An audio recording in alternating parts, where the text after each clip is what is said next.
Step to X.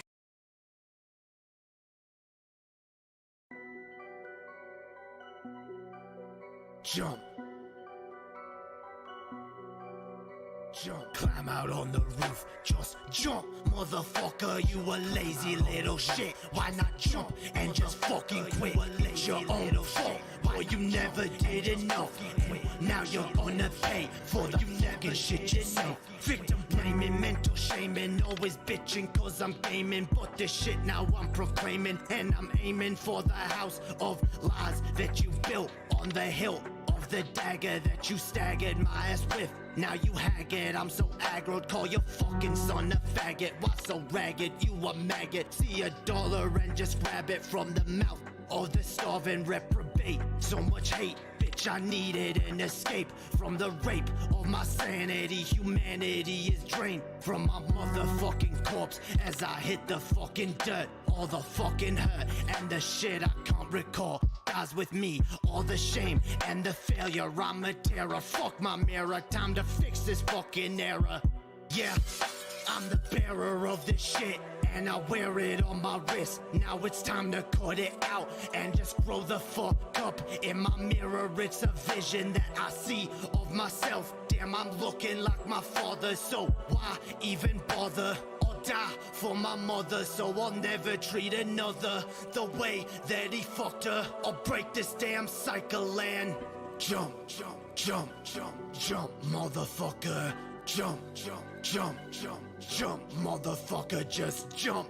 Jump, jump, jump, motherfucker. Jump, jump, jump, jump, jump, motherfucker. When there's evil in my heart and there's Satan in my veins, I'm insane. Let's get stitches in my brain or a cane, cause I can't fucking stand on my own 2 feet. Defeat is my only fucking path. I'ma retreat, can't rest until my brain hits the concrete. Fuck you, I'm just tired of this deceit and these lies that you fucking spew, and the shit you put me through, and the shit you fucking do. But sometimes I just wonder if the shit you say is true. I'm just so damn rude and irresponsible to boot, and I'm the fucking reason mama's cutting her wrists up. And I just sleep too much, play too much, got some shit to say too much. Never clean my cage, I must. Such a fuss, boy don't cuss. I'ma fucking take your trust, give to God and make it rust. Time to bust, mustn't lust, gotta leave you in the dust. Live a life that's unjust, into hell you will be thrust. Satan is your just reward, you don't get a fucking sword. All of time you won't be bored, only flames, just rest assured. When my warnings you've ignored, you'll be punished by the Lord. Cast aside, you are abhorred, grace will never be restored. Jump, jump, jump, jump, motherfucker. Jump, jump, jump, jump, jump, motherfucker, just jump. Jump, jump, jump, motherfucker. Jump, jump, jump, jump, jump, motherfucker, just jump. Jump, jump, jump, motherfucker. Jump, jump, jump, jump, jump, motherfucker, just jump. Jump, jump, jump, motherfucker. Jump, jump, jump, jump, jump, jump, jump.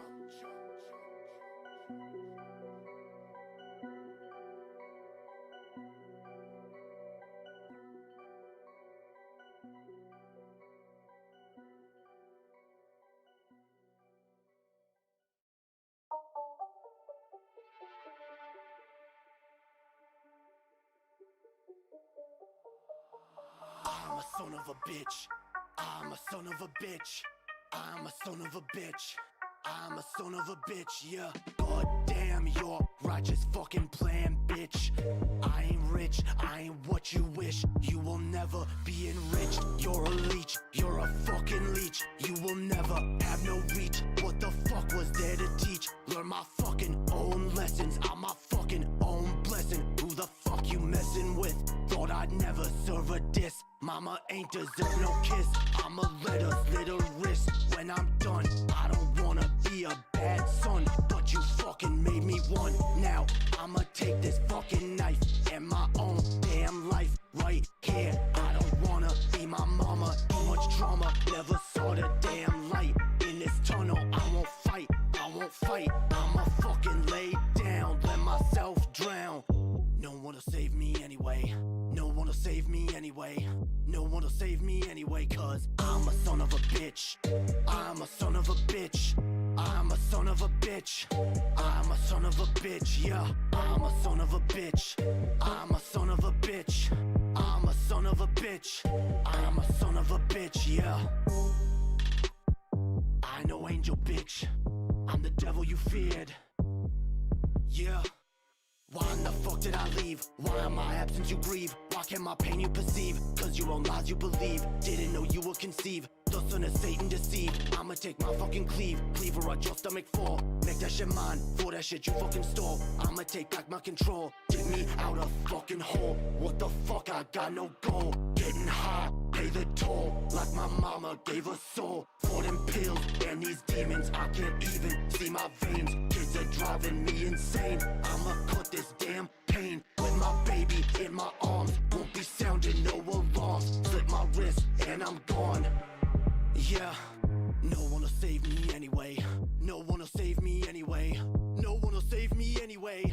No one will save me anyway, cause I'm a son of a bitch. I'm a son of a bitch. I'm a son of a bitch. I'm a son of a bitch, yeah. I'm a son of a bitch. I'm a son of a bitch. I'm a son of a bitch. I'm a son of a bitch, yeah.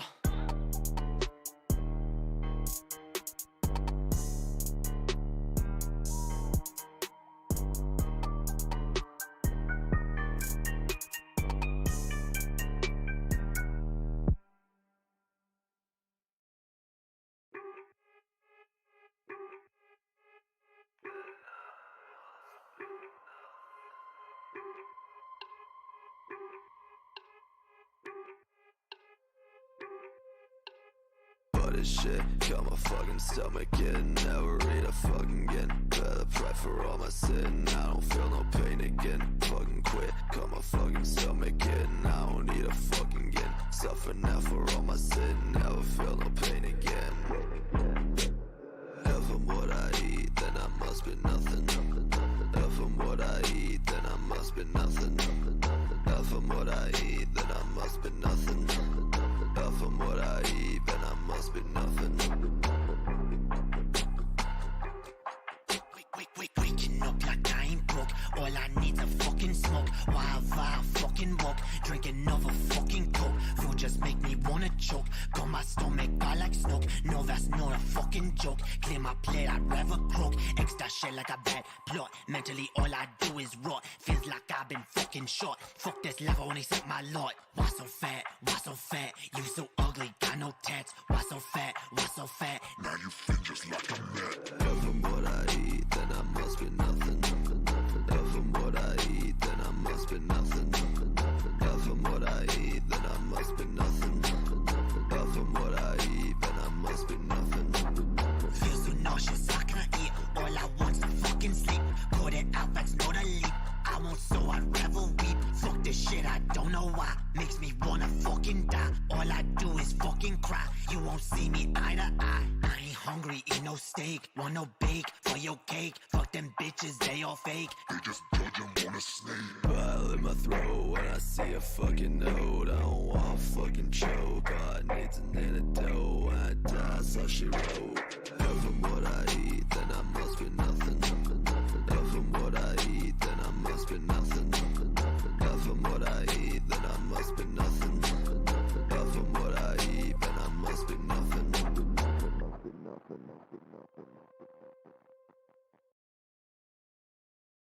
I can't step to X, but if I wanna be the best alive in this game next, and there's some reckless shit that I gotta address. Up in this damn booth wearing a dress. Man, I can't even stress this enough. Damn, this game is rough.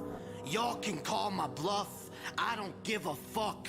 Damn, your vocals suck. Auto-tune you up. Mumbling amuck. Gucci gang it up. Chick-fil-A my cock like a 3 filet Galen on a whaling tour. And it's hailing on him. Seen a river of fame and start sailing on it. Up in this YouTube shit, but I'm failing on it. So I get up on the mic and start wailing on it. Done some dumbass shit, but I'm bailing on it. Bitch, don't even fear. Start a new career, come up on the rear, bum up for the queer. Shed a little fucking tear for me, cause I can't get it up, but I'm ready to suck dick at an industry which already came on my dress and made a big fat mess like a princess who's been undressed and forced into an incest. To alleviate my stress, I think I'll take a damn respite. Don't get me wrong, I'm ready to aggress, and that Lion-Ass Red can attest. When it comes to blood sports, I'm the fucking best. And if y'all wanna de-stress, feel free. I'm just here to impress and be me, while y'all are here to regress and be weak. Violent chic like Muhammad Ali, with a violent streak and a well-placed uppercut to George Foreman's beak. Why the fuck are y'all so meek? You won't inherit shit with that attitude, especially not a planet that you boomers took and just ran it into the ground and juiced it up like a damn pomegranate and raped it like... Yo. Yo. What up, fam? What? Oh, fuck. God damn it. God damn it, my camera. My camera, it's all messed up. Gotta fix it. How do I fix it? There we go. Bigger? Yeah. Yeah. Poggers. What up? Yeah. What? Yo, what up, fam? Welcome. Welcome to the stream, yo. Yeah, I know. I don't have like a... I don't like the size of this window for this screen, but it's good enough. It's good enough. I just I see I can alter it. It's fine. Oh no, the green screen. Y'all can see behind the green screen. We can't allow that.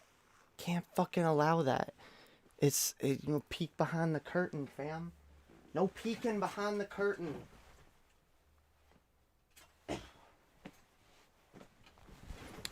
Pay no attention to the people behind the curtain. Yo, welcome everybody. Hells yeah. Alright, we having fun tonight. How's everyone doing, yo? What up? We're this a bit of a special stream. Not the kind of thing I normally do, honestly. I never buy games right at launch. And even when I do, I don't stream them right at launch. But like, I kind of figured, like, I'm kind of hyped for this game. I'm actually legit kind of hyped for it. And I know some people in my community are hyped for it. So I figured, why not? Let's do a fucking stream. Let's do a Star Wars fucking launch stream, yo. This is gonna be poggers. This is gonna be poggers. And I got my Nintendo Switch right here, and so you can see it. The game is not available to play yet. All right, it will be, and when it is, we will play it, and it'll be fucking dope. I also have, wait, where did that thing go? Ooh, look, see, we got a timer. See, there's a timer to when the game comes out, yo. And we're gonna play it 33 minutes. But before then, I figured we can do a few things. So did the game officially launch today? Hope I didn't miss my pre-order bonus. It launches in 33 minutes. So if you still want to pre-order it, like, you have 30 minutes to do that. I pre-ordered it. I pre-ordered the deluxe edition. I know. I probably shouldn't have, but I did. I did, because I was like, you know what? I want the DLC anyway. I'll end up buying the DLC anyway. Might as well. Might as fucking well. Alright, it's gonna be fucking awesome. I want to hear you say, alright, kids, welcome back to class. Yeah. Alright, kids, welcome back to class.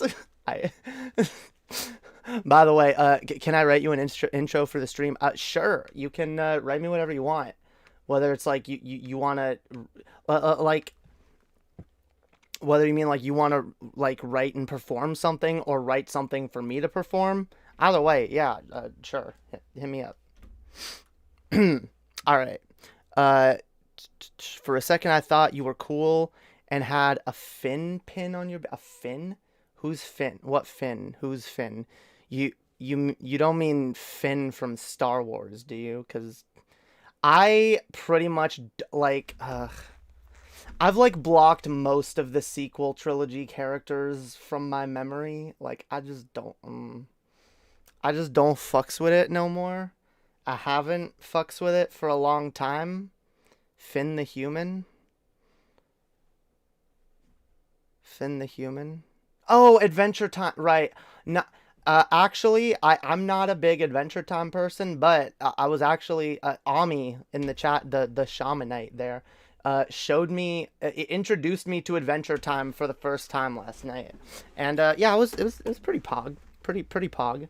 No Doctor Who, okay, but yeah, no. See, I got my Doctor Who pin, my TARDIS pin, and I got my my hearts. I had another Doctor Who pin that says Madman with a box, but I want to edit it so it says Mad Woman with a box. Cause women can be Time Lords too, god damn it. Hell yeah. In fact, women can be the Doctor too, god damn it. But anyway, we ain't here to talk about Doctor Who, even though it is the superior sci-fi property. I'll pay deference to that. And by the way, I'm not too big into Star Wars either. I'm honestly, I'm not a very big Star Wars fan. I was when I was a little kid. Now I'm kind of just like a casual observer of Star Wars, and like I'll watch like episodes. I'll watch movies when they come out. Although the last one I saw was The Last Jedi, and I hated it. I hated every minute of it, and I mostly hated it for what it could have been. That's probably, and most people were mad about it for what it was.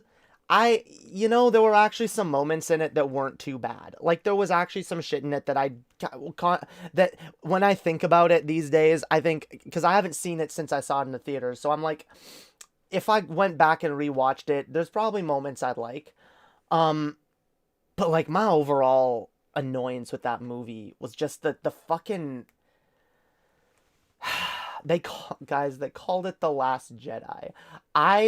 Like, you realize in the fucking, like, expanded universe, there's, like, gray Jedi that, like, don't super affix themselves to the light side or the dark side. That's fucking pog. And that's a thing that, by the way, I thought they were gonna go in that direction with Luke in the fucking original trilogy, and then it just kind of,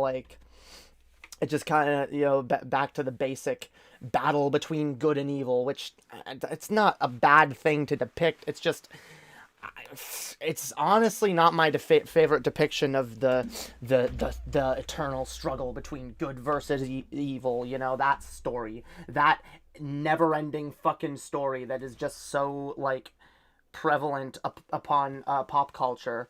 Like, excuse me if I want like something a little more original, like like a property with that's about literally just an everyday character who goes into situations not carrying a weapon, never carrying a gun, never looking to instigate violence, and with no discernible real superpowers except never dying, and who just solves problems with their fucking words. Holy shit. Imagine a fucking the fucking like, and imagine that character being able to go anywhere in fucking time and space. Imagine the fucking sci-fi storytelling opportunities that opens up. But no, we're gonna stick to like the bad guys, the fucking cartoonishly evil mustache twirling bad guys that some of them kind of have a point, I guess. But, like, in a lot of ways, even beyond their point, they're just needlessly evil for no good reason. And the fucking good guys that don't have much of a point at all when you actually hold their shit up to scrutiny. And I know that's why some people really love Star Wars, because it's that, like, if you look at it a certain way. But, like, what frustrates me for Star Wars is, like, most people don't look at it in that nuanced way. Most people that watch fucking Star Wars are like, yay, Jedis, good guys, hooray, boo, boo, Sith, boo, yeah, Jedi, kill Sith, hooray, oh, we won, good guys beat bad guys. Like, I'm sorry, like, I like more nuanced, like, moral dilemmas in my fucking, fantasy. I'm sorry. In my fiction. I'm sorry if I'm just like that, you know? Again, that's why I've always said, like, Star Trek is infinitely better than Star Wars. Because it has, like, those moral and ethical, dilemmas and these, like, intense, like, philosophical, questions that are brought up by certain episodes. Like, I'm not saying that you can't get more out of Star Wars by thinking about it really deeply, but the fact that Star Wars is also meant to appeal to people who have no critical thinking skills and just want, yeah, good guys kill bad guys and cool lightsaber battles and fucking space explosions. It's not fair to judge a property by an audience's lack of ability to understand it. I mean, it's not... See, here's the thing. It's not even that. It's just that, like, I think that betrays why Star Wars is, like, in my mind, quantifiably inadequate when it compared to something like Star Trek or Doctor Who. Because...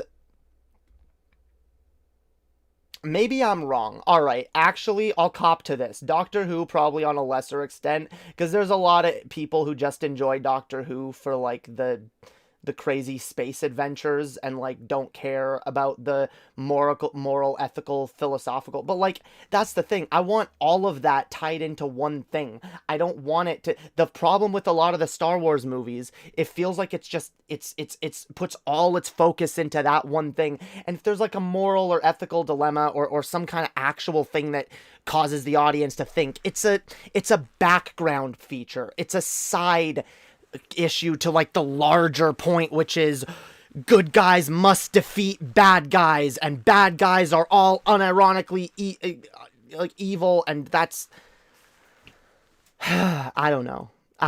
That being said, I do love the aesthetic of Star Wars. I'm gonna start to undercut some of what I'm saying now and reveal some of my, like, because I'm a bit of a nerd. All right, I like the aesthetic of Star Wars. I like the space battles. I like the fucking lightsaber battles. I like all of it. I just think the stories in a lot of these movies are pretty bland, and their endings are...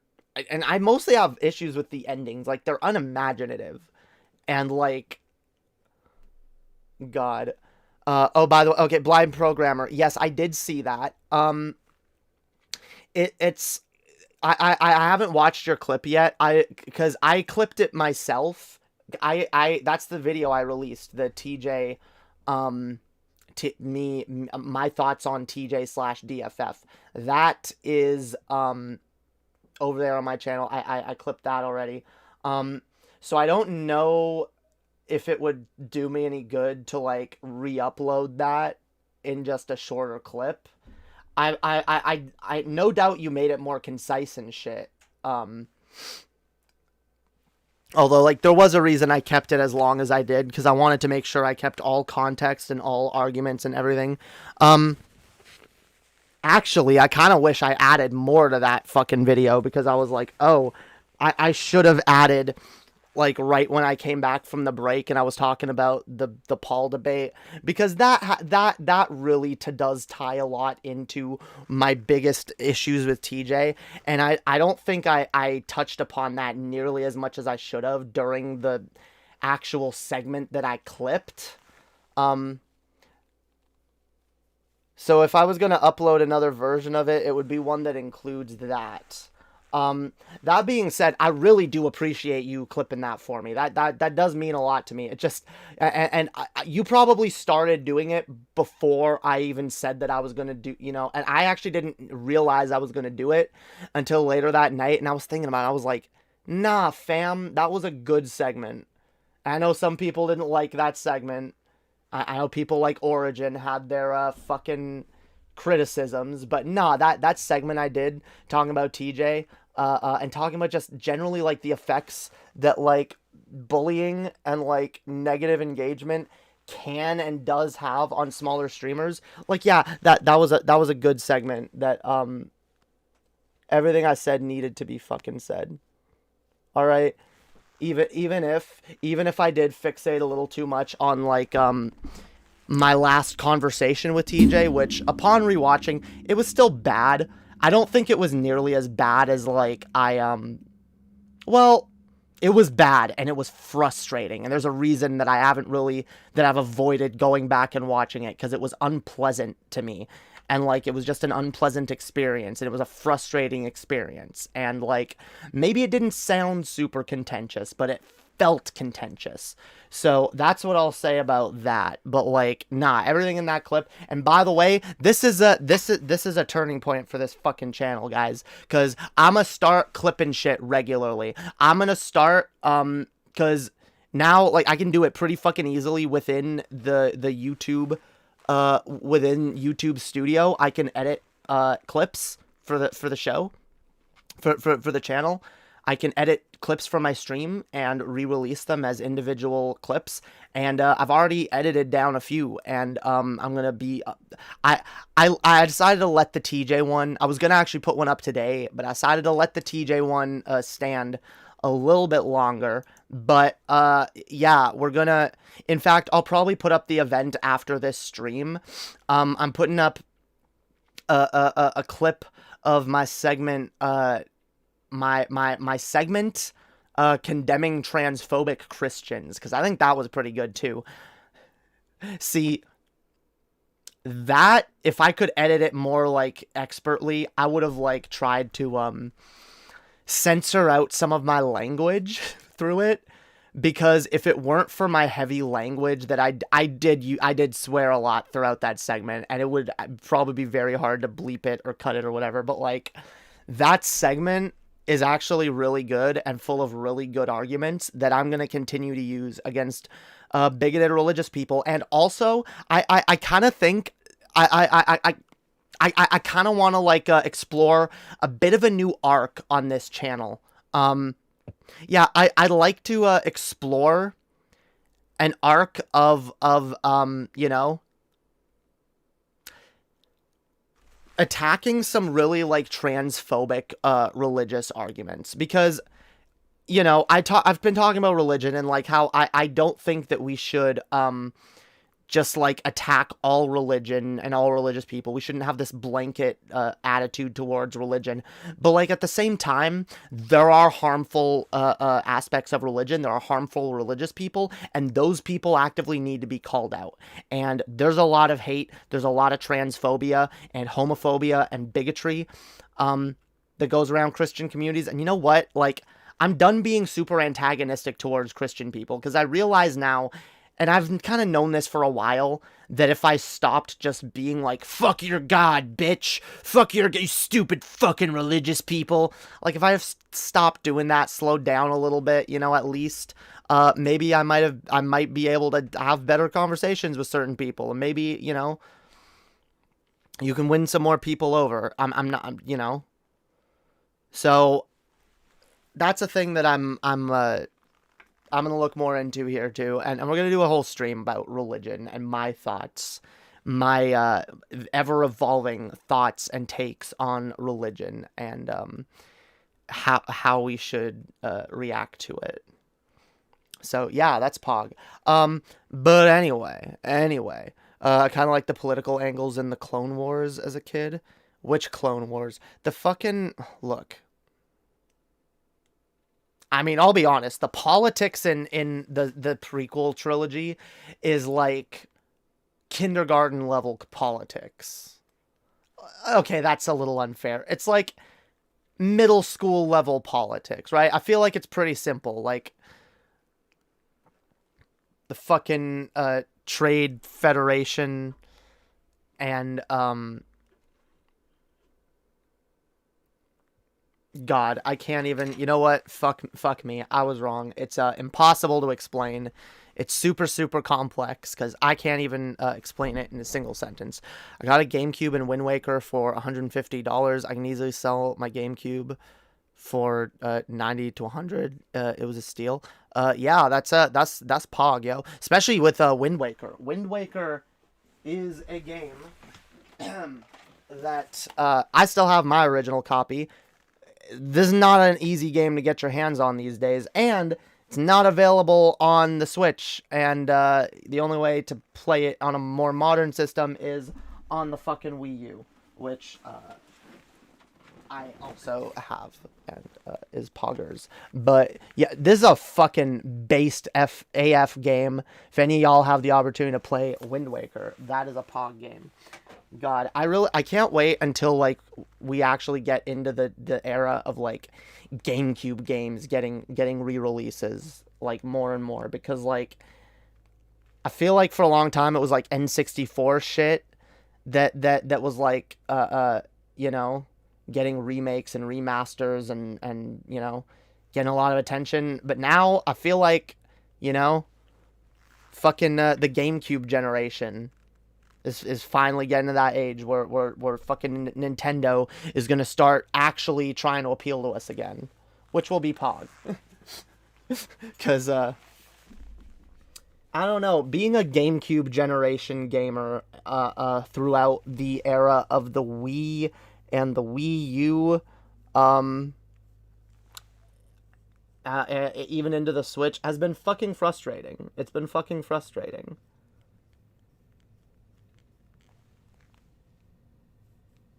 I hate my eyebrows. I'm gonna hate them even more here soon, I bet, because I'm just a little hint. All right, I've been storing up some spare regeneration energy, and you know, while I was out shopping at the local apothecary today, I procured some items that will assist in my thank you, John Hooper, for making me more insecure when I'm like in the middle of a okay, I'm gonna get through this sentence. Fuck. I love y'all. Fuck me. That threw me off.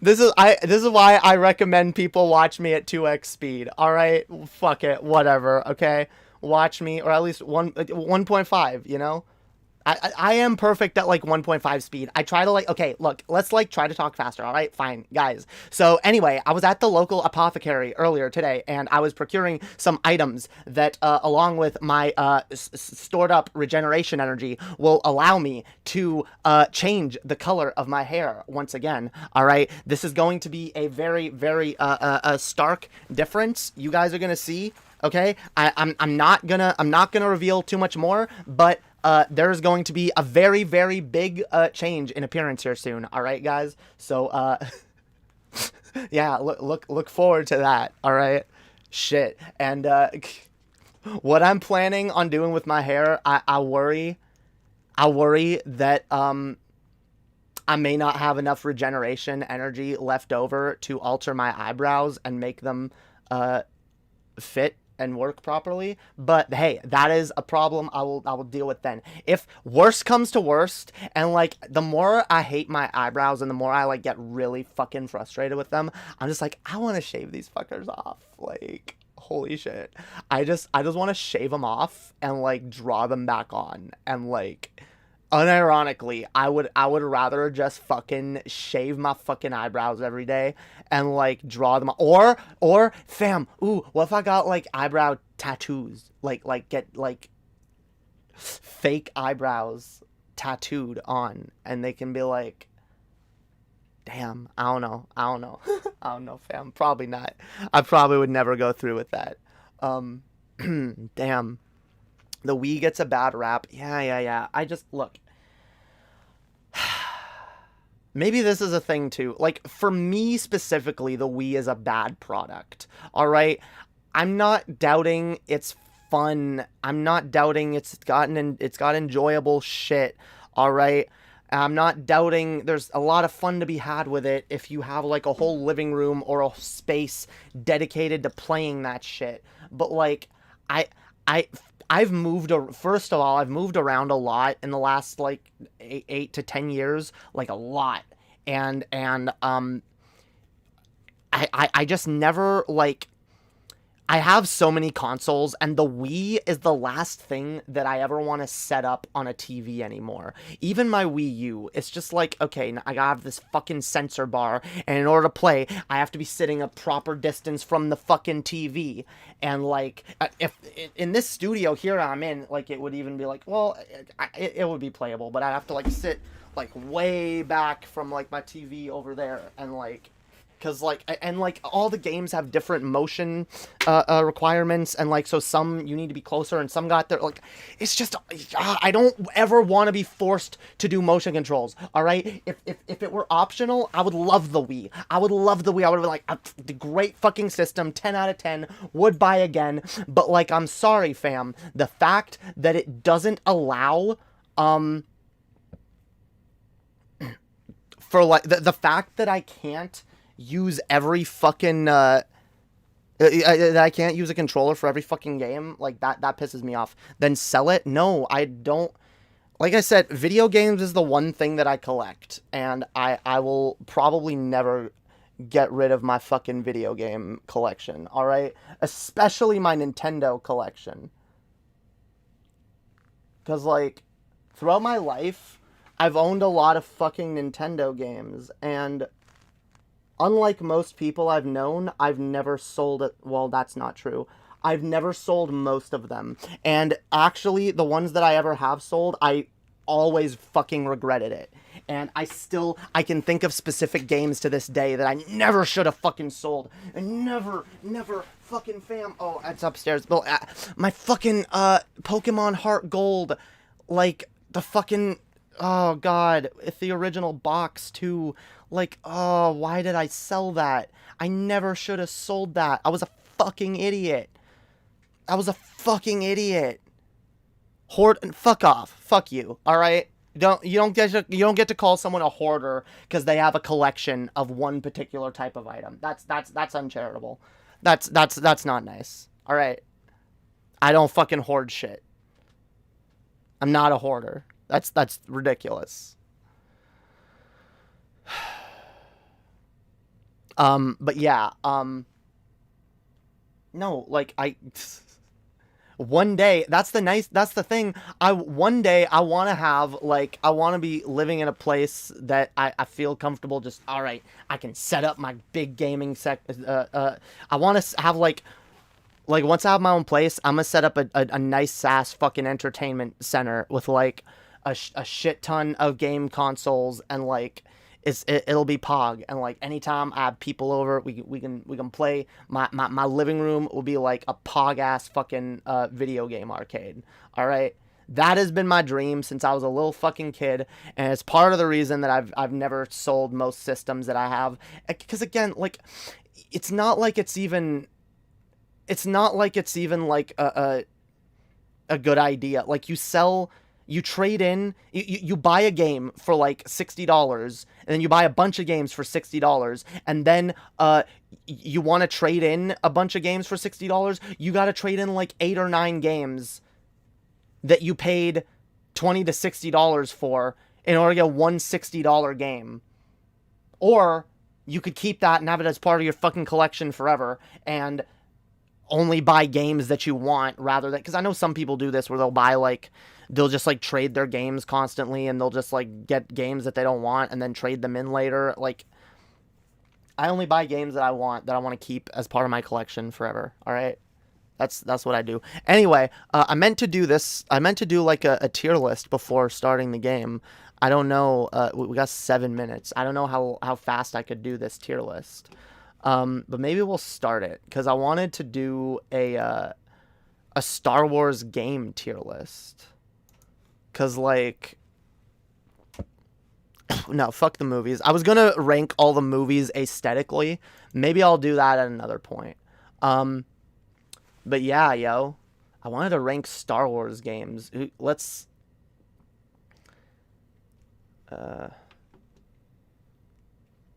see. All right.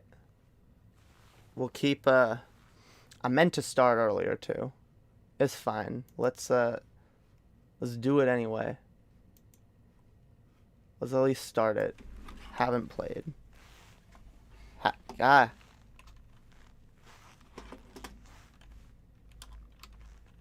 Alright, let's rank fucking Star Wars games, guys. Because Star Wars games are pog AF. Like I said, I got my issues with the Star Wars franchise, and we'll probably talk about those a lot as we start playing the game. I guess we'll talk about, like, the movies, aesthetics, and all of that shit anyway. But, like, playing games is a waste of time, in your opinion? Okay, good for you. What hobby do you have that you like to do in your spare time? Like, you know, like 100 years ago, people would be like, ugh, reading books is such a waste of time. And, like, people would make fun of, like, women who read a lot and be like, oh, yes, a woman always with her head in a book, all right, instead of actually focusing on the real world and, like, I'm sorry, video games are an art form. And if you don't understand them, well, that's good for you. But, like, that's like saying watching movies is a waste of time. That's like saying listening to music is a waste of time. That's like saying looking at paintings are a waste of time. Fuck that shit. All right? All due respect, fam. All right. I don't know if we'll have the time to go in depth to this tier list as I'd like to, actually. Because we got like 5 minutes. You know what? Here. I will save this tier, because I do want to do this tier list. Because Star Wars games. Would you guys rather me do this tier list and start the game late, or do you guys want me to start the game right when it comes out? Because I guess in that case, I better set this up. I guess I could do that. In fact, where the fuck is my Switch controller? I mean, I got my Joy-Cons. Which, fam, I've actually... I've actually managed to fix my Joy-Con drift, which is poggies, because I was getting Joy-Con drift on both my fucking Joy-Cons, and I found a video showing how to, like, clean it, and I was like, I don't even know why I didn't think of this before, because I've cleaned and fixed so many controllers and games and systems and, like, antique consoles. Like, it should have been obvious. So I'm gonna just say this, guys. Fam, y'all got Joy-Con drift. Literally easiest thing to do. All right. Ignore this. All right. That's my cute little Tom Nook fucking nub. All right. But ignore that, fam. Like, this is so fucking simple, and, like, I didn't even think of it. And, like, literally get a Q-tip. Get some fucking rubbing alcohol, dip it in the rubbing alcohol, stick it under this shit, under that. There's a little, like, little nub thingy. You go up and around. You clean out all that shit. Fucking hell yeah, like, fam. That like, I'm not saying, like, your Joy-Con might be beyond that. But, like, you know how much money that would have saved me if I realized that a long-ass fucking time ago? That, like, you can fix Joy-Con drift, at least in a lot of cases, pretty easily by just cleaning under the fucking thing with the rubbing alcohol. Like, fuck, fam. But you gotta go, like, under, like, it's hard to see on the camera. But there's a little, like, little rubber thingy that, like, goes around. Like, you gotta get in there, fam. So fuck, fam. Like, I'm like mad that I didn't realize that before. Because I found a million people being like, okay, here's how you fix Joy-Con drift. Here's how, and, like, every single one, it's bullshit. So, like, yeah. What do you do for fun, blind programmer? Reading will expand your mind. Reading has some utility. Sports as well. How do video games not expand your mind? I mean, again, there are lots of video games that have, like, that are amazing works of art. There's video games that, God, there's all kinds of video games. Like, the video games as a entertainment medium are probably one of the most widely look at this list alone, fam. Look at this fucking list right here alone. All right, we're not gonna rank these right now, but like, look at these games, fam. There are games, some of which are kind of like shooters or whatever. You got like Lego games that are like more fun for the family that like everyone can fucking play. You got like your fucking RPGs, your that have like really immersive storytelling, you know, and like you can create your own character and decide that character's morality, and like that's fucking a type of art, a type of like you couldn't do that with a movie, right?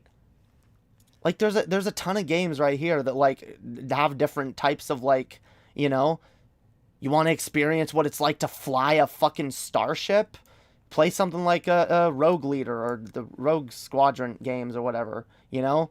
You got fucking racing game, like it's not just move pixel on screen and like what. Who could imagine we get a new Zelda game on Switch before they fix Joy-Con drift? I know, right? By the way, yo, what up, Annie? If you want to join at all, let me know. If you want to like chat. Hang on, we're gonna. Okay, I think. Where's the countdown? Where's the countdown? Oh fuck, fam. Where'd it go? Oh fuck, yo, we about to. All right. We count down. It's there. It's coming. It's coming. Let's go. Let's go.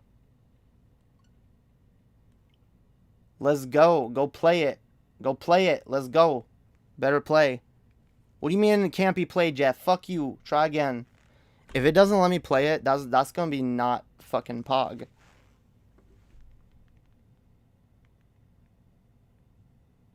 Oh. What's... It's fucking... God damn it. Hang on. It's like, no, you're not allowed to play this yet.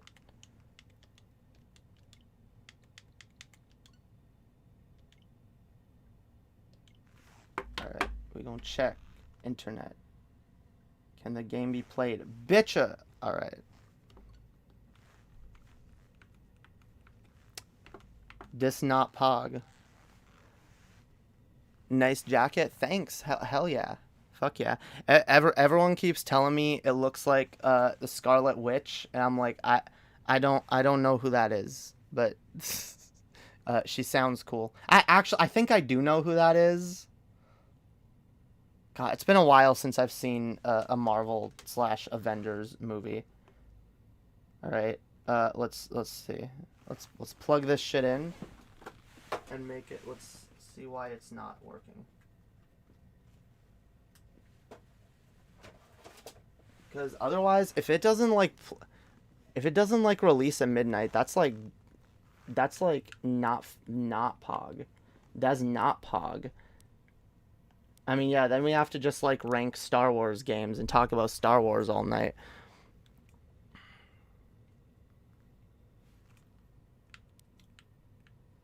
See, it's like 4/5/22. That's today's date, bitch. That's right now. Sometimes it takes like 15 minutes or whatever for it to actually let you fucking play it. So, you know what? I'll wait a little bit. Because it's being not pog. I said create. If you're only judging it by engagement, then no artwork has any purpose. Yeah. This is just anti-art. Wait. God. Video games doesn't require talent. Anyone can play. That is literally not true. All right. So, some video games, first of all, oh God, you sound like you literally sound like a boomer who's never played a video game before, or who's played like fucking baby's first Mario once or twice or some shit, and like, oh, I get how video games work. Fam, first of all, yes, video games take skill, and they actually can increase your like motor skills. They can increase your ability to what is it? Your reflexes, your like timing and shit like that. Also, furthermore, like they can also increase your memory, your memorization skills, your logic skills, you know? Like, there's a lot of skills to be gained by video games, and it's actually really ignorant to say that there aren't. Like, you can go learn about this. There's a reason why there's certain types of video games that they market towards like younger kids and babies, because it's like, oh, this kind of thing can help develop your brain. And that's especially why there's a lot of fucking educational games educated at children. So that especially is a way that you can be educated. And there are other games that try to educate you in more subtle ways. For example, a series like Assassin's Creed, while not perfectly historically accurate, does go out of its way to be partially educational as well, trying to depict periods and locations throughout human history as you know, as accurately as possible. So like there is so much like wrong with shit like that. There's music. There's so much like music that can be put into video game like soundtracks. There's amazing fucking soundtracks. There are games that recreate amazing locations and make you feel things, make you experience things, make you feel like you can experience things that you could never fucking experience in this life. Like, I'm sorry, you can say there's no value to that for you, but for a lot of people, simulating things that they can never do in real life is like a really exciting thing that allows us to engage with the world and feel like we're doing things and experiencing things that we never would be able to. It's like, what is this? If you read books instead of playing games, you would be smarter and more knowledgeable? Like, maybe, but why not both? Like, again, you don't have to play video games if you don't want to, but it's real fucking, like, arrogant and condescending to be like, oh, like, my hobbies, my preferences, my type of art that I like to engage with. See, this is correct art. This is how you do art. This is how you engage in an intelligent way, you know? Like, that's so fucked. You play game for the next 50 hours. What do you get at the end other than wasting 50 hours you could have spent doing something worthwhile? Fam!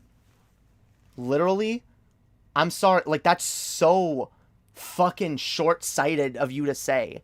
How old are you, fam? Are you, like, 70? Are you, like, legit 70? Would you say that about any other hobby? Any other thing that someone is passionate about? How about look at it from this way, you fucking unempathetic, assumption-making person? Like, motherfucker, what if someone spends fucking hours of their day at work, toiling away, fucking sweating, breaking their back, and the one fucking thing that they have to look forward to at the end of the day is coming home and shooting some goddamn zombies in Call of Duty? Who the fuck are you to tell them that them relaxing and winding down in that way is a waste of fucking time?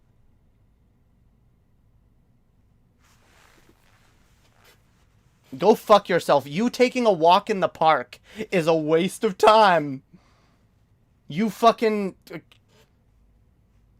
why are you watching this right now? You could be like, even if, because by the way, here's another thing, motherfuckers. As if I couldn't be educating myself while playing video games. A lot of the time, I'm listening to fucking audiobooks and shit, or podcasts or something. A lot of times I try to listen to educational shit while I'm playing video games, which, yeah, leads me back to a more important question. Why aren't you listening to something far more educational than me right now?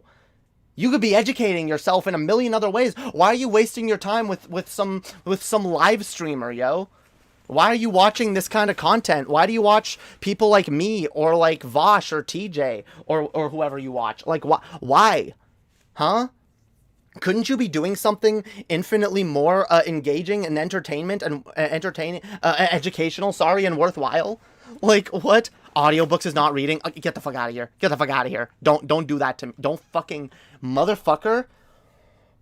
Tell that to blind people, bitch. Tell that to fucking blind people. Get off your fucking high horse. Oh, yay, look at me. I am a traditionalist. Yay. I believe in, I do not believe in using the modern conveniences of cars to get around. Nay, I ride my horse to the market and back. Yay! Oh, yes! Oh, you... You plebs, you serfs!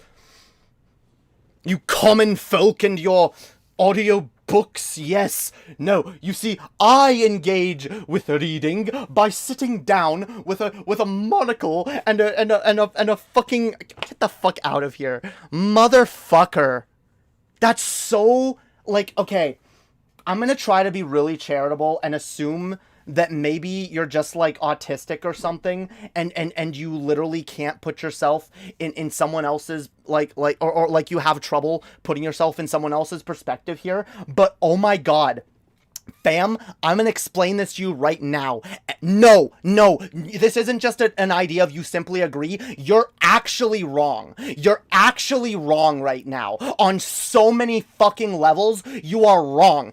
As Noctalb said in the chat, different people learn through different different people learn in different ways. Or who said this? One of y'all said that. There are different ways that people learn and take in information, alright? Some people find it really easy to sit down and scan a page for words. I am fucking dyslexic. I have a really hard time sitting and reading long paragraphs of text. In fact, I have to sit, like it's hard for me to scan the chat of what you guys are reading. I have to sit there and right, the longer you guys' comments are, the harder it is for me to read it without risk of, like, accidentally mixing up letters and words and getting it wrong. I get extremely frustrated when I try to read for long periods on end, because the longer I try to read, the harder it is to continue reading. So, okay, you want to be super pedantic? This is why, like, no offense, fam. Like, if you're, like, autistic or something and you don't get it, like, I'm sorry, I'm not trying to be condescending to you right now, but motherfucker, I'm not saying that there's a direct one-to-one listening equals reading, but, like, yes, your brain can take in information both ways. And by the way, because a lot of people do this, a lot of, like, reading purists will do, oh, well, you see, reading is the best way. It is proven to be the best way to ingest information if you read a word on the page. And for some people, that's true. For other people, that's absolutely not true. So I'm sorry, get yourself out of your extremely fucking narrow worldview for 5 minutes and realize you're not the only person on the planet. Your experiences are not necessarily universal, and other people have different relationships with the physical act of reading that you do, and it doesn't make them any dumber than you. Yes, you can learn things by watching YouTube videos, by listening to informative podcasts, by actually listening to outright, like people reciting history. Yes, you can learn from listening to a book being read rather than sitting down and reading it on a page. And I'm sorry, just because you don't obtain the skill, you don't have the skill to multitask and do something else while you're taking in information. Some of us actually do. And for me, like, I get a hell of a lot more done, and I learn a lot more when I'm listening to a fucking audiobook while I'm working, while I'm doing housework, while I'm going for a walk. And there's nothing fucking wrong with that. And you're not superior to me because you prefer sitting down with a fucking book in your face. And yes, you sound like the same old people that years ago were like, oh, you people, you young people, and you reading, wasting your time in a book. Because yes, those same arguments were used in the past by stuffy, traditional, old, antiquated people who could not understand a more modern form of art, which is really fucking sad.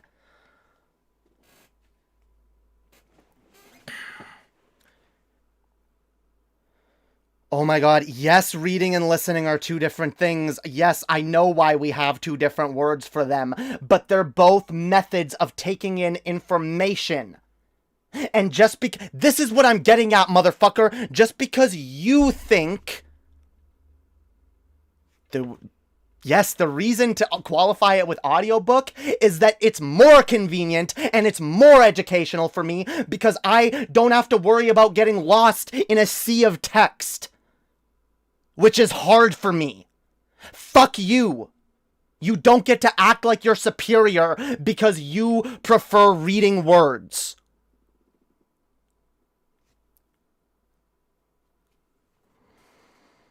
Oh my fucking god. I'm sorry, if you don't, like, you're either being intentionally pedantic, you're intentionally missing my point, or, like, I don't know, fam.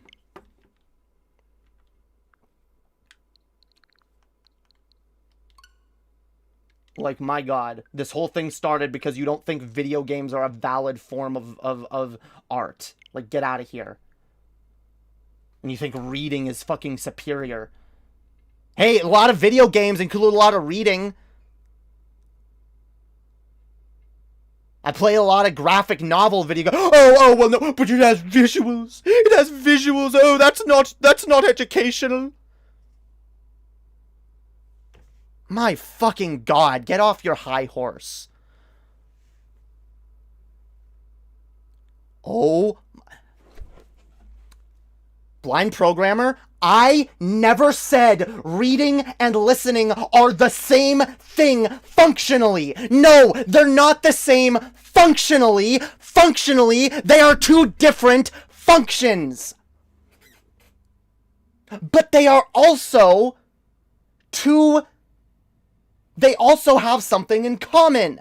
That they are both ways of taking in information. And that they are both valid ways of taking in information. Some blind people will never learn to read Braille, by the way. I'm going to ignore your little Braille tangent in the chat and go to a better point.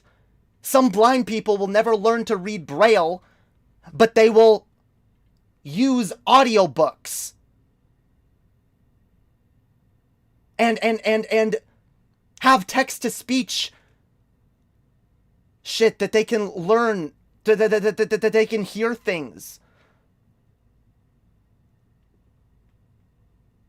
Blind people listen to movies with described audio. Where they have someone goes, and then the person opened the door. These two characters you recognize walked in. They said hello to each other, you know, or with the, you know. No, it's not functionally the same as watching. But more or less, they get the gist of it. They're taking in the same piece of art. They're able to enjoy that same work. They're able to expand their mind without having to look at a page or without having to watch the movie. This is all I'm saying. There are relations to these things, and being ridiculously pedantic about, oh, but these are two different definitions, and they're what this is a different thing. But yes, I know they're different things. And I even know some people learn better by reading than by listening. But other people learn better by listening than by reading. And just because you don't understand that, you can't empathize with that, doesn't mean it doesn't fucking exist. And you literally sound, and I know, like, this is an attempt at, like, pseudo-intellectualism, which is really fucking sad, because, like, talk to anyone who knows a goddamn thing about this. Talk to anybody who actually has studied about, education and things like childhood development and all of this stuff. You would be laughed out of an academic space for making these I hope you realize that. You would be laughed out of most intellectual spaces. You're not an intellectual, but, oh, but reading is the only form of art. Everything else is invalid. And this is the only way to learn, and other people who learn differently are just wrong. Holy fuck. Blind programmer? You dishonest fuck. I just pointed out... Okay, that's it. Go back in the stream and listen again. You're being willfully ignorant at this point. Willfully fucking ignorant. I don't care about the difference between listening to an audiobook and reading it. It doesn't matter. If someone tells me they read a book and then I later find out they actually listened to an audiobook, I'm not going to be like, oh my god, they lied to me. They didn't read that book. They listened to it. It's, at the end of the day, it's a meaningless distinction. It is a pedantic, it is a waste of time distinction. It is a distinction made by willfully ignorant, pedantic people who like to split hairs about nothing. And honestly, if you continue to do it, I'm going to assume you're being a fucking troll. So, yeah, I'm moving on. Holy fuck. Why does Emma get all triggered rather than answer the discrepancies in a calm and collected way? Jeez. Damn. Maybe because I literally have been. Maybe it's like real easy to hop into a stream when I'm in the middle of a rant that started as me like being super calm and be like, yeah, no, like I try to be very respectful to it at first. And be like, yeah, no, it's just, you know, yeah, you think video games are a waste of time, and no, I don't think they are. I think people enjoy playing video games, and I think they are a valid form of art, and I think you can learn things from them, and, you know, I think you can learn things in a lot of ways, and I think, and then I also said, yeah, and I think you can fucking, playing video games isn't an inherently a waste of time. Because you can listen to other things. You can educate yourself while playing a video game. It's what a lot of people do. It's what I do. And then you started being like, oh, that's not valid, though. Which you're not reading. Like, yeah, like, I have to argue with the chat, like, being, like... I start off nice. I do. I get more and more worked up when people seem to be willfully ignoring my arguments. And so, yeah, I'm gonna, this is a new rule, like, once I start seeing the same argument that I've already refuted in the chat, I'm just gonna assume you're either behind in the stream, or that you're, like, you didn't hear what I said, and you need to go back and listen again, and because, guys, if you're gonna argue with me in the chat, if all you're gonna do is engage in the debate tactic, which is, completely ignore everything my opponent says and think about what my response is going to be, what my brilliant gotcha is going to be, while vaguely listening to the other person and not actually engaging with their points. Yeah, fuck that. All right. I know a lot of people engage in arguments that way, and like that, it's fucking cringe. All right. God.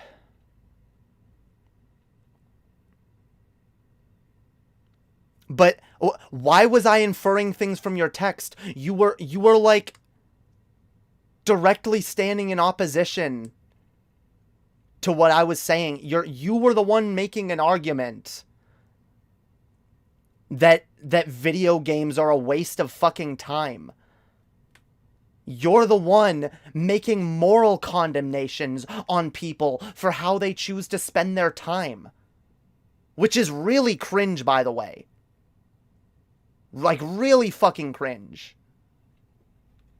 Lego Star Wars? Yeah, I'm still waiting for it to be released. It says it's released. It says I can play it, but on the Switch, it's not fucking letting me.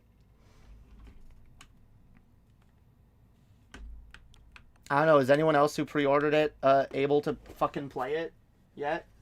Here, I'm gonna reset my Switch. I know it says resetting it doesn't do anything, but fuck that. I'm gonna reset it anyway. All right, fucking piece of shit.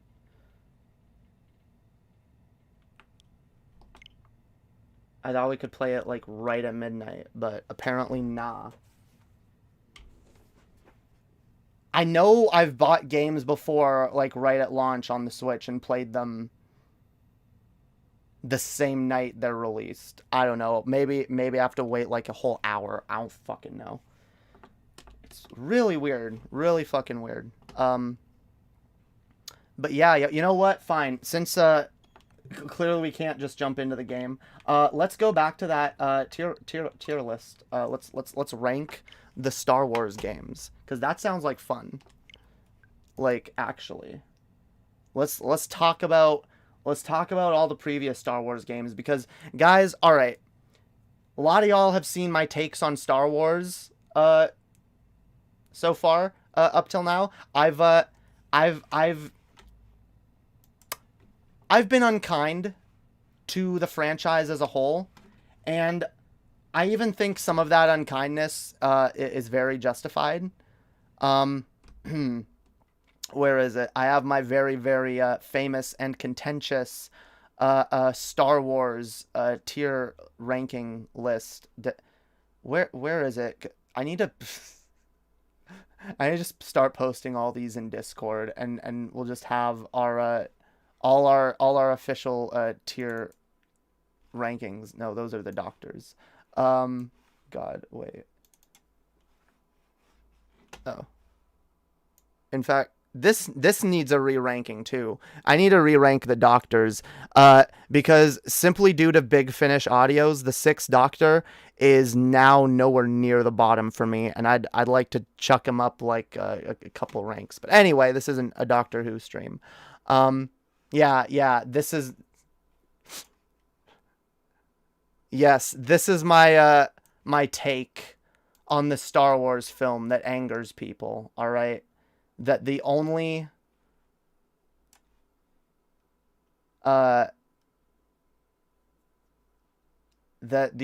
amazing film is Empire. The original Star Wars qualifies as a great film, and from there I was even actually a little more kind to Revenge of the Sith than I probably should have been. And, in fact, a little more charitable to Return of the Jedi than I normally am. Because I really have issues with Return of the Jedi. Like, I really, really have major issues with Return of the Jedi. Am I going to need to defend Anakin Skywalker again?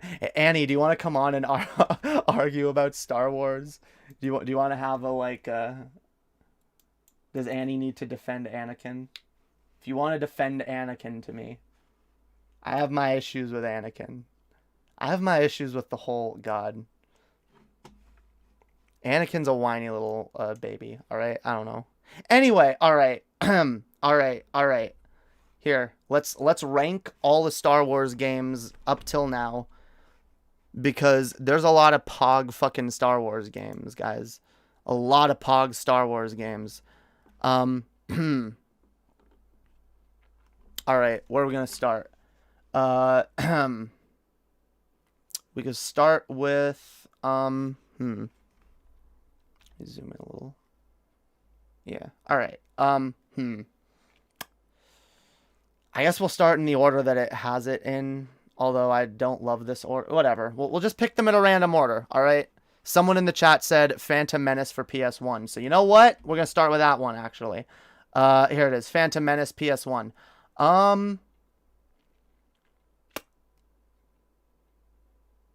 Okay.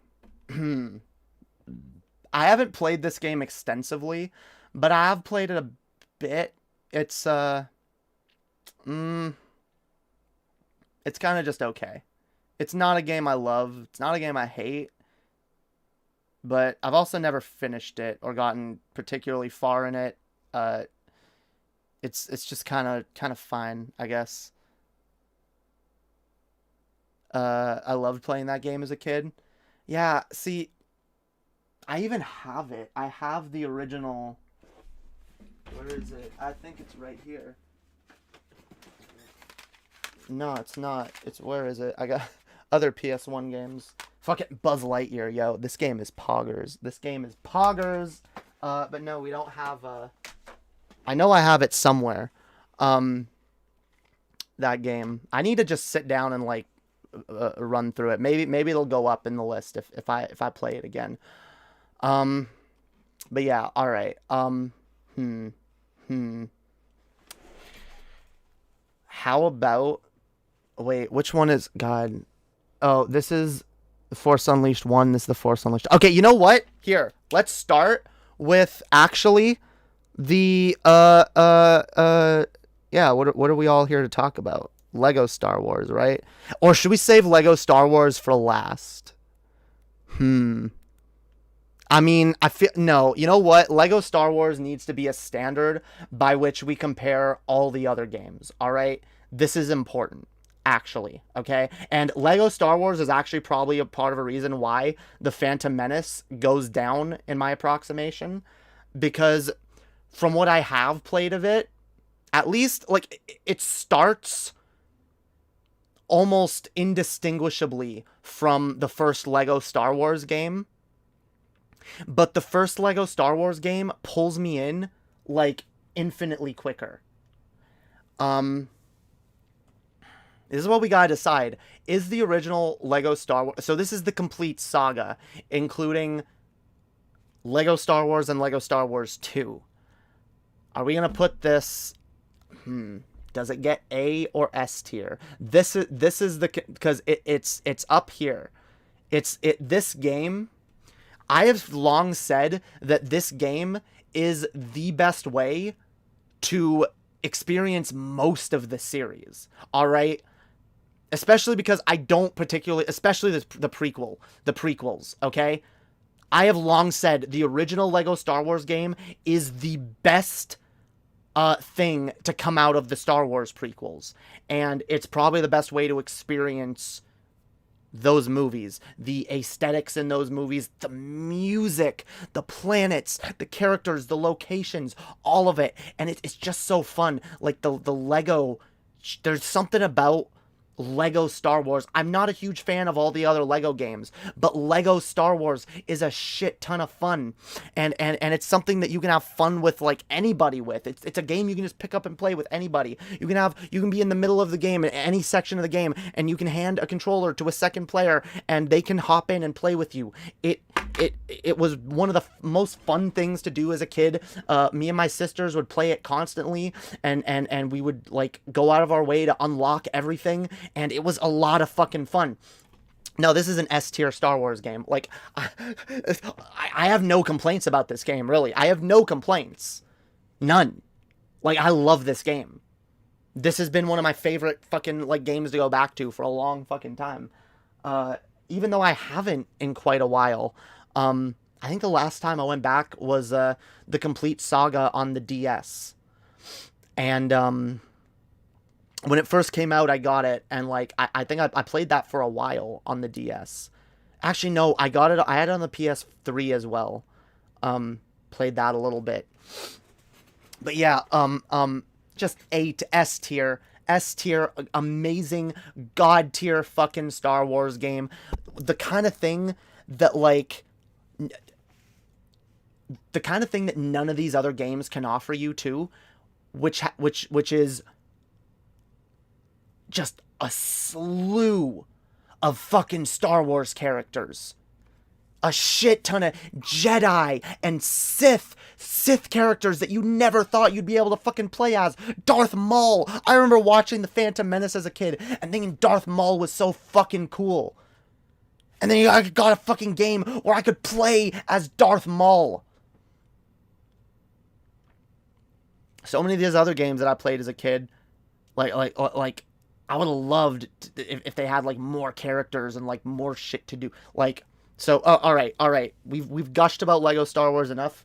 We'll keep gushing about it as we go on other games, but let's talk about some other games here. All right, let's talk about some of these other ones instead of just focusing on the one. I guess a good one to go to next would be another one that I really, really enjoy, and that I've gone back to a lot. Star Wars: The Force Unleashed. Now, this game has different versions. There's, of course, the PlayStation version, the PlayStation Xbox version, and then there's the I think the PS2 Wii PSP version, which is a little more see, I always thought that the Xbox 360 PS3 version was the superior one, but upon revisiting, and maybe I'll have a more definitive thing to say once the remake of this game comes out on the Switch later this month, which I'm also going to grab. Yeah, like, I think the Wii version is actually really fucking pog. And this game in general was just really great. And one of the things I loved in the Wii version was the multiplayer mode, which none of the other versions of the game seem to have.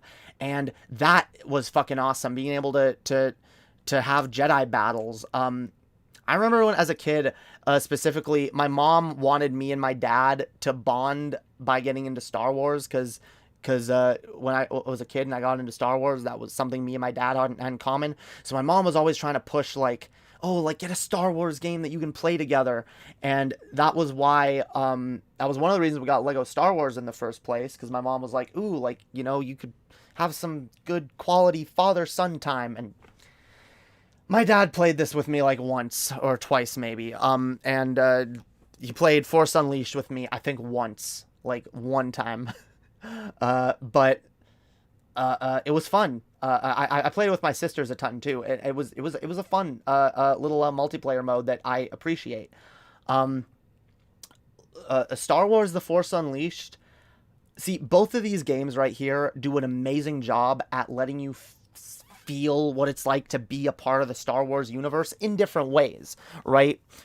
Lego Star Wars shows you the vastness of the universe, all the cool locations, all the different characters, and all the crazy shit. The Force Unleashed focuses on, okay, what's it like to be a Jedi with, like, these really intense force powers, and it does a really good job at showing you that. It's not perfect, it's got some issues, and honestly, it would probably slip down to B for me if it wasn't such a memorable, such a really fun game, that, like, I have fond memories of, and, like, it's one I will always, like, be nostalgic for. So all right, what else we got? What else did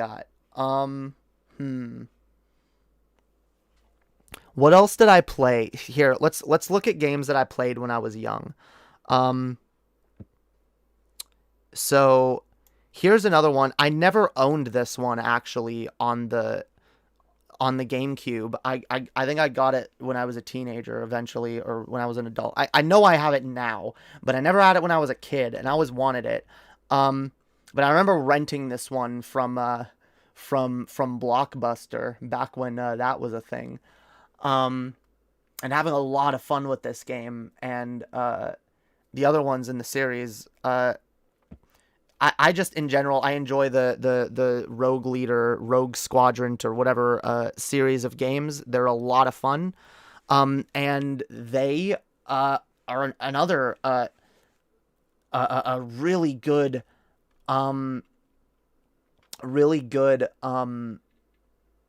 like way to experience what it's like to be in the Star Wars universe, but from this angle, it's what's it like to be a fucking to fly in a starfighter and you know, fly around and go on these missions. And like I'll be honest, I suck at this game. I've always sucked at it, and I never got super far in it, and there were always missions that I would get stuck on. But like, it didn't matter. It was a lot of fun. And like, am I gonna put this too high? You know what? We'll give it a B. I think if it was amazing, I would have like gone out of my way to own it earlier. But like, it's a POG game, and it's another one that I go back and revisit from time to time. In fact, I have it on my modded Wii U. And yeah, if this game never becomes playable tonight, then maybe I will play that or something.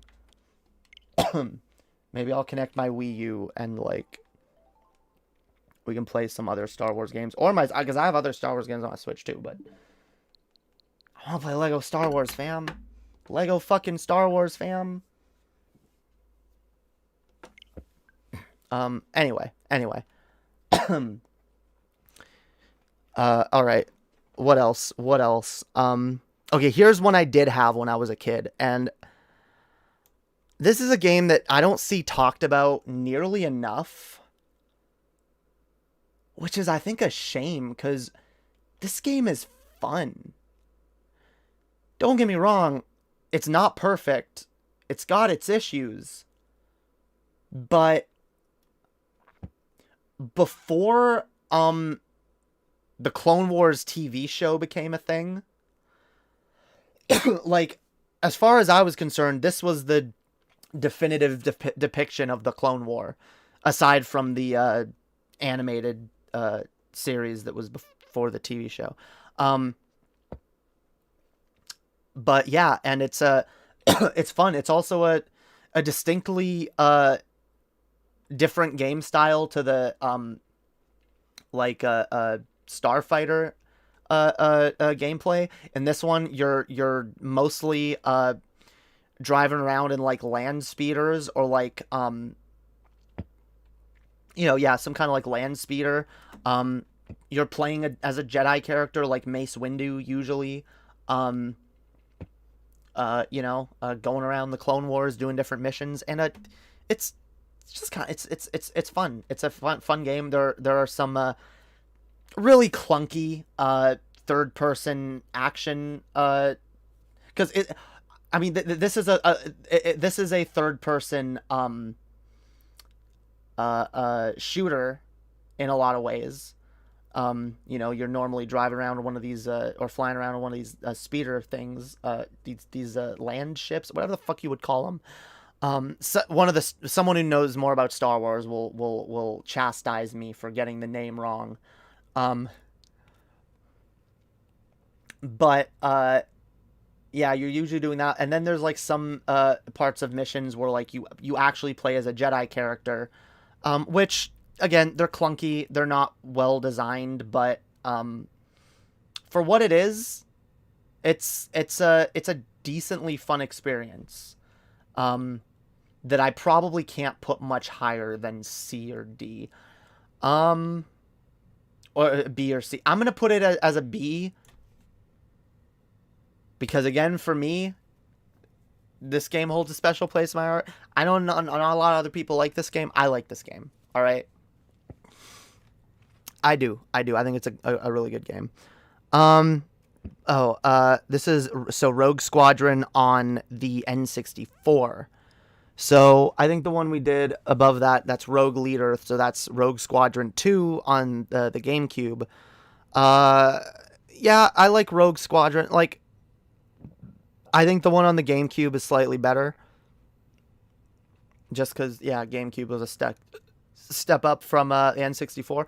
But don't get me wrong, this game is a really good game, a classic too. In fact, it just occurs to me that it's not on the Switch right now, which is actually a damn fucking shame. Like a damn fucking shame. This should absolutely be on the Switch, especially since, as the chat brings up, and as we're going to go to next, this next game is on the Switch. Star Wars, Knights of the Old Republic. This game is a fucking masterpiece. I've never finished this game, but I love this game. I have multiple copies of this game. I have this game on, I have the original version, copies of both the first and the sequel on the Xbox. I bought this game on Android so I could play it on my phone.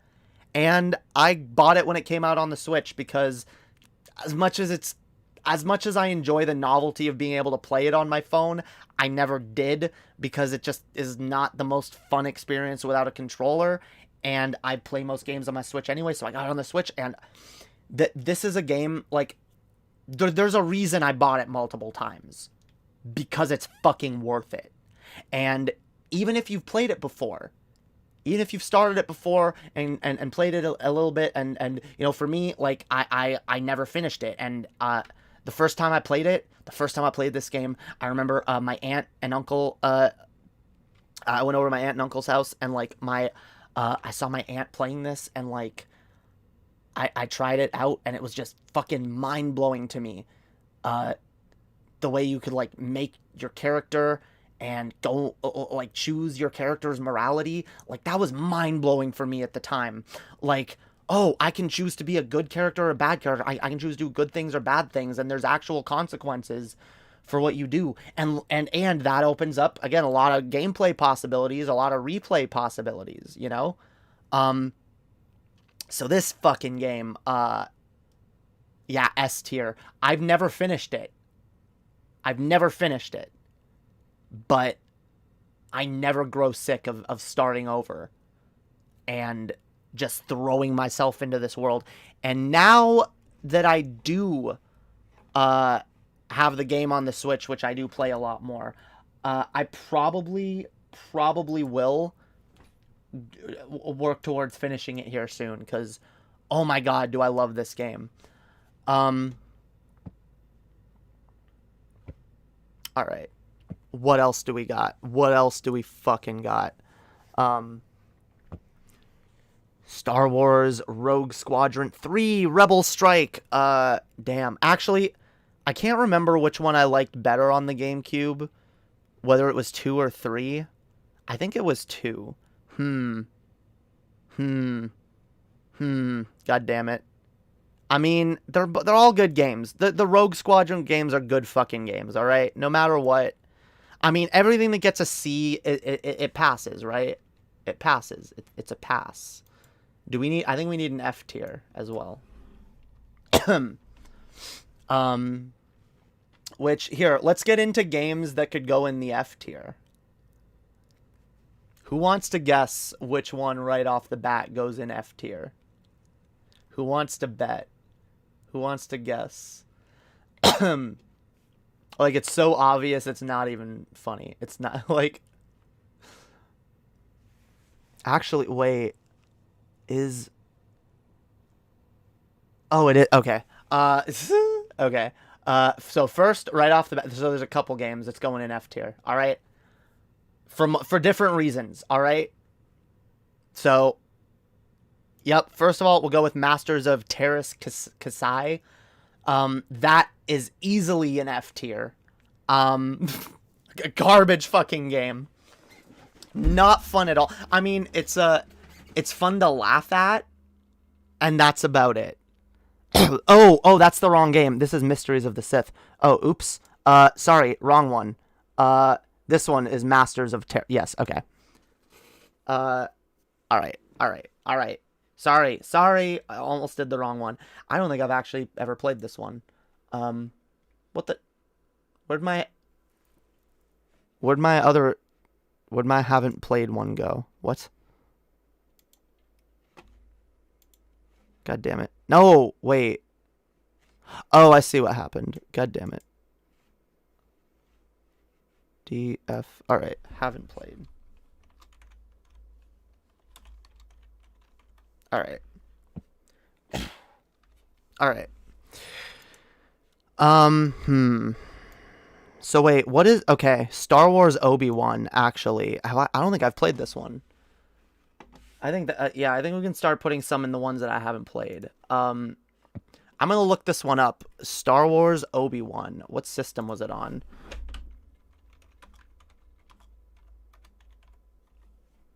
Oh god, this is gonna be hard to search now because... Okay, game. Okay, it was on the GameCube, Xbox, sorry. So definitely not on the GameCube. So I definitely didn't play this one growing up. And I actually didn't know that this existed. And if I did, I probably would have made an attempt to collect it. Because I do, to an extent, collect Star Wars games. In fact, Star Wars is one of the franchises of games I will go out of my way to collect, especially since Star Wars games are relatively easy to collect, cheap and easy to find. So, like, yeah, like, I'm surprised that I never saw this, like, used at some used game store and picked it up yet. But yeah, who can... Okay, what kind of game is this, I guess? Because I'm curious. Is this a good game? Does anyone know? You guys are talking about fucking Sparta, Athens. I don't know what the chat's on about. Anyway, it's... Oh yeah, this one on the Game Boy is also one I don't think I've ever played. Which I probably have it on an emulator. In fact, it's probably on my 3DS in my Game Boy emulator. Wouldn't be surprised if this is a real game. But yeah, never played this one. Huh. Weird. Yeah, wait. Yeah, how much does it cost? I bet you it's not that expensive. What is this? That's Amazon. Fuck off. Whatever. Whatever. Never played it, but looks familiar.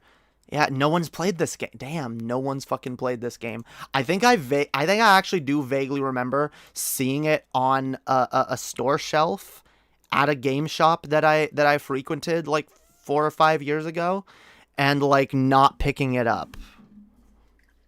Like, which again is weird for me because it's a Star Wars game, and like I don't love the Star Wars movies, but I love Star Wars games, and I always want to at least try each of them.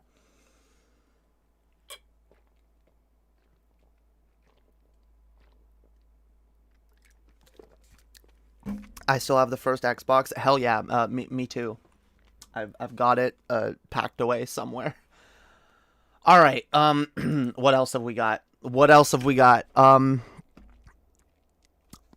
Here, let's go with some of the older ones that I've never played. So I don't think that I've ever played Mysteries of the Sith. Is that one? I believe it's one of the Doom clone ones. In the Jedi Knight series. I have it, actually. I have all of them, but I've never played that one. Yeah, I have them all on Steam, I believe. Never played that one. Which other one did I never play? Did I play the first? I think I did play the first Jedi Knight. And honestly, it's just kind of fine. It's just not, like, I don't enjoy it. And I'll be honest, maybe it's just because I suck at, like, Doom and Doom clones. But, yeah. Attack of the Clones for Game Boy Advance is literally unplayable. Absolute yeah, wait, is that on here? I don't think it's on here. Because, yeah, that needs to go in F tier. I don't see it. Wait, I'm not seeing it. I think they kept out... They left out, like, mostly handheld games. Which is kind of stupid. No! Oops. What did I just do? No. Okay, it saved it. Okay. Fuck. Accidentally hit back. Alright. Dark Forces. I think I played... No, I either played Jedi Knights or Dark Forces. Dark Forces is the Doom clone? Okay. You're thinking of Jedi Knight 2? No, because I played Jedi Knight 2 and I like it. Or which one? Jedi Outcast. Yeah, we'll get to Jedi Outcast in a minute because these are the ones. Wait, Mysteries of the Sith. Wait, what is Mysteries of the Sith? Wait. I don't know what that one is. I think I have it.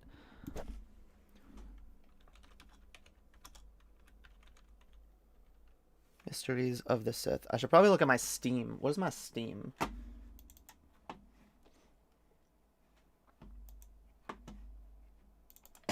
Steam, fam. But yeah, what is this game? Jedi Knight, Mysteries of the Sith. Oh, it's an expansion pack for Star Wars Jedi Knight Dark Forces 2. Ah, okay. Okay, so wait. So Jedi... Oh, god damn it. There's like a bunch of... The fucking... the Jedi Knight games are kind of like confusing because there's...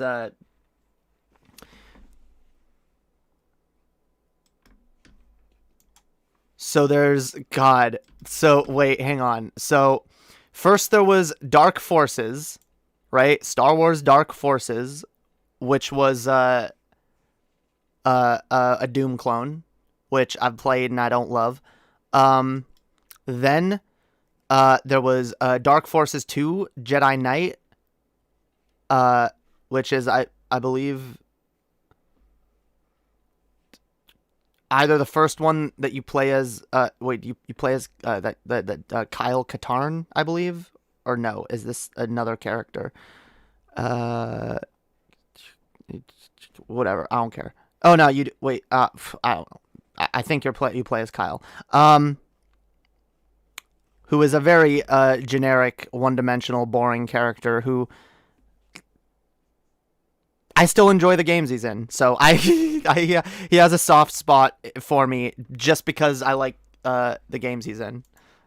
Although I haven't played these ones. So this is an expansion for this. God, I've never played any of these. All right. I love DOS games. Yeah, yo. I know I have all of these on Steam, I believe. Where's my Steam, yo? Star Wars. All the yeah, yo, I do. See, I gotta I gotta actually play these. So I've played Dark Forces. I've not played Dark Forces 2. I've not played Mysteries of the Sith. I have played Jedi Outcast. We'll talk about that in a minute. I have played Jedi Academy. So, all right. Now that I've figured that out, yeah, Mysteries of the Sith and Jedi Knight both will go and didn't play. Let's talk about Jedi Outcast. Because I remember hearing about Jedi Outcast when I was a kid. I remember kind of wanting it. But, I don't know why. For whatever reason, my parents looked at it and were like, I don't know if this is a good thing, which was weird. I don't know what would be bad about it. I will say, I actually am kind of maybe glad I didn't have it when I was a kid. Because, oh my god, is it, really frustrating and has a very difficult learning curve, and right now I'm even stuck on a level where I'm kind of like, wait, what the fuck do I do? Where do I go? But my god, if it isn't a fun, rewarding game that's hella enjoyable once you get that learning curve on, right?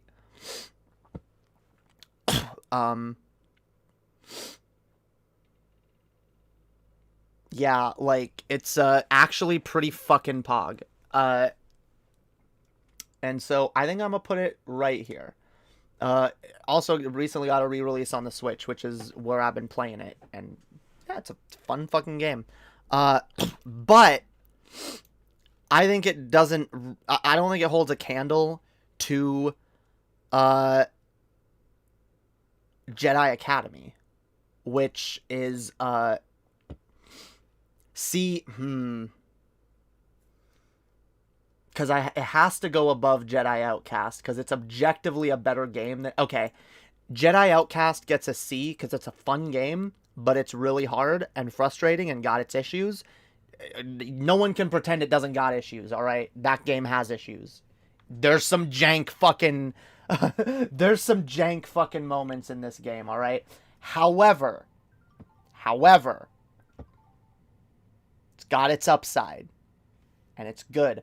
Jedi Academy is way better, a lot of fucking fun, and the fact that you can create your own Jedi, and yeah, I like that you play as a Jedi, wait, you play as a character named Jaden in Jedi Knight 1? That's interesting, because isn't that the same name your character gets in, Jedi Academy? I was pretty sure it was some, gender-neutral sounding name that starts with J. But yeah, like, Jedi Academy is dope, and, the character creator is dope, and yeah. So all of that, dope, fun game, the force powers you get, and, like, the online multiplayer, like, there's just a ton of good shit to this game, and it's a great game to pick up on the Switch as well, because it's been re-released on the Switch. Alright,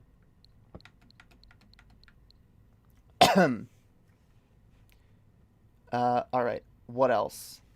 What else have we got? We're not even... Alright. Whew, we got a lot more of this list. What is this? Empire at War? Don't think I played this one. Super Bombad Racing. I don't think I've played this one either. So we'll just eliminate some more. Don't think I played this. Rogue Squad, the new Squadron, whatever. Which, honestly, this seemed like the kind of game I would go for, except after the disappointment of, you know what, let's just get to this next. Because, okay, Masters of Terras Kasai, that goes on the F tier because it deserves it. Because it's a shitty, garbage fucking game that's not fun. I'm willing to admit there's probably some fun to be had with Star Wars Battlefront 2. The new Star Wars Battlefront 2, to be clear, not the original. We'll get to that in a minute.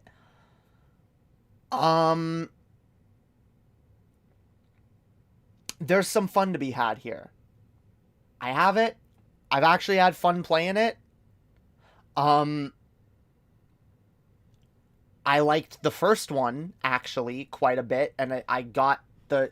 y'all could actually see... Wait, can I show y'all my GameCube? My, look, see? My... You can see part of it. My Darth Vader... Not GameCube. My PS4. I got, a PS4 that was, bundled with, Star Wars Battlefront, the first one, and, this beautiful Darth Vader, design on it. And, also a Darth Vader controller that I don't use anymore because it no longer works. But, and yeah, that was one of the first games I got for the PS4, and I actually enjoyed it quite a bit. Mostly the, I'll be honest, I'm a sucker for, any flying, levels in Star Wars games. Because, again, I'm not like a big fan of like racing games or whatever, but there's just something fun about playing in flying around in a starfighter. You know, like that is just a lot of fun to me. And so I enjoyed the first Star Wars Battlefront on the PS4. I enjoyed mostly those levels, and there were, you know, Star Wars Battlefront 2 had more features and more ships and locations and all of that. But overall, I'm sorry, this game gets an F for so many reasons. This game was a disaster when it launched. just a disaster, right down to like, oh, we're gonna make Darth Vader an exclusive character that you have to pay extra for, and we're gonna put that behind a paywall, and like a bunch of shit behind a paywall, and the microtransactions that this game was littered with at launch. And like, I know it's supposed to be a step up, that, oh, this game actually has a single player campaign, and that's supposed to make it better than the first one, but I'm sorry, the fact that that was a selling point, that, hey, this one actually does have a campaign and something to do for single player, just honestly brings down what would have been two C or D level games and brings them right down, right next to each other in F tier, where they belong. Especially for shitting all over what a lot of us know and love as the real Star Wars Battlefront games. And for that alone, these go down here. Because when it comes to like when it comes to like how to make a fun, immersive a Star Wars game, how to capture that you know, you're in the middle of a battlefield in a war in Star Wars feel. When it comes to execution, content, all of it, it is a mockery. And it exemplifies what's wrong with these games, that they dared to name themselves after Star Wars Battlefront on the PS2. Let's start with the first one, because actually, no. We'll start with the second one so you guys can see my point. Just like we started with the second of the new ones. You guys can see my point. Let's Star Wars Battlefront 2. All right. I want to be clear. For me, shooters are not my go-to. If shooters were my go-to, this would be an S tier game for me. All right. But because I've been ranking these games more on a curve of how I enjoyed them, I love this game. Don't get me wrong. This game is great. It's great. Fucking it's top tier Star Wars shit. Really fucking good game. This is an F tier fucking game. Did I say F tier? This is an A tier fucking game. This is an A tier fucking game. Amazing. Lot of fun. Lot of good shit.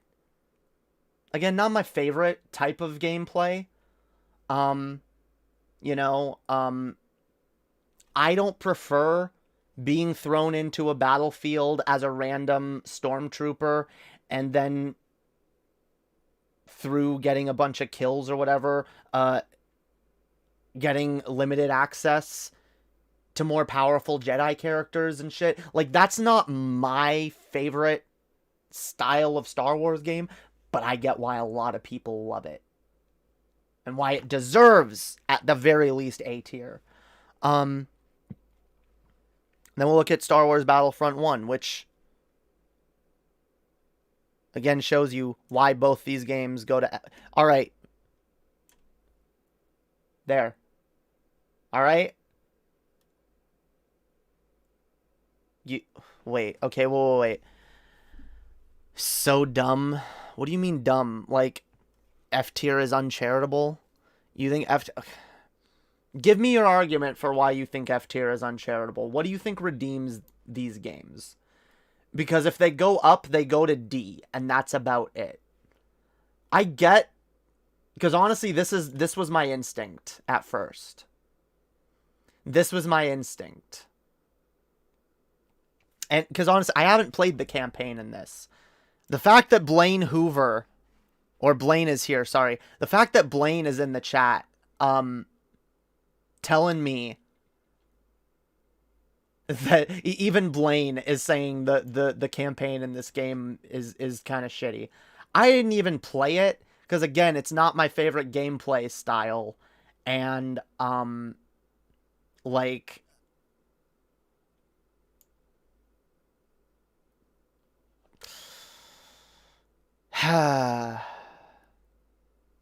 Squadrons is important for some non-binary Star Wars fan. You mean this one? See, I haven't played it. I believe this game has VR, right? I don't think it's limited to VR. I think it's one of the games that's enhanced with VR, if I'm not mistaken. But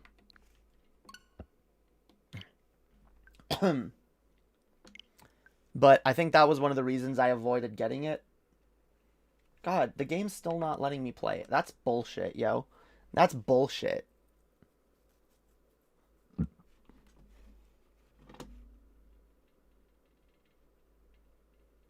Is it, like, if I find out that other people are, like, currently playing it right now on, like, the PS4 or some shit...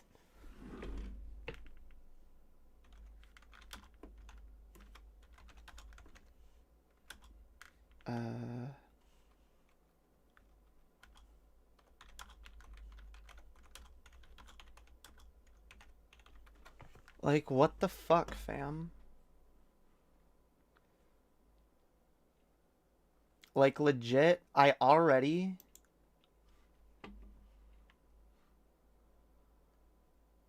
The Steam version of the Skywalker Saga will go live on April 5th at 1 p.m. Eastern.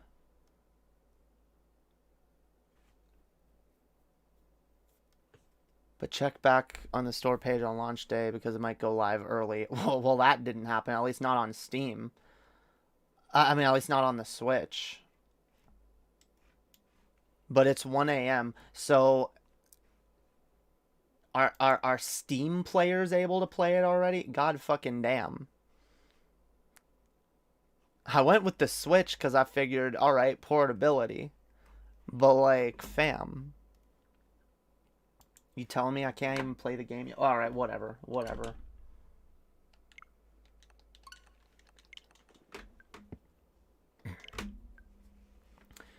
Let's continue. Try refreshing. I did. I'm gonna turn off my fucking Switch again. Oh, I thought Squadrons was in F, and I was going to say it's not amazing, but it's not bad either, and it's got some... Yeah, I don't know. I just haven't played it. I don't have it. I've never played it. Actually, I actually may have it on PS4 if it was ever a PlayStation Plus game. I may have added it to my collection. But yeah, I definitely actually do want to play that one because I'm a sucker. I'm a sucker for the Squadron games. As you can see, I love these games. They're fucking pog. All right, let's get back to the list. Star Wars Starfighter. This game can go indie. It was fine. Like I said, even though I'm a sucker for those games, I believe I've played Starfighter, and it didn't really pull me in. It just was kind of fine. It was fine. It was playable. But it was fine. By the way, can I just say, a D for a Star Wars game is actually pretty fucking high because it's still a Star Wars game. I just want to be clear there. All right. You know what? Fine. Here's what I'm gonna do for you whiners. You whiners in the chat. All right. If this doesn't make you people happy, then I swear, okay? Then you people are unpleasable.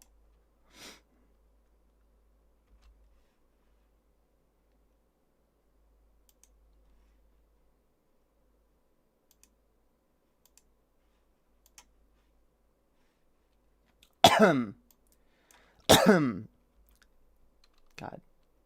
There. If you people aren't happy with this, then I swear to God. All right. All right. All right. We good? We good, fam? All right.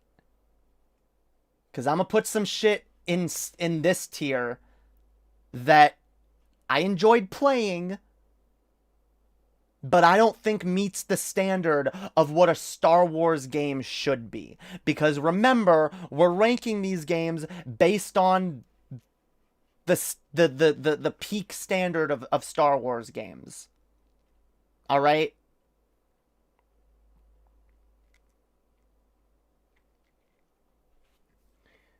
So anything in A+ or S tier, this is peak tier shit. And when you have this level of quality, when the potential is this, see what I mean? All right. The second one is well made and has a lot to it. The first one doesn't provide enough. I see that perspective and I even agree with it. All right, then it's going like this. All right. I can't put either of these above D. I cannot in good conscience put either of these above D tier. All right? I'm sorry. If all right, I'll cop to it that D has more. I'll cop to it that Battlefront 2 has more than Battlefront 1, but all that does is pull Battlefront 1 down in the ranking. I'm sorry. This game does not pass. This game does not get a passing grade. All right? This gets a try fucking harder. This gets a try again. Back to the drawing board. I know you can do better. All right? That's how I'm grading these. And oh, absolutely, they could have done a million times better with these. All right? All right, enough. We're moving on from these. I don't want to hear it again. I want to talk about these again. You know what? Here, let's talk about a really good modern Star Wars game that I actually fucking love. That I still don't think is perfect, but let's talk about Jedi Fallen Order. I thought Jedi Fallen Order was really fucking good. Like, a lot of fucking fun. And it really did live up to the quality of, at least my favorite era of gaming. I think I could, compare this game most closely to something like Metroid Prime 1, on the GameCube.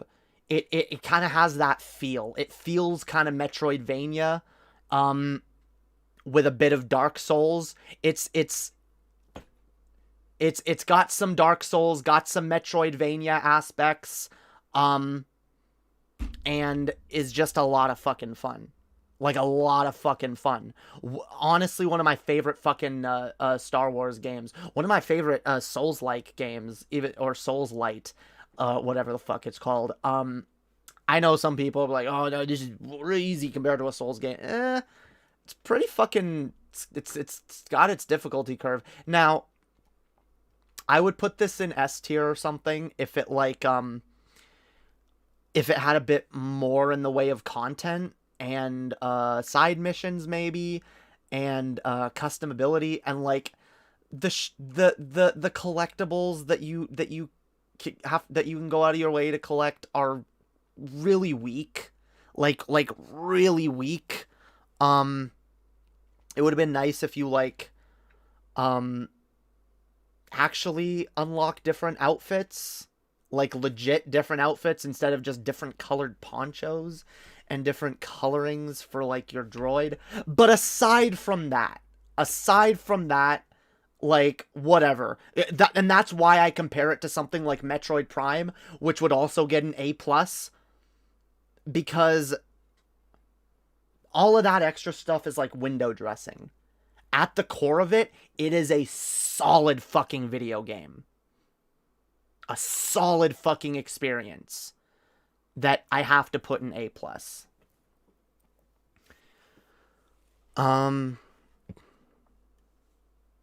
struggled a bit on the second to highest difficulty. Yeah, I just played standard difficulty, but I really enjoyed it.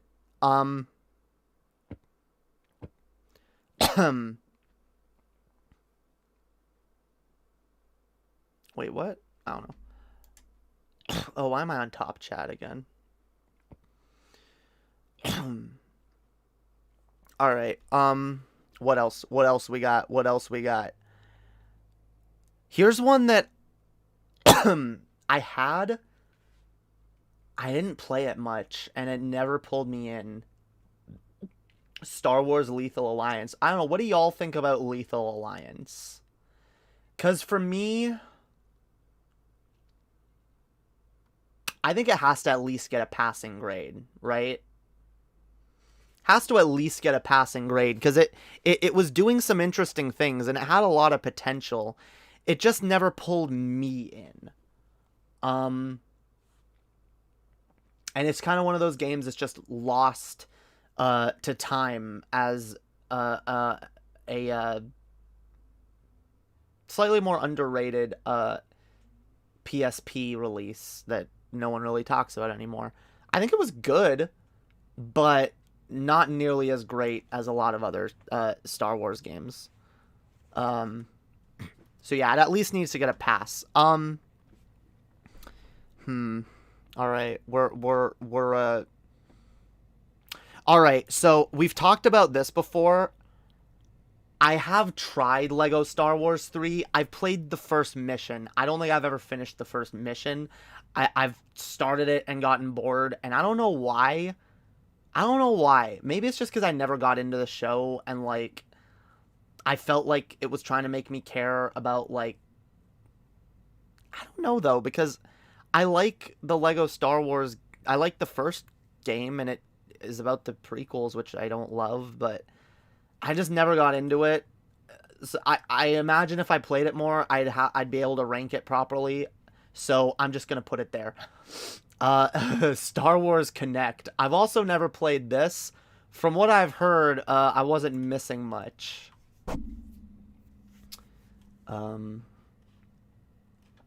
So here, let's cover, I guess we can cover the Star Wars Battlefront games on the PSP.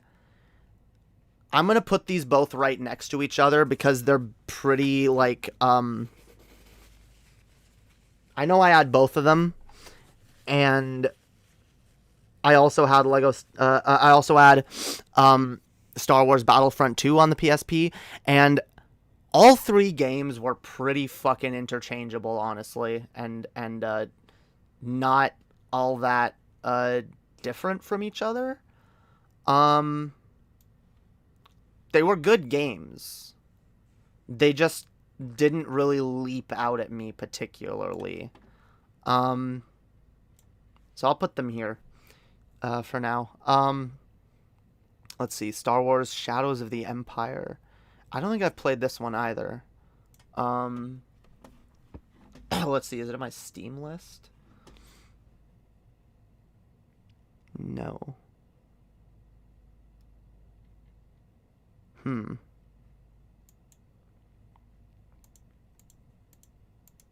So yeah, whatever that game is, I'm not sure. Here, I guess we'll search it. No, wait, what's it called? No, these fucking tabs. Shadows of the Empire. Shadows of the Empire.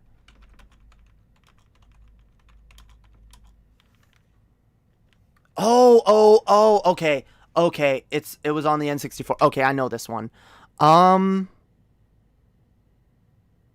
Yeah, this one was just kind of fine.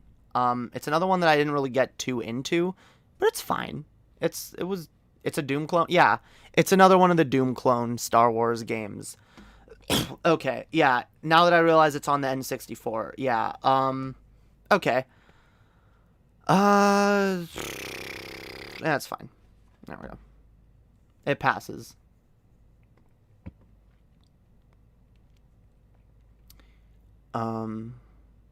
Shrek. I'm not a huge Shrek fan. I don't dislike Shrek. It's been a while since I've seen those. They're good movies. They're good movies. All right. We're getting down. We're getting. Yeah, I've intentionally left some sequels out. Republic Commando. I don't think I've ever played this one, because I believe it's like a strategy game. It's actually, I know it's on the Switch. It's actually probably the one Star Wars game on the Switch that I don't have. Probably should play it at some point. It's not my genre particularly, but it doesn't mean it's a bad game. Star Wars Fighter. God, we gotta look this one up. Let's see, what system was this? No! God damn it, game. Oh, TIE Fighter. God, wait. So this is a DOS game. I've definitely never played this. Although it reminds me of something I've played. Reminds me almost of like one of the Atari Star Wars games, which I have played. But I don't think I've ever played this one, so nope. I don't even want this list. Why do I have it here?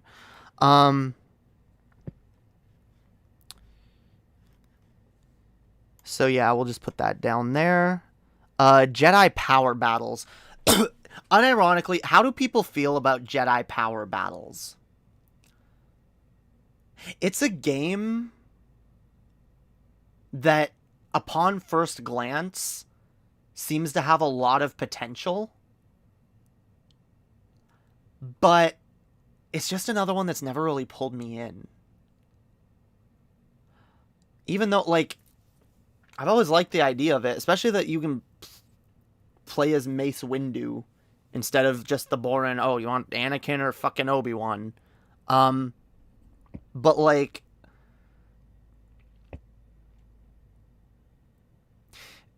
it didn't seem all that different to me, honestly, from Phantom Menace on the PS1.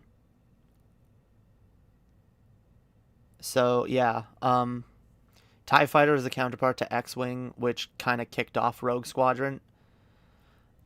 Yeah, X-Wing here. I should probably play both of these, as I love the Rogue Squadron games, and playing their spiritual predecessors would probably be a worthwhile experience. But yeah, repetitive. Jedi Power Battles, because to my memory, it's just a pretty repetitive hack and slash game where there's not really much to do. God, okay.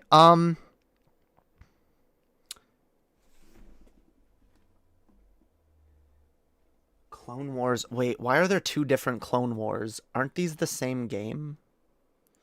You know what? I'm gonna just put these down here because both of these. Oh, okay, I know which. Yeah, one of these is a Wii exclusive, I think, and the other one is the one that was on all systems or something. Yeah, whatever. I've never gotten into either of these games. I have the one on the PS3 or whatever. For whatever, like, I don't know. I haven't played it enough to say it belongs in like F or D tier. But I just think they're not great games. Not my favorite. But again, yeah, I don't know them well enough to actually like rank them fairly, All right, we're getting in. Lego Star Wars The Force Awakens. I actually do have this one. I played it a bit, and it's fine. It's fine. It's fine. It's playable. It's fine. I liked it for a little bit, but it didn't grab me like the other ones did particularly. One is on the Wii and the other is on the DS. The DS one is fucking excellent. I need to learn how to play the one on the DS because I think I tried it and I couldn't kill the first boss that you run into, and I was like, how the fuck do you like? I was playing it on. I've played it on both the PS3 and on the PSP recently. I've played both versions, and both versions, fam, I get stuck on like this fucking droid mini boss thing and on the first mission, and it's like, how the fuck do you do damage to this thing? And it's like I restarted it. I tried to pay attention to see if it actually tells me what to do. I couldn't figure it the fuck out. I can't figure it the fuck out. It's too confusing. It's not intuitive enough. All right. I don't approve. I don't fucking approve. Maybe I'm just an idiot. I don't fucking know. But when it's that easy for me to get stuck on the first level of a game like this, that's just kind of sad. Of a Star Wars game, all right?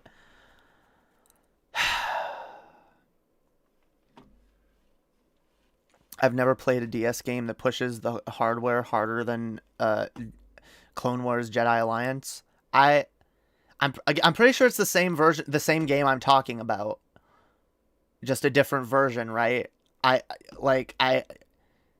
don't know if you want me to play that game, you gotta teach me how to. That's the thing. I could probably look up a fucking guide and be like, how do I beat this easy looking boss on the first fucking level? But I hate doing that. No, I'm not talking about Revenge of the Sith on the GBA. No, because I love Revenge of the Sith, and that's why I've been saving that, because that's one of my favorite fucking games. No, I'm talking about, it's either a droid or a ship or something that you have to fight. It's on the first mission. You're in like some desert level. You're on some like desert planet. There's sand or something, and it's like, I don't know what it is. I don't know. I've tried it. But no. All right. You know what? Since we brought it up, let's bring up another one of my favorite Star Wars games. And when it comes to all right, here's why I've saved this one for so long, because this game, there's so many different versions of it. Well, there's two versions of it. Like, there's two distinct versions of it. There's the GBA/DS version, which is a 2D what's the term? Beat 'em up. And honestly, a really fucking good beat 'em up. Like a really, really fucking fun 2D beat 'em up. And I'm not a huge fan of that genre. You know, I don't particularly like games like Double Dragon or whatever. They're not my favorite games. But like the Star Wars Episode 3 on the DS. I had the DS version originally, and I loved it. It's Pog. Recently, because I don't know what happened to my old copy of it, so I found a ROM of it, and I decided to play the GBA version to compare, and that's also a dope version. The only difference between the GBA and the DS version is that the DS version adds ship flying levels, which are not great but not horrible. I think there's also some dogfighting missions. But for the most part, it's fucking dope. It's a dope fucking game, with or without the bonus levels in the DS version. Either way, this is one of my favorite handheld Star Wars games. Now, what about the PS2/GameCube Xbox version? The PS2 Xbox version of this game is also good, but flight sim. I guess that's the term I should be looking for. Flight simulator. You know, it feels like a weird term to refer to a Star Wars game as a flight simulator, but yeah. But yeah, if we were just ranking the PS2 Xbox versions that go down here, the DS GBA versions, God, I can't. I want to put them in A+. I recognize their flaws, and the thing that Blaine brought up, one of the first mini bosses that you fight is kind of hard to figure out how to fight. See, maybe it's just because I grew up playing that game, and I played it. See, I'm a cop to this right now. When I was a kid, it was way easier for me to like figure out what the fuck I was doing in a video game, and like if I couldn't figure out something right away, I had more patience to be like, all right, how do I actually figure this out? These days, trying to play a game as an adult, I want to play a game that makes me have fun and makes me feel like a kid again. So I really don't want to play a game that I have to sit and think about and be like, all right, how do I beat this? But if I'm playing a game that I did play as a kid and I did take the time to figure out, you know, but yeah, you know what? Fuck y'all. It's my list. I'm putting it in A+ just for the DS version. All right? I love how theatrical and hammy the PS2 version is more than willing to delve into. That game understands the prequels more than any other Star Wars game, IMO. You mean the PS2 version of this game? Of Episode 3? I haven't finished the PS2 version of it. I've never finished it. I played the first few levels. I enjoy it. It's a fun game. But like, it was the DS version that really pulled me in. Anyway.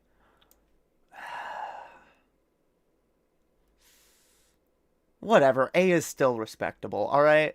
Get out of here. What next? Oh wait, we didn't rank Jedi Power Battles. Yeah. Does Jedi Power Battles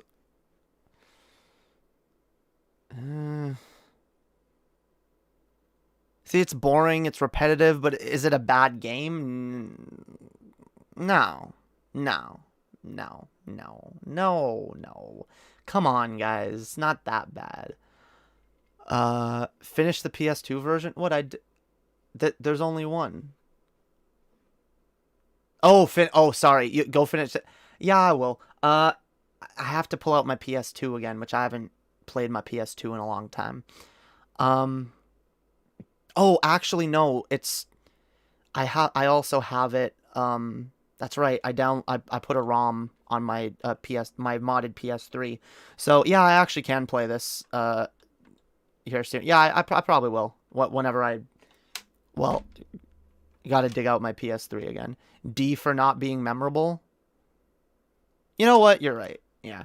D for not being memorable. Because this is a game that every time I see it, and I see its title, like, it seems like it would be, just by its title alone, it seems like it would be a really fun game.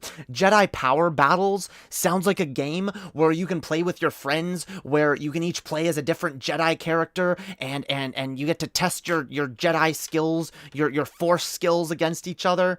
It's not. It's just a repetitive hack and slash beat 'em up that's not all that interesting. All right. So here's the games I've been putting off for a while as well. The SNES games. So Episode 3, like I said, is my favorite of all the 2D side-scroller Star Wars games. I think Episode 3 on the DS is probably the best that there is. But when it comes to Star Wars side scrollers.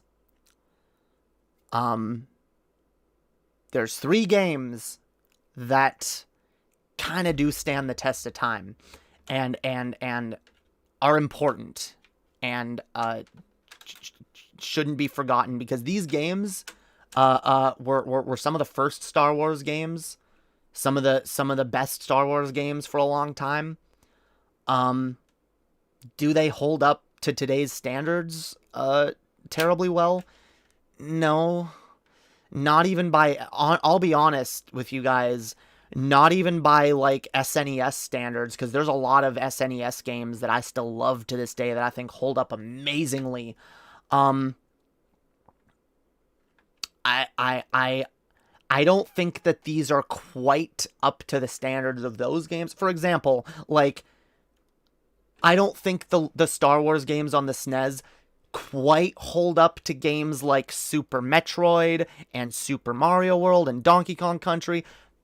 But again, those are fucking, like, masterpieces for the system.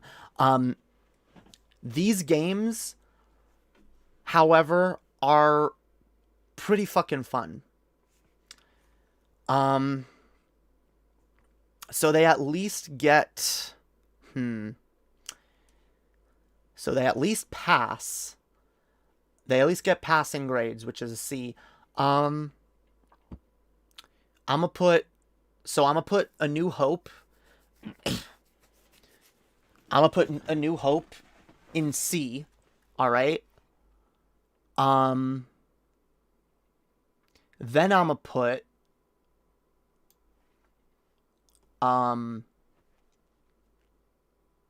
Empire Strikes Back, which all right.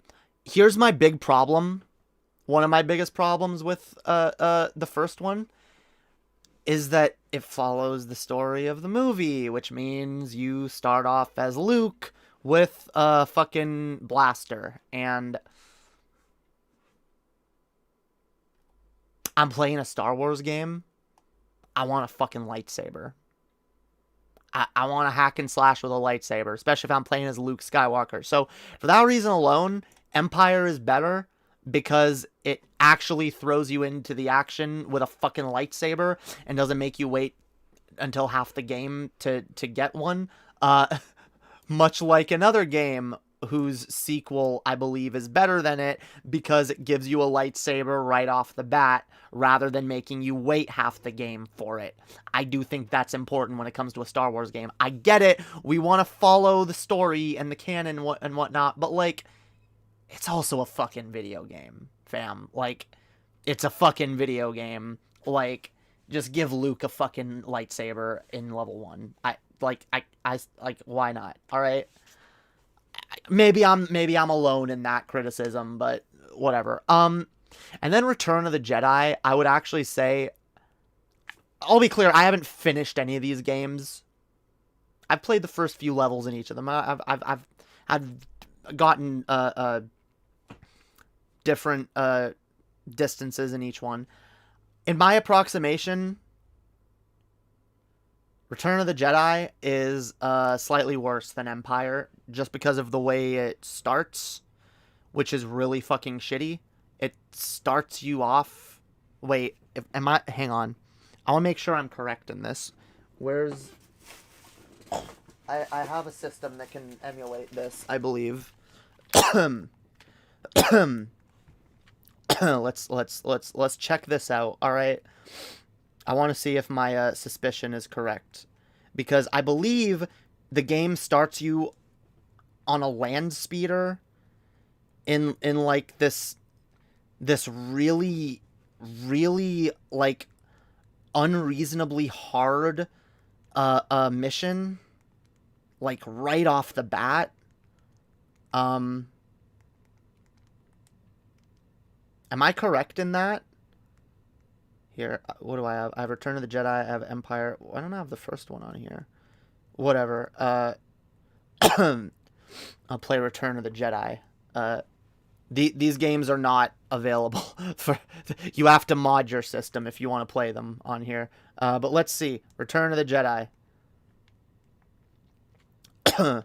Let's see if my Suspicion is correct. Yup. Oh, God. This shit. This shit. You're driving around on the fucking land speeder thing, and you have to, like... God, you have to... Why can you fall? You're driving around on sand. Why can you fall down into the blackness? All right? I don't like this. For this level alone, this opening, I despise this game. It's unforgivable, all right? It's not even, whatever, with a bit of, like, figuring out, like, you can figure out how to do it. It's just, like, okay, I'll admit, I'm playing it right now. It's not as hard as I thought it was. It's not as hard as I remembered it, but, like, it's still not, like, hang on here. I'll show you guys. All right, here.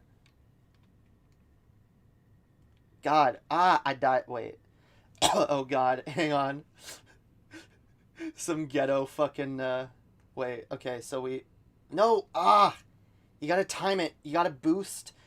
Okay, so you gotta hold down B to boost, and then you gotta press Y to jump. You gotta jump at the right points. You gotta jump, and you gotta boost. Yeah, you gotta boost, otherwise you won't make the jumps. So you gotta hold B and be boosting constantly, and jump, just jump constantly. Oh my God, this is Star Wars, guys. This is Star Wars. Yeah.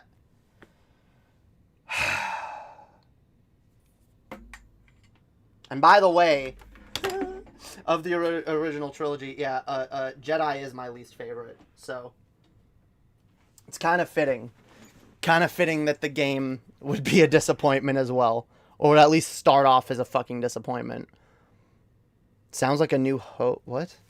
Land speeder? Yeah. Oh, well, you just saw what I was playing. Yeah. God, this I don't like this level. I don't like that it starts you with that. All right? I don't like that. No, there is a land speeder, but it's a 2D actually. This tries to do like pull a 3D shit. But no, Empire, yeah. So all right. I've made my decision. All right. New Hope and Jedi are C. Empire is B. All right. Sticking to that. LMAO, this is exactly what half the YouTube vids from the 2010s are like. Yeah, yo. That being said, look, all right. Here's how Empire. Here. Oh fuck. You know what? Here, let's do the same thing. All right. Let's 2010 it. Let's 2010 it, fam. Why not? Let's 2010 it.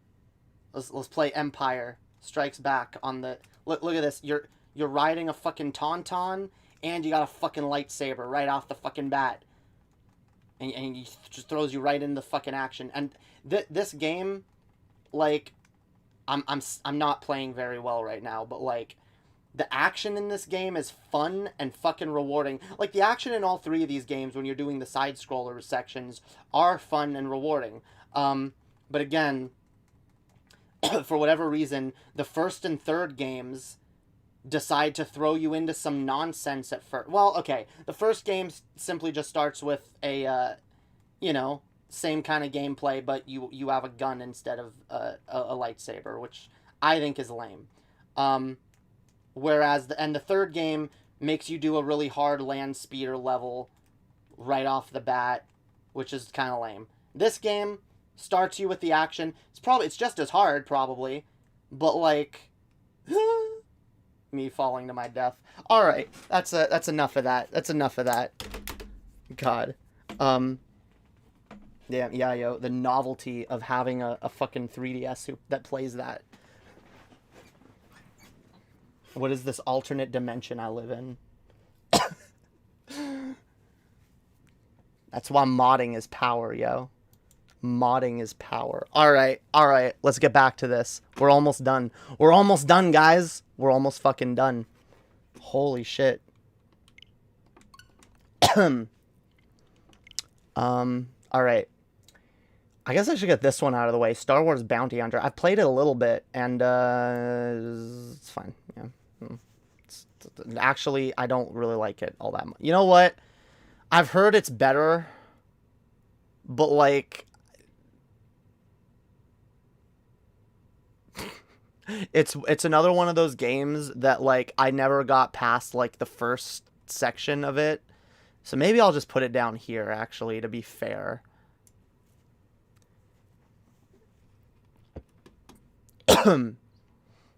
The few times I've tried it, it's not a game that I've loved. All right.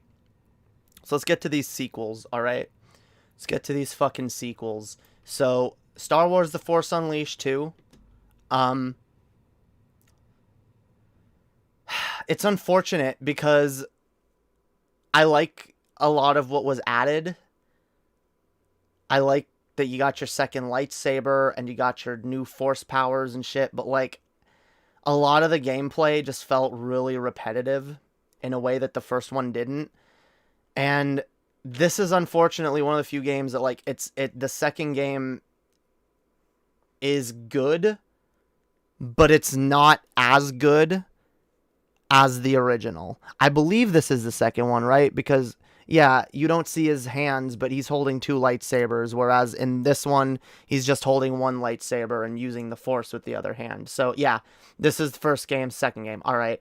But this is the first one where I think there's like a significant leap between the quality in the two games. And that I think is a significant step down. Again, it's a fun game.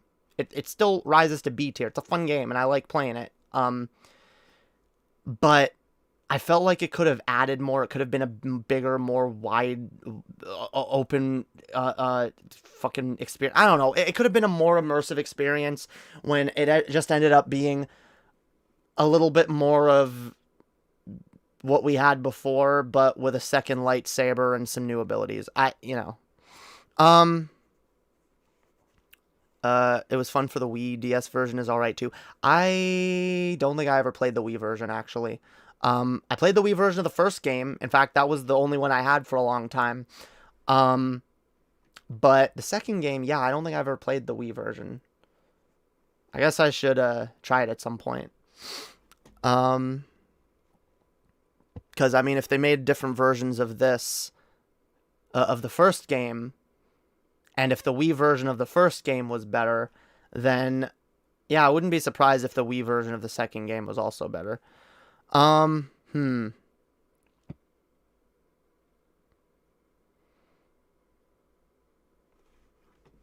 Wait, what? What's going on? Oh, whatever. Someone not interested in my stream? I don't know what happened in the chat. Whatever. It's all good. All right. Let's get to... We got two left. I guess we'll just put... Okay, Star Wars Racer. All right. This one is going to be a boring one to talk about, actually, because I've never played too far into it. I know it's a good game. And, I've played it a little bit. Petty chat drama? Alright. Let's see. I don't think I know enough about this game. I don't know. What does the chat think? Where does the chat think this game goes in relation to the first one? Because I've never gotten too far. I've played it. I've played like the opening section a few times. Because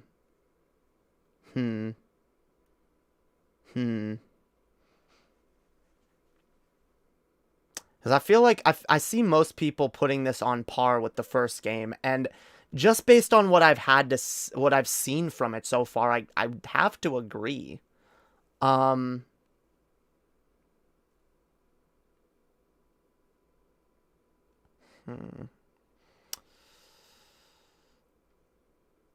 Kind of surprised Demolition and Pod Racer weren't on the list. Yeah, I'm actually surprised. Where's Demolition? Let's see. Yeah, I mean, you gotta put... You know what? I'm gonna trust it. Because my biggest thing was I was putting off playing Knights of the Old Republic 2 until I finished Knights of the Old Republic 1. Then I realized I was never gonna finish Knights of the Old Republic 1 anytime soon. So I played 2 a little bit, and I realized, like, oh, there's actually, like, a lot of dope shit, and, like, stuff that I wish was in the first game, and I was starting to notice, like, little things that are improvements. I'm like, oh, no, okay, no, I gotta go back. I gotta make myself finish the first one. Otherwise, I'm gonna spoil myself with the second one, and I'm never gonna, right? Which was what I did with Kingdom Hearts 1 and 2. When I first got my PS2 and I got Kingdom Hearts 1 and 2, and I was like, I played 1 a little bit, and I was like so tempted to touch 2, and I put 2 in, and I played that one a little bit before I had gotten too much into Kingdom Hearts 1. I was like, holy shit, yeah, this game is better, and I was like, god damn, now I gotta play them in order.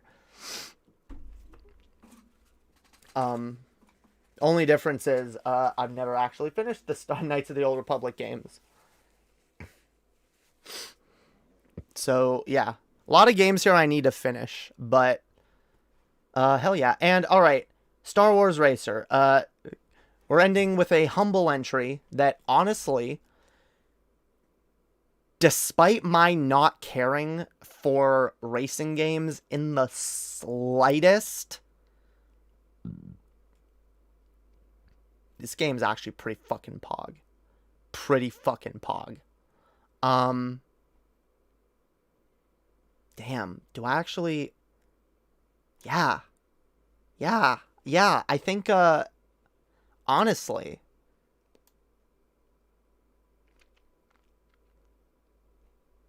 for what it is, I mean, fam, like, the pod racing scenes in the movie when I was a kid, I don't know, that was one of the things that, like, I fantasized about, like, actually doing myself the most, is riding around in a fucking pod racer. So yeah.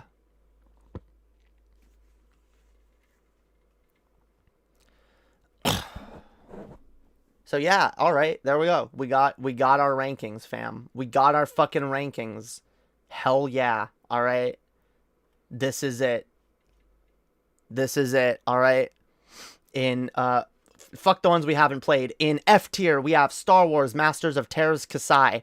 In D tier, we have Star Wars Battlefronts 1 and 2, the newer ones. I won't use the term remake because that would be an insult to the good ones. In D, we also have Jedi Power Battles, which is a pretty forgettable game. In C tier, the passing playable games that are mostly at least decent. We got Star Wars Dark Forces, the Doom clone. We got Star Wars Starfighter. We got Star Wars Lethal Alliance on the PSP. We got Battlefront Renegade Squadron and Battlefront Elite Squadron. Both pretty similar PSP games, but also pretty good. We got Shadows of the Empire. We got Lego Star Wars The Force Awakens.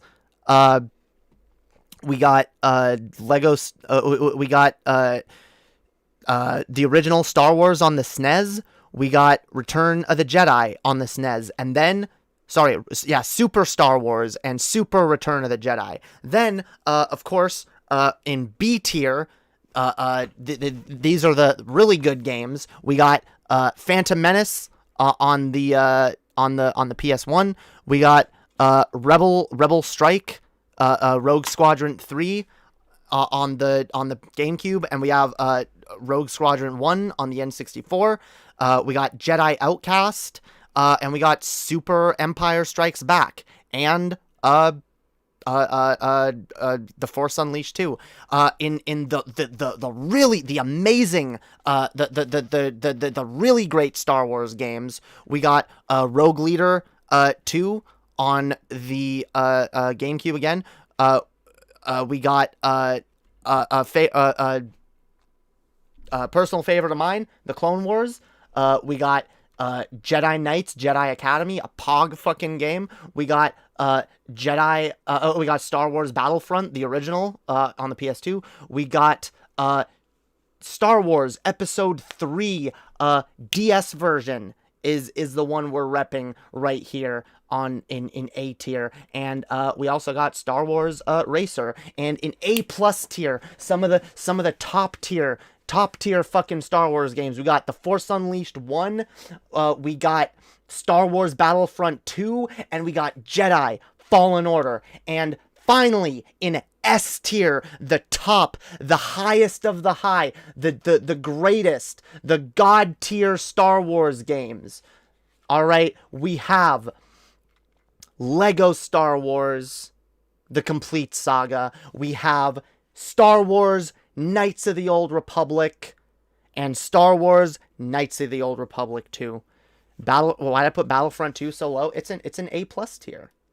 It's an A+. This is the original Battlefront, which is an A. So, yeah. God, honestly, I'm almost getting the urge to, like, alter these now. Just cause of y'all's whining. Alright? I mean, the new one? Oh. I literally, I went in depth on the number of reasons why both of those games are so low in my approximation. But just to be clear again, the biggest reason that I put these games as low as I do is because I'm holding them up to the standards of these games. This particularly.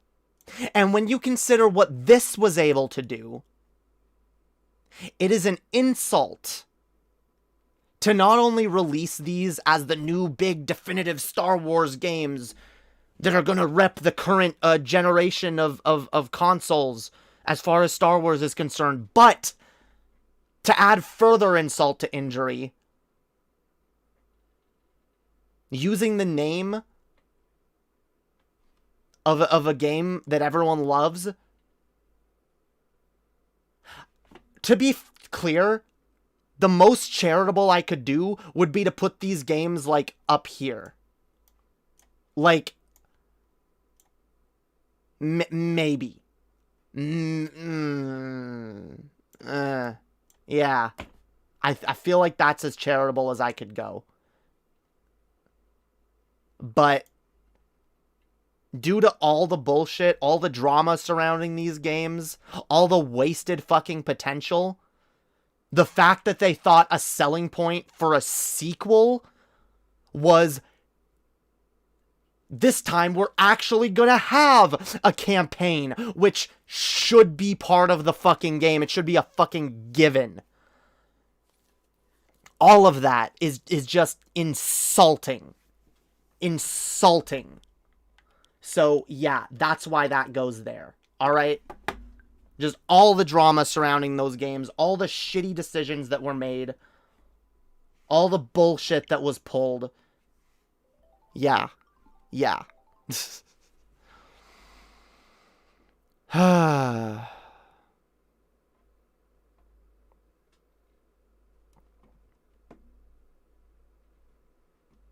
Yeah, it's all good.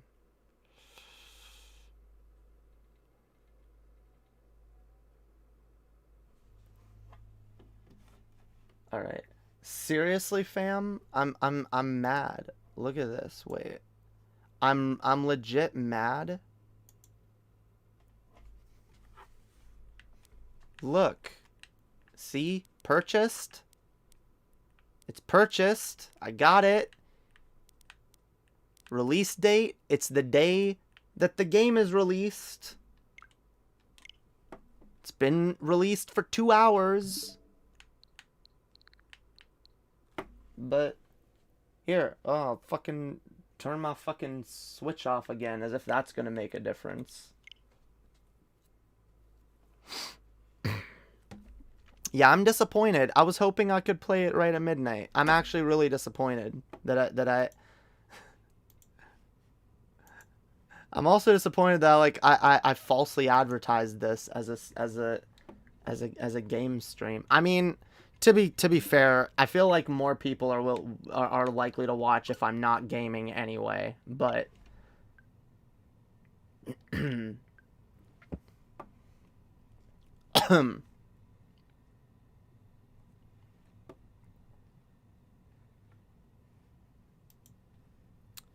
waiting for mine to download. Yeah, what system did you buy it on? Did you get it on PS4 or some shit? Cause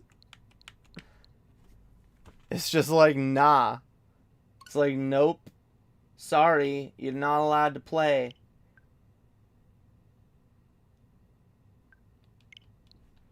God.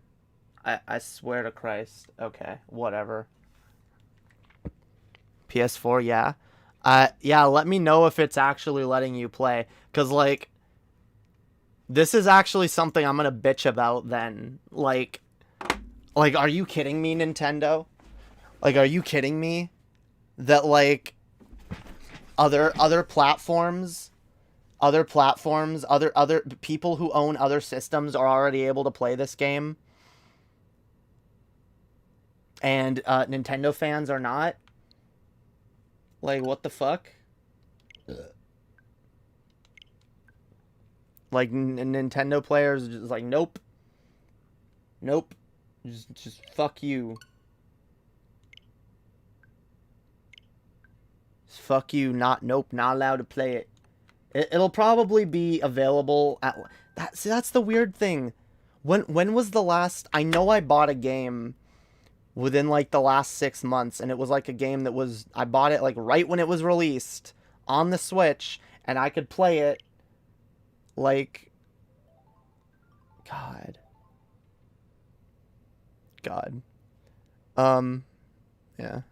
Like, whatever. It's not a thing worth arguing about. Like, people can watch if they want to watch. People don't want to watch, they don't gotta watch. There's a million other things on YouTube. That's the nice thing about YouTube, alright? You can watch whatever you want. There's a ton of content. Ton of people, you know? I don't take it personally if, like, you know, someone who normally watches some of my streams,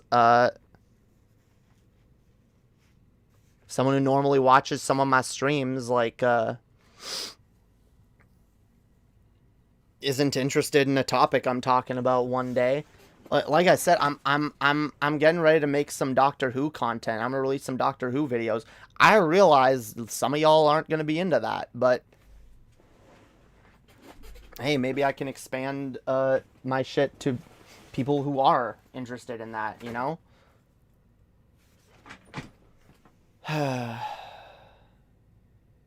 I think you just misrepresented me. I meant it as a good thing that I don't have to pretend to be interested because I'm pretty sure... Yeah, whatever. Be here, don't be here. Be interested, don't be interested. I don't care. I don't care, fam. I don't care. Have you seen the Book of Boba? No, I haven't. I was considering watching it. Then I heard... Look, The Mandalorian was good. It was actually really good. But after 2 seasons, I think, like, I've had about enough.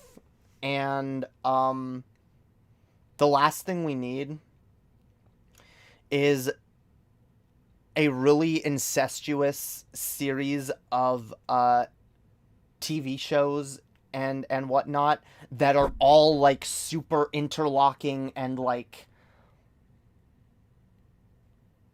I'm sorry, guys. We don't need... Like, I get it, like, Star Wars Cinematic Universe as an idea is really appealing to some people.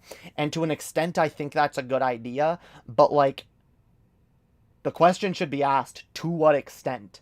Because, quite frankly, I think what makes a good Star Wars property is being able to jump into it with no prior knowledge of anything else.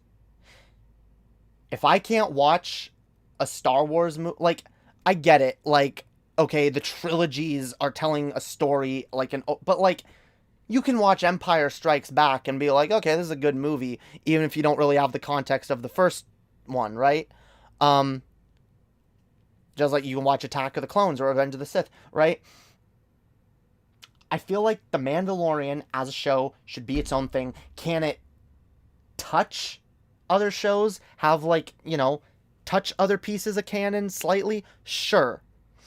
But the way I've heard it, it sounds like it's continuing the plot of The Mandalorian or some shit, which that's kind of stupid. I want TV shows and shit that take place all across the Star Wars timeline, okay? We're gonna learn about Boba Fett. Let's go back and, like, learn about his origins or some shit. Let's you know, let's have a series. How about this? Let's have a series that gives us the Knights of the Old Republic era. Let's have a series about Darth Revan, you know? That would be pog. But, like, if every Star Wars show that comes out is gonna have some relation and some tie-in to every other show and shit, and it's just gonna become this expanded universe that, like, you know, ooh, what's the next chapter in the expanded universe saga? Oh, it's the Book of Boba Fett season 2. Oh, and then of course, if you want to like, I'm sorry, if they tie in the Obi-Wan show, I'm not watching it. I'm not watching it.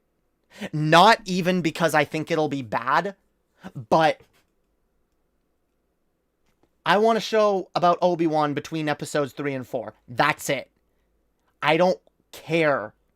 It, like, if it ties in, oh, well, we have to see what Boba Fett was doing around this time too, and, like, or yeah, like, let's have, like, Obi-Wan interact with Mando or something. No. Stop. These properties should stand alone. They should be pieces. They should be standalone pieces within a larger universe, not interlocking puzzle pieces that you have to, like, watch all these things together to get all the content. Like, yeah.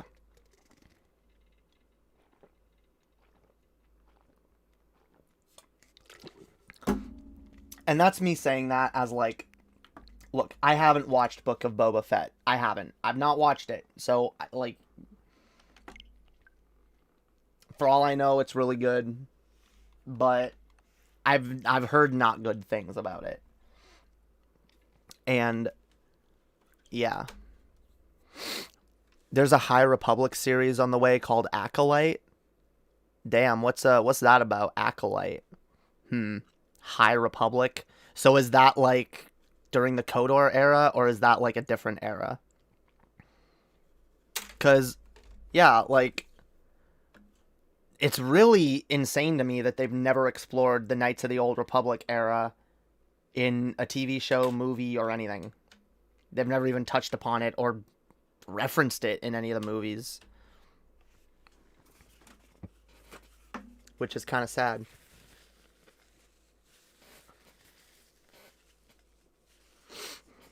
Fam, Jedi Fallen Order was so good, and it's I didn't even pay full attention to the story, and the bits that I was able to glean from the story were so good that I was just like, fam, this game, the plot of this game should have been what the sequel trilogy was about. Unironically, you know, as much as I like the idea, I actually do like the idea of saying, hey, let's have a female Star Wars protagonist now, and I'm not against that at all. Yeah, Rey is pretty fucking boring, and honestly, I almost kind of would have rather just had a Cal from Jedi Fallen Order as the protagonist for these films. I mean, he's a little generic too, but, like, that's the hilarious thing. For a video game character, he actually seems to have, like, slightly more depth to him than Rey does. This just might be me being really uncharitable to Rey, though, because I really do have my issues with the sequels. I haven't seen them in a while, and I like Rey a lot, to be honest. I find her early story very relatable as an agoraphobic person. I could see that being a perspective. I could also see there being the perspective of like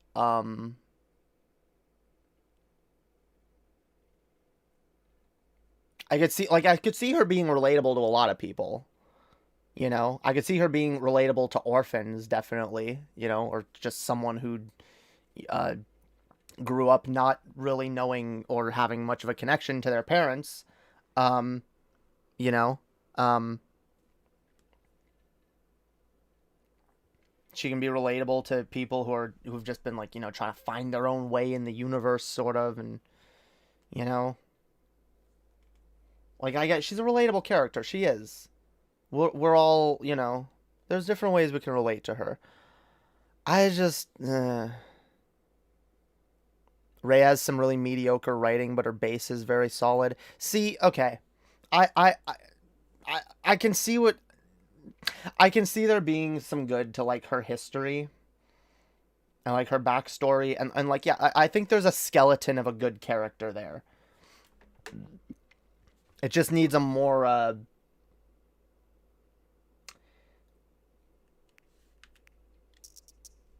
adept writer to like flesh her out and, you know, make her come alive a bit better, because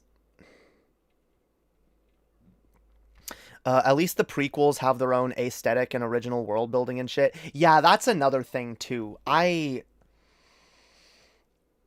Okay, this bothered me as a kid, and as I got older and realized, like, well, like, you know, like the prequels were done first. The original trilogy was done first, so like it's obviously gonna look worse. But like it always kind of bothered me that just in general, it seemed like the technology in what was supposed to be the movies that take place later seems to be less advanced than the technology we see in the prequel trilogy. And I get it.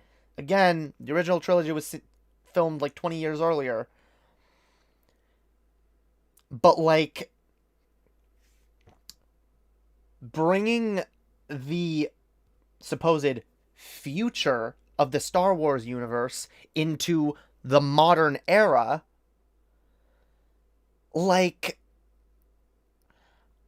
I really feel like they could have done a way better job.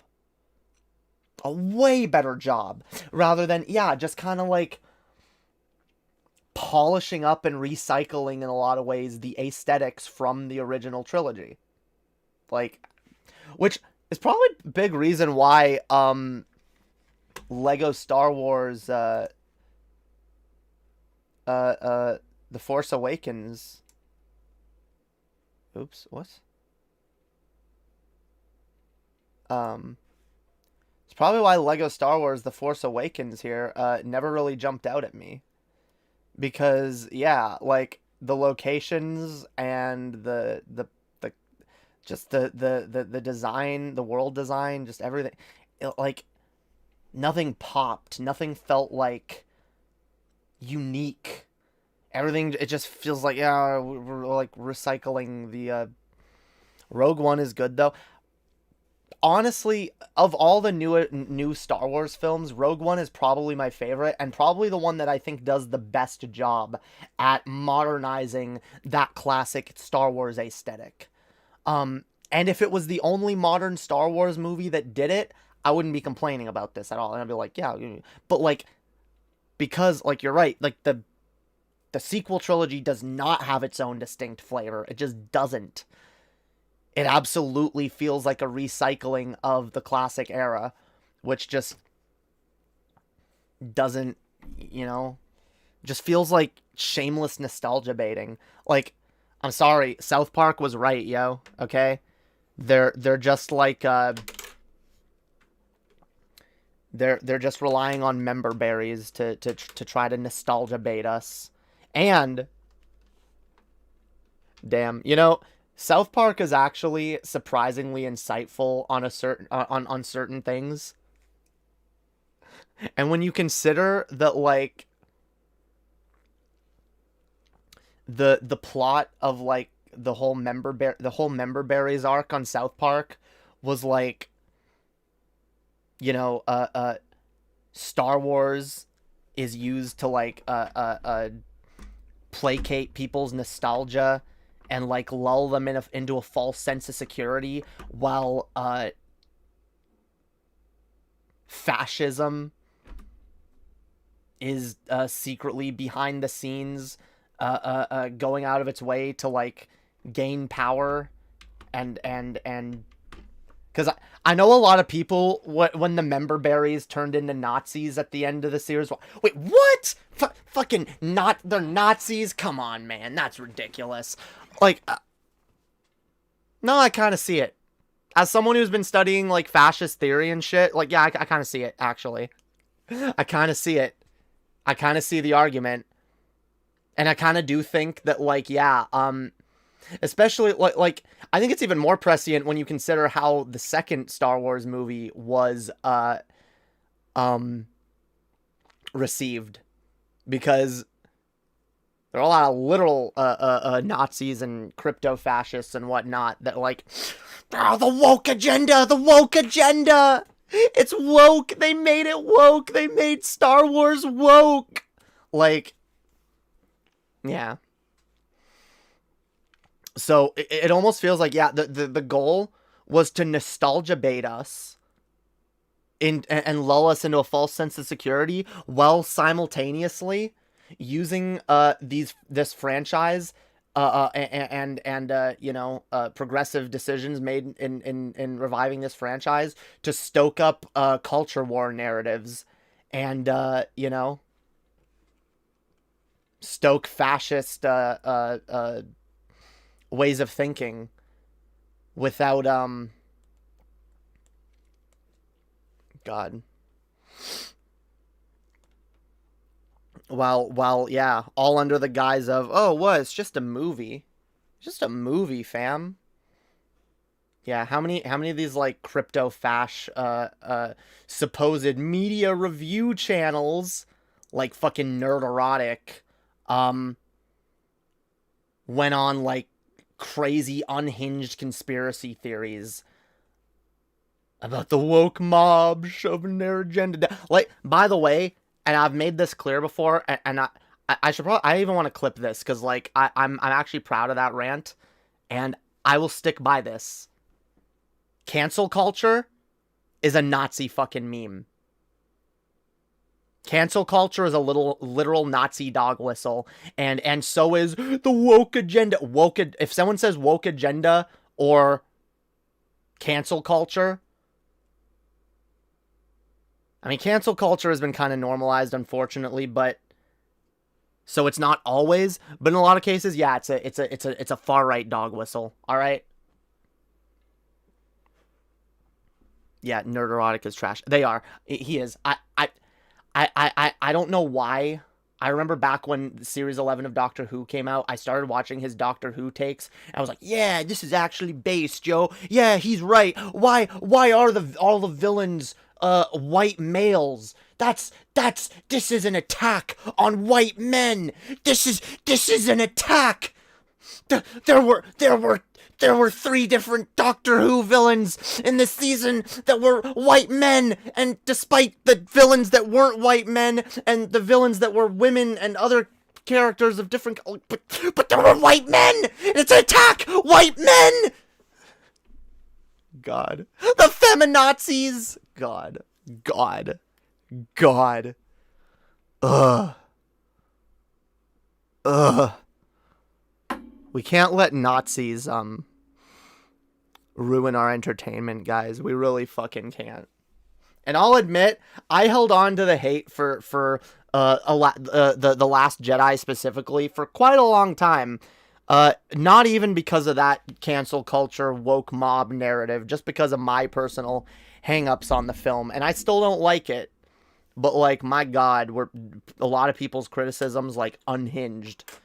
You can't, SJW lady.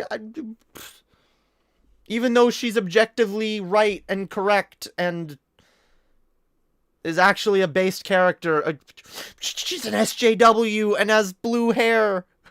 God. 1111, what up? 1111. Fuck yeah. 1111 Kingdom of Heaven, yo. All the it's been a while since I've had someone throw an 111 in my chat. Hell yeah. Evan LaFavor forever, all right? Evan LaFavor is fucking based. I gotta get him on here. It's been a while, yo. For a while I've been trying to get him on here. It's mostly been down to scheduling conflicts. He's agreed a couple times and then just never worked out. But damn, yo. All right. Hate is so addictive yet so poisonous. True, very true.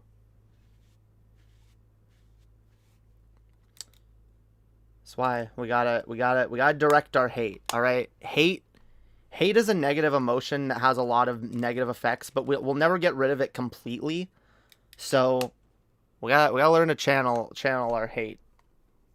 I mean, don't get me wrong, neutralize your hate first and foremost. But whatever excess hate you can't neutralize, channel it into something positive. All right. For example, like I was talking about with my religious thing, my thing about religion the other day, like, if you're mad at religion, and you want to like attack back at like the worst aspects of religion, you know, direct it at the Christians or the religious people who are actually doing harm.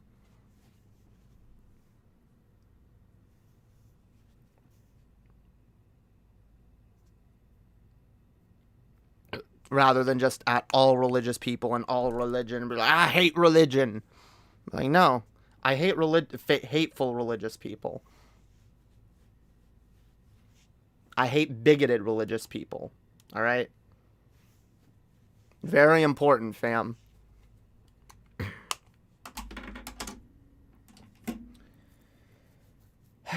God. Yeah, I'm mad. I'm mad. Let me play Lego Star Wars. Piece of shit. I unironically almost want to try, like, uninstalling it and re-downloading it. And I would do that if the shop wasn't still saying pre-order too. So, yeah, this is just like a Switch problem. This is actually fucking stupid. That, like, it doesn't let you play it at midnight on the Switch. That's bullshit. Because I could have just saved the stream for tomorrow evening.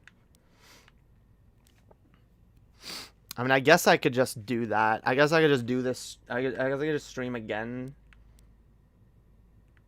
tomorrow. But now, like, God, I don't know.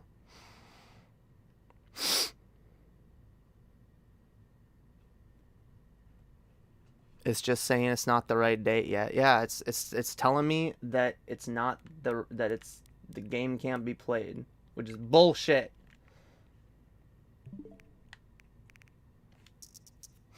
It's already available on fucking Steam, okay? That's bullshit. And if I didn't already pay for it on the Switch, then I would totally just go buy it on Steam right now so we can play it. Actually, no, I wouldn't, because then I can't play it on the Switch, which... Like, I'm sorry, like, it is worth it to me to be able to play it on a portable system. To me. I know that's not a thing everyone else cares about, but, like... Especially if I really enjoy a game. Oh, yeah, I want to be able to take it with me.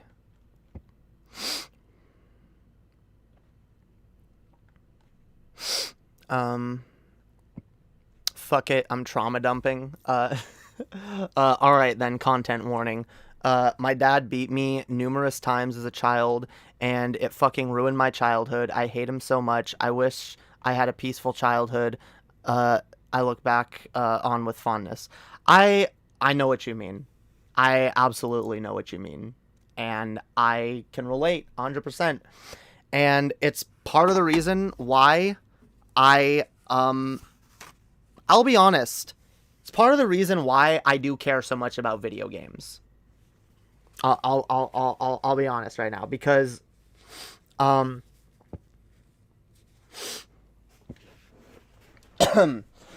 I was a kid, yeah, I had a shitty upbringing. I had abusive parents and a dysfunctional shithole of a house that was always messy and was full of hoarding levels of like hoarders levels, like the kind of shit you would see on hoarders. I'm surprised my mom never got on hoarders. And yeah, for me, the thing that I had fond memories of as a child wasn't like shit I did with my friends at school, because I didn't go to school. Not shit I did with my parents. It was video games. Video games. Those are the fond ass memories I have from being a kid, which is why I was talking about Wind Waker earlier. This was one of my, for the longest time, this was one of my favorite things to just escape into. Just escape into the world of Wind Waker, sail around the map, and just feel that freedom, that sense of freedom. And it sucks, yo. It sucks how parents are able to just treat their kids however they want, with no accountability. A lot of parents ruin fucking lives doing shit like that, and it breaks my fucking heart. Which is why I think it's important for people to talk about these things and be open about these things. But it can rise to the level of trauma dumping, especially if like you're not sure that the people you're bringing it up to are okay with you talking about that kind of thing. But like, I absolutely believe we should have a society where like generally it is acceptable to talk about these things and to point out like, yeah, abuse happens and we should talk about it. We should expose it more. It should not be okay.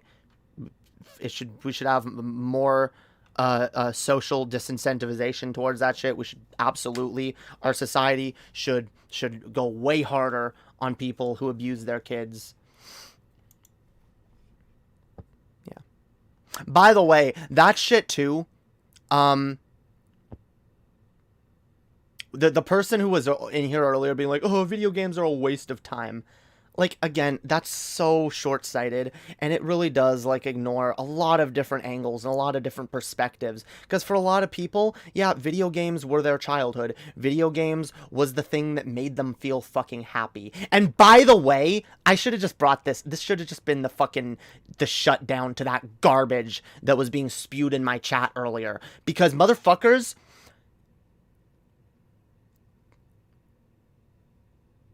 the pursuit of your own happiness is not a waste of time. The pursuit of relaxation and things that bring you enjoyment is not a waste of fucking time. And you're an asshole, capitalist, work-cucked, dipshit if you think so. Alright?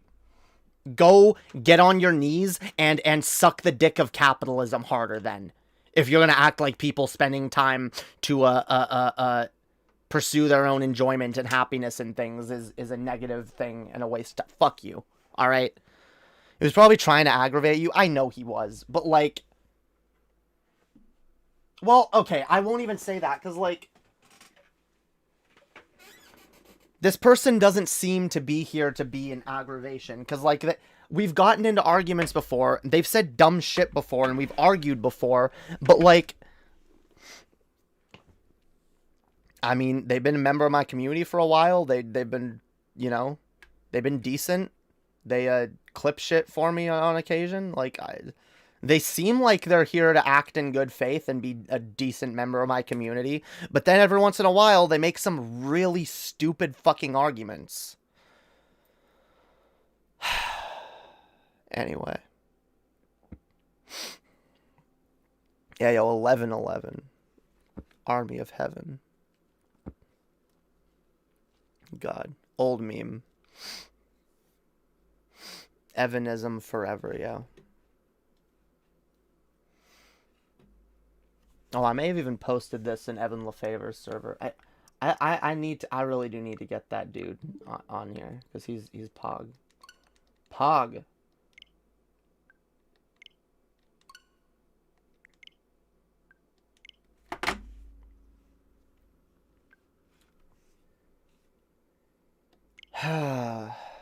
God.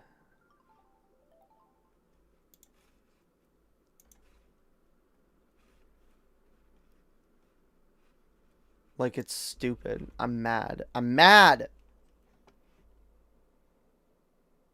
Nintendo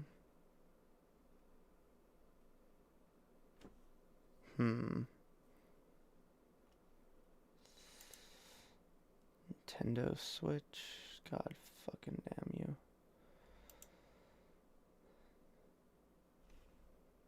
Yeah, yo, where's Steam? Fucking...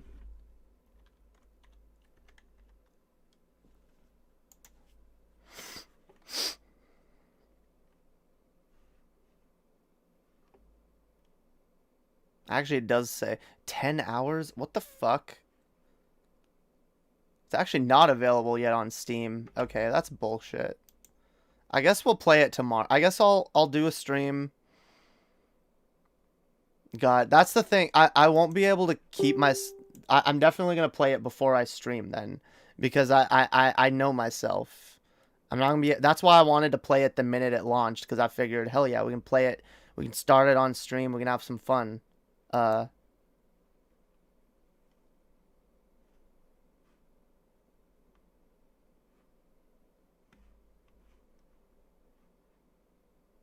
What?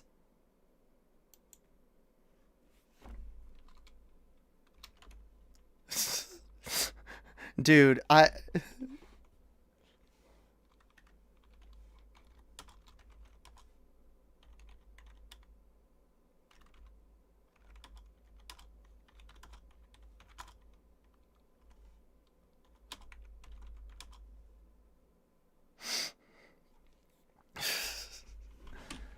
damn, whatever. I'll respond to that later. Someone in a Doctor Who page that I follow commented on some post saying something like, you know, oh, it's so unfortunate that it's impossible to watch Doctor Who in Canada currently. And I was like, what? No. Literally no. It's absolutely... it's absolutely possible to watch Doctor Who in Canada. All you need is Crave TV. It's a streaming service like Netflix. It's very, very simple. You get Crave TV, and then you can watch all the episodes of Doctor Who, including the newest ones. And they get posted on there the minute they come out. Like, what? And then this person's like, well, nope, not here. I'm like, what? What do you mean not here? If you're gonna, then be specific as to where you are that you can't watch it. Because don't just say it's impossible to watch a show in Canada when that's clearly not true. Maybe your province, but like, that's weird if there's like provinces where a streaming service like Crave TV isn't available. I'd be like saying, all right, there's no Netflix in Texas. Nope, Texas, they don't got no Netflix, yo. HBO Beta? I mean, maybe, but I don't have HBO in Canada. We don't have HBO here. They should pay you for promoting their service? I mean, I'm not promoting Crave TV. It's actually not my favorite streaming service at all, but it has Doctor Who, so I promote Doctor Who, all right? That's who should pay me. The BBC should pay me. Also, reminder that the BBC platforms transphobia. and still hasn't called that out yet. I gotta remember. God. Yeah, a lot of the YouTubers that I know that cover Doctor Who and shit like that, they do like a little disclaimer at the beginning of any BBC property related shit, like anything reviewing a BBC property. I might start doing that too, just because yeah, fuck the BBC, fuck their transphobia. The UK should pay you, yeah, yo. British people everywhere should just give me money. all the Brit bongers, give me your money, fam.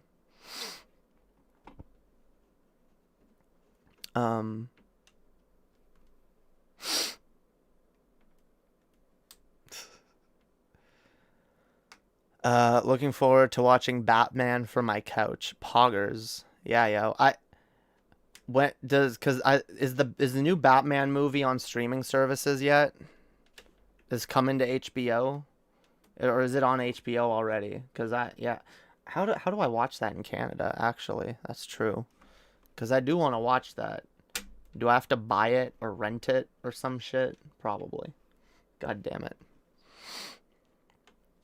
I haven't seen the Batman movie yet. I've heard it's decent. Yeah, I don't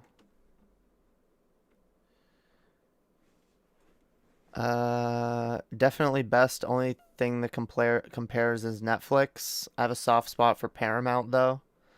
I will admit HBO, at least what I remember, because I haven't used it in a while, but what I remember it having a lot of good shit on it, but like, then there's also all the shit that is on Hulu and all the other fucking, god damn it. Do you think Joker 2 is just a rumor? I honestly don't see where else they can take it. I have no idea, honestly. We might, like, well, I think where they could take it is, I feel like the only place they could take it is having that Joker interact with Batman.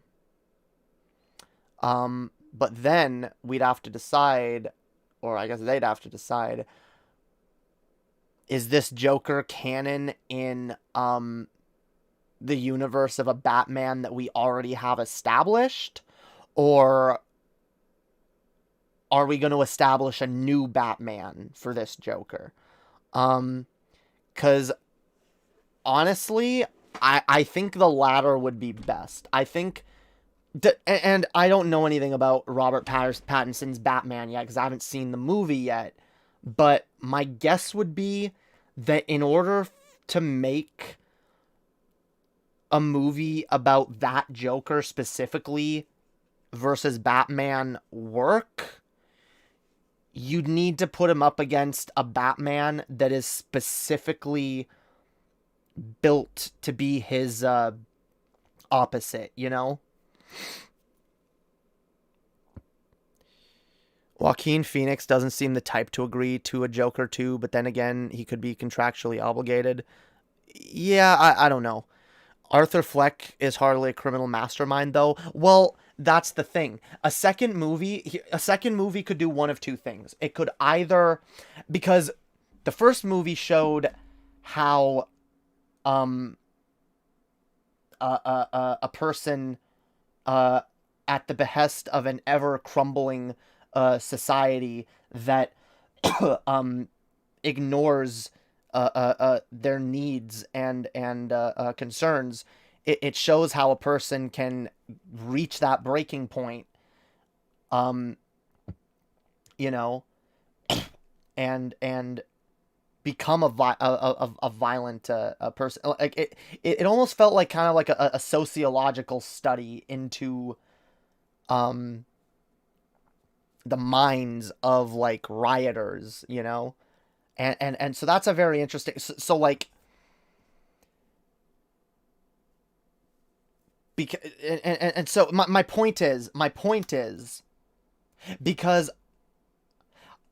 I feel like it's pretty like the idea of Batman and the Joker, like the Joker's kind of supposed to represent like the worst of humanity, whereas Batman's supposed to kind of represent the best of humanity. So this version of Joker, I feel, shows how specifically anybody is capable. I think it kind of shows like we're all capable, or most of us are capable of falling to that, you know, to that level of feeling like society has shit on you so hard that the only way to take your power back is with violence. And yeah, I do think that the movie is a bit of a study on social behavior in that way. So if you wanted to do a follow-up that worked, you'd have to show either the same kind of thing, except, you know, the way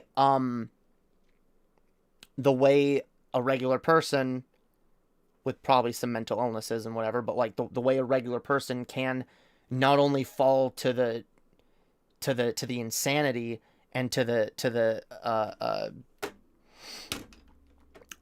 you know, to that level of feeling so outcast that you want to lash out at society in that way. You know, it should show, the next film should show then how that continues. Like maybe, you know, how that further snowballs into him becoming a criminal mastermind. I think it could be an interesting case study, much like the first film, if it's done right. But yeah, then again, and see, I'll be honest, I think if you go further into this Joker, you kind of do have to bring Batman into it, because like one of the long established things about the Joker is that he kind of is, he exists because of Batman, right? That doesn't mean that he doesn't have his origins beforehand, but like, it's clear that the Joker, at least the version of the Joker that we think of when we think of the Joker versus Batman, the Joker exists the way he does and does the things that he does, at least most Jokers, like, because of Batman.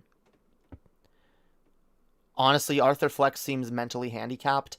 I don't know if he's outright handicapped. I would say he's clearly mentally ill. And I can actually relate to a lot of the ways that he's mentally ill. And I can relate to a lot of the experiences, and I can relate definitely to the experience of interacting with the mental health system and social programs that are not what they need to be. And you know, because this is the thing, guys, I'm severely mentally handicapped. I am literally mentally disabled. I have complex PTSD. I got clinical depression, anxiety, ton of other shit, probably, that I can't come to mind right now. Like, you know, and that doesn't mean that, like, I'm like a mental invalid, or that like I'm incapable even of reasoning or of being like an adult or being rational from time to time.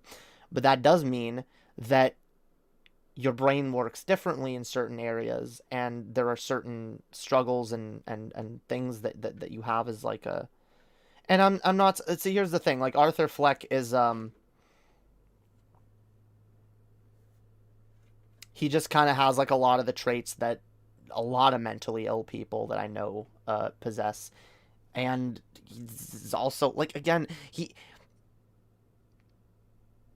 first of all, by the way, mental illness can be, can have environmental causes rather than...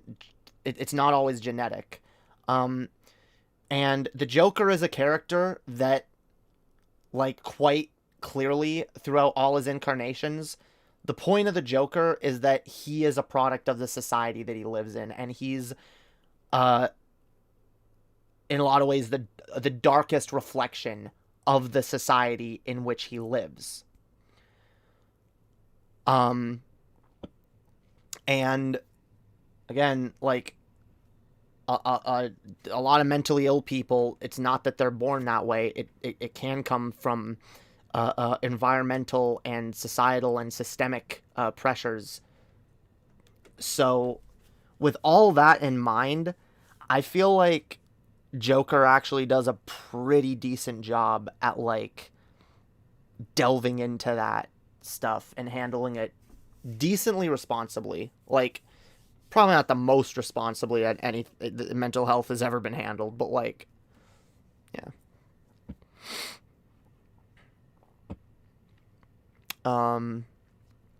No, wait, I forgot the theory that Arthur Fleck inspires a different Joker that faces Batman. I guess Joaquin Phoenix doesn't have to do a Joker too. Huh. So Arthur Fleck inspires the real Joker kind of idea. That... see, if they were going to do that, then... then why the fuck did they add the scene at the very end of him, like, breaking out or at least starting a riot in Arkham Asylum?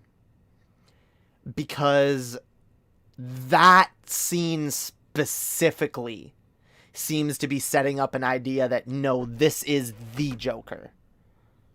But, I don't know. There's a stigma behind mental disability that makes people think it requires low IQ and drooling. I've worked with clients that were brilliantly minded people that just needed help. Yeah.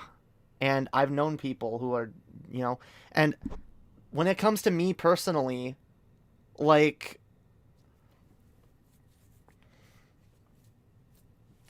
it's hard to gauge your own intelligence, but I've been told a lot that I'm a smart person and I have good ideas, and, you know, and I you know, I don't feel like I'm a mentally incapable person. But I struggle with a lot of issues, you know, a lot of mental issues, there's a lot of shit that makes my days harder, that makes my life harder, shit that actively gets in the way of my life. You know, as a disabled person. And we really do need more, like, depictions in media that, like, portray that angle of it. Because I feel like in a lot of cases it does just kind of, like,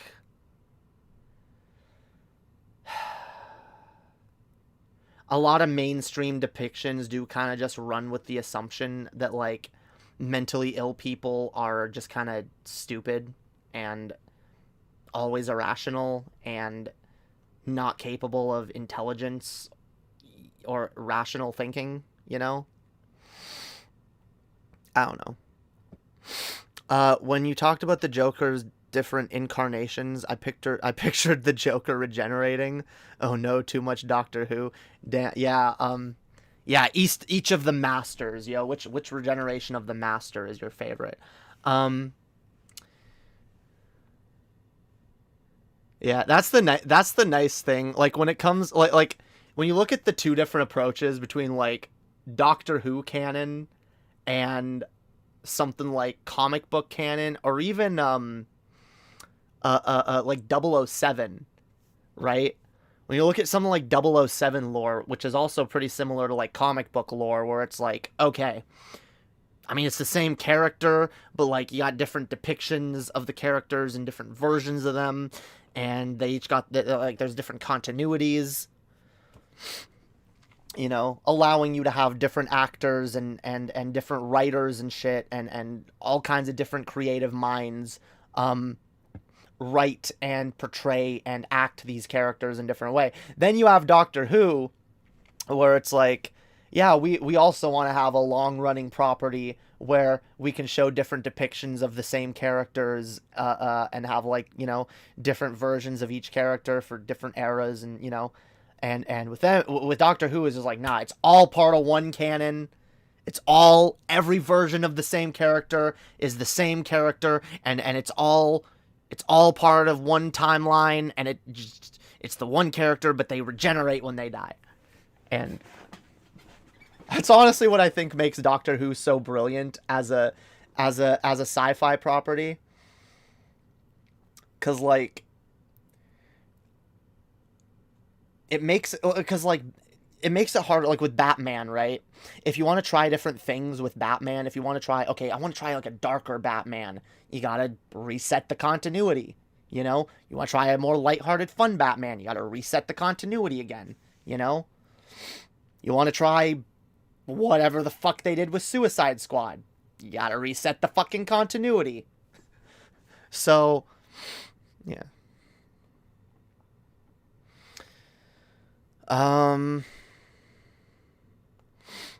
Charlie of Mice and Men, the other sister, what's eating Gilbert Grape? What? I haven't read. I don't know what that is. But yeah, I do know from Mice and Men. Yeah, and see, maybe it would be more forgivable if they, like, were more specific about what the person has. But a lot of times it's just like, damn, you know, he's really slow. You know, like. Anyway. For movies, that really doesn't matter much. For TV and comic book, comics, that's a bit of an issue. Yeah. Yeah, that's true. For movies, like, I feel like like with a lot of movies, like, it's just kind of normalized now. Yeah, continuity is just reset constantly. Although, I don't feel like that used to be... I don't know. How long was it before, like, horror franchises started getting rebooted? Because I feel like there was a long stretch where, like, you know, there was just a new Friday the 13th movie every year, and a new, you know, Nightmare on Elm Street, and you know, oh, here comes another Alien movie, or here comes another this or that, and, you know, they just all kind of add to the continuity. And, like, I don't know, though, but then when you think of, like, Batman, like, if you look at the Batman as a franchise, just in general, like, there was the TV show, then there was the movies in the 80s, which, the movies in the 80s, they as far as I can tell, it seems like they all had different continuities, but they were also, like, I feel like the first two movies were technically within the same continuity, but also technically not, because there were different actors playing Batman, and, like, the different tones that they struck. And then the last two, especially Batman and Robin, struck widely different tones. But yeah, are all four of those movies considered different continuities, or are they... Because, like... Because, yeah, if each of those movies is its own continuity, then yeah, I guess it's just always been a thing where it's like... each movie is a reset, or like that. That's, I don't know. Is regeneration copyrighted, or can one write a sci-fi where characters regenerate? That's actually a good question. See, I feel like if you didn't call it regeneration, you could probably get away with it. For example, I have characters in my fantasy series that, well, I have two ways of getting around this. I have characters that one can evolve and that can change from one appearance to another via magic. and also characters that literally get reincarnated. They die and their soul gets reborn as a new person, and that's a thing that not happens to everybody, but that can happen to certain characters, right?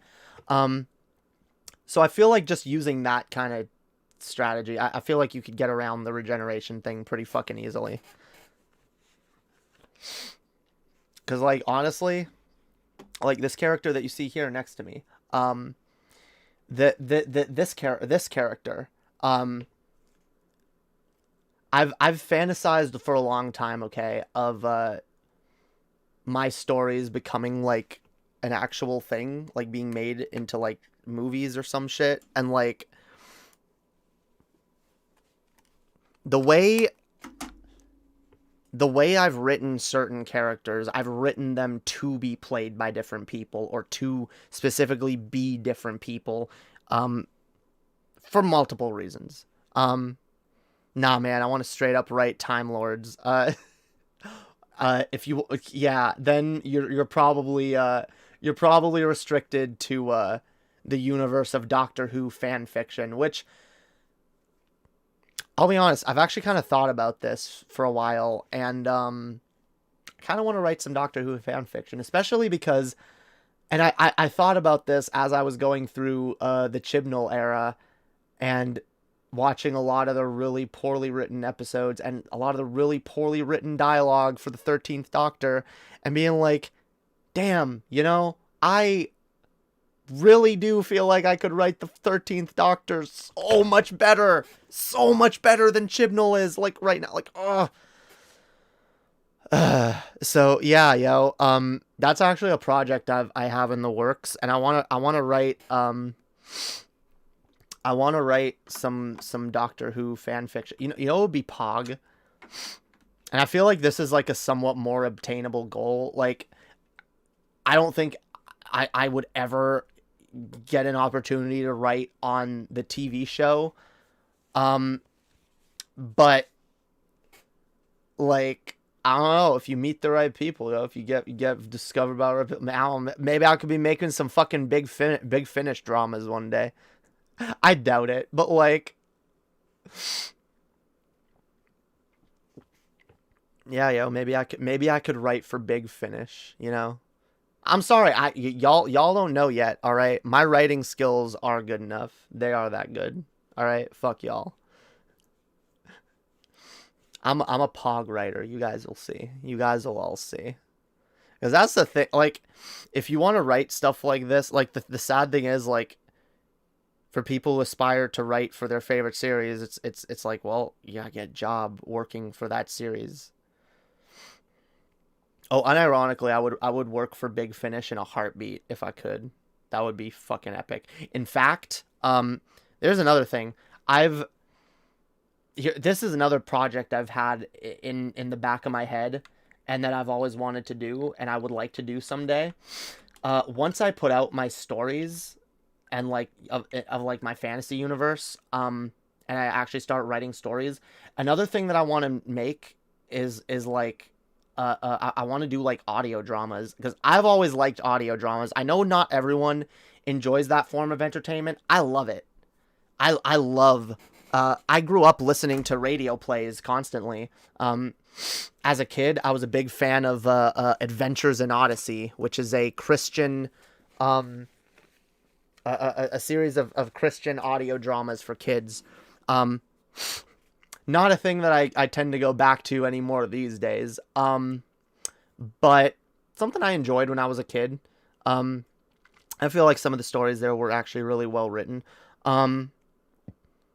And like, I remember listening to like different like audio plays for like the Narnia series and other books that I liked at the time. And yeah, it's just, I've always enjoyed that type of entertainment, you know?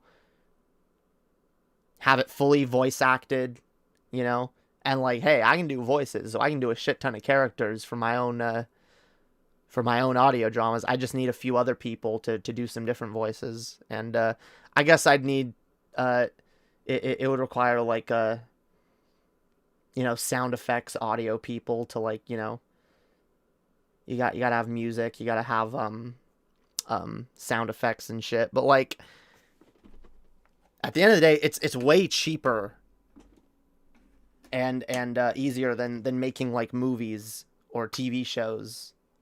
So it's always something that I've wanted to do, and I've always imagined like voice acting my own characters in like audio dramas. That would be pog. That'd be pog. The only issue I had with the female doctor is that he'd been a man for so long. I was disappointed that she didn't do the inspection like she should have. What do you mean? Oh, let's see, hair, shoulders, arms, tits, boobs. What? I'm a girl. I know. See, that's the thing. Like, because it is weird. After Matt Smith had that moment, like, what? Huh? I'm a girl, and it's like you're looking at him, and it's like you really think you're a girl just by that. His hair wasn't even that long. It's like he could have felt like the rest of his body, like in a split second. Like, oh, okay, I'm not a girl. Oh, okay, yeah, but like, the other thing though, it made sense for Matt Smith to do that, and it came off as funny. I don't know if it would have like come across the same if Jodie Whittaker had done that. Maybe. And like, I know some people might argue, oh, well, it doesn't fit within her version of the Doctor. But I mean, regeneration wonkiness. When the Doctor regenerates, they all like, how many times has the Doctor regenerated, and like within the first 12 hours of their regeneration start like randomly quoting previous would you like a jelly baby, you know? Yeah, like, I think it makes a little bit of sense. What? Alright, hair, cheeks, good, eyes, 2 of them, lovely, nose, brilliant, ears, alright, what's, breasts, what? I'm a woman,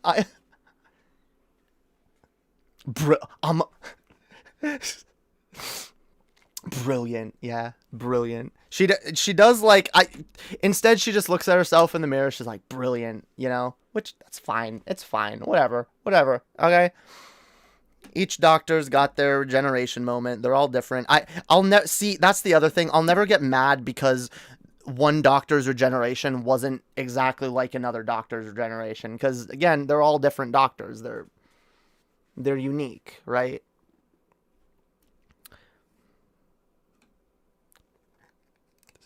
Would you like a jelly baby? I wish I had jelly babies, yo. Jelly babies are pog. Let's make Dogter Who happen. God. No, fam. Damn. Yeah, I officially... playing Lego Star Wars on this stream is officially a wash. Oh, no, it's not. Wait, oh, we can play. I literally said that like a moment too soon.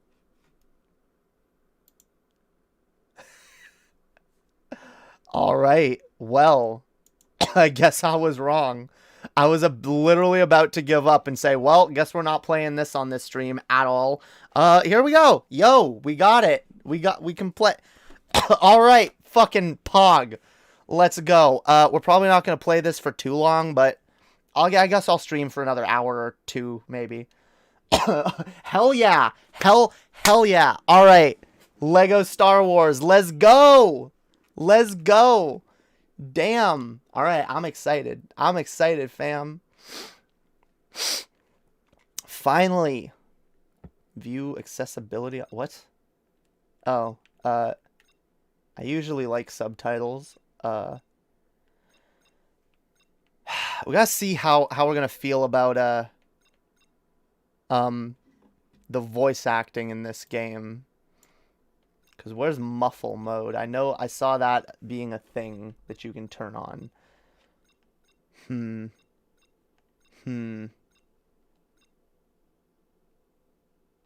love how automatic health recovery is a thing you can turn on.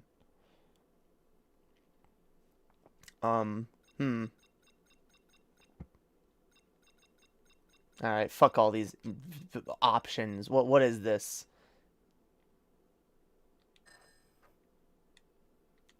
Yeah, whatever. Take me to the game. Take me to the game. Take me to the game. Let's go. Let's go. Let's go. Let's go. Let's go. Let's go.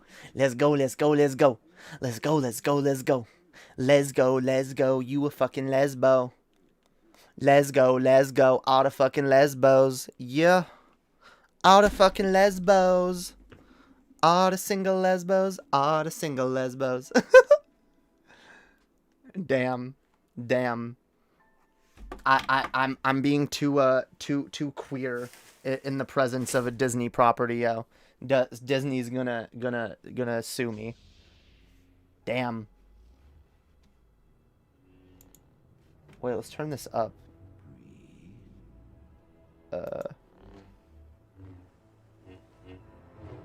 Now, reach out. This is the weapon of a Jedi Knight. Of course you'd start with a scene from my least favorite movie in the entire franchise. Whatever. It's fine. Nah, we're happy. Hype. Alright? Yeah. There's a fun... This... Yeah, we're not gonna focus on the negatives of this franchise, okay?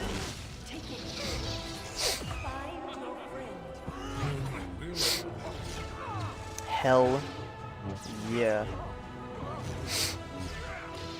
I can't wait to play all these fucking scenes. Well, not this one. But let's go.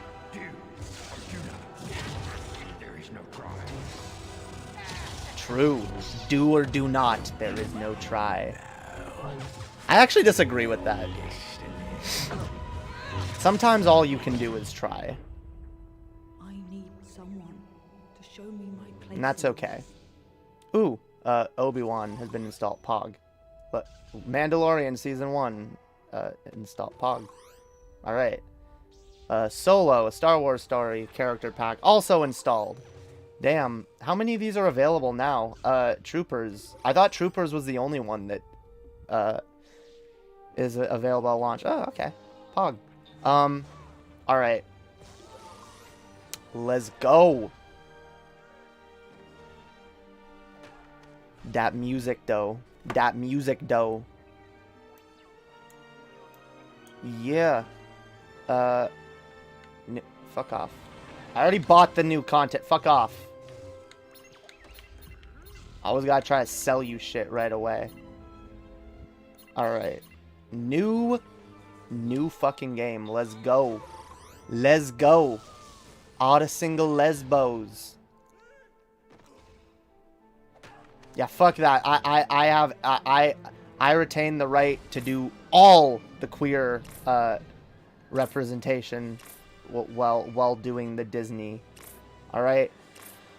Alright, so, yeah, it looks like we can start with the first movie in any trilogy we want. You guys know where I'm starting. As a classic Lego Star Wars fan, you gotta start Episode 1, The Phantom Menace. Let's go! And I'll be honest, Lego Star Wars 1 was my favorite game. I didn't like Lego Star Wars 2 as much. Don't get me wrong, Lego Star Wars 2 was good, but Lego Star Wars 1 was the one that I played the most of, that really played the shit out of. Hell yeah, Episode 1, The Phantom Menace. Turmoil has engulfed the Galactic Republic. The taxation of trade routes is to outlying star systems is in dispute. Hoping to resolve the matter with a blockade of deadly battleships, the greedy Trade Federation has stopped all shipping to the small planet of Naboo, while the Congress of the Republic endlessly debating this alarming chain of events. The Supreme Chancellor has secretly dispatched 2 Jedi Knights, the guardians of peace and justice in the galaxy, to settle the conflict. Damn. Oh. God, that moves quicker than I remember.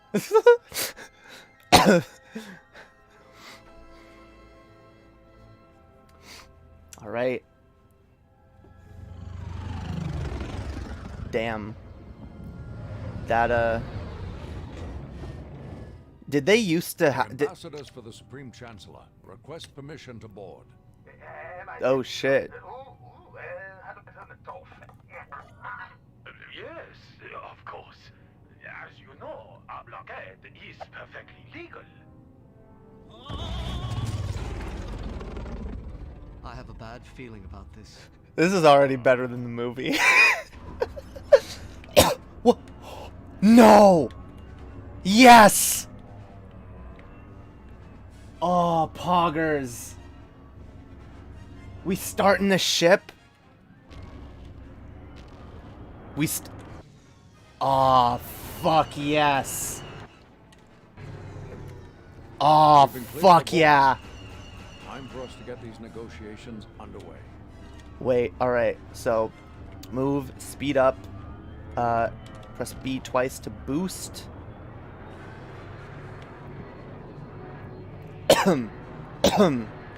Wait, what is this? Trade Federation battleship. So wait. Oh, we're there already. But like, that's pretty pog. So like,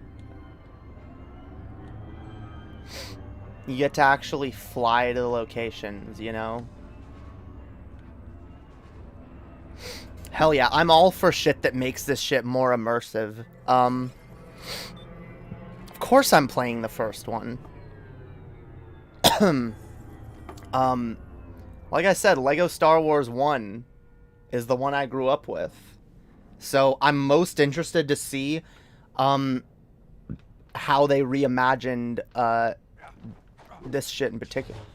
Oh shit. Welcome, ambassadors.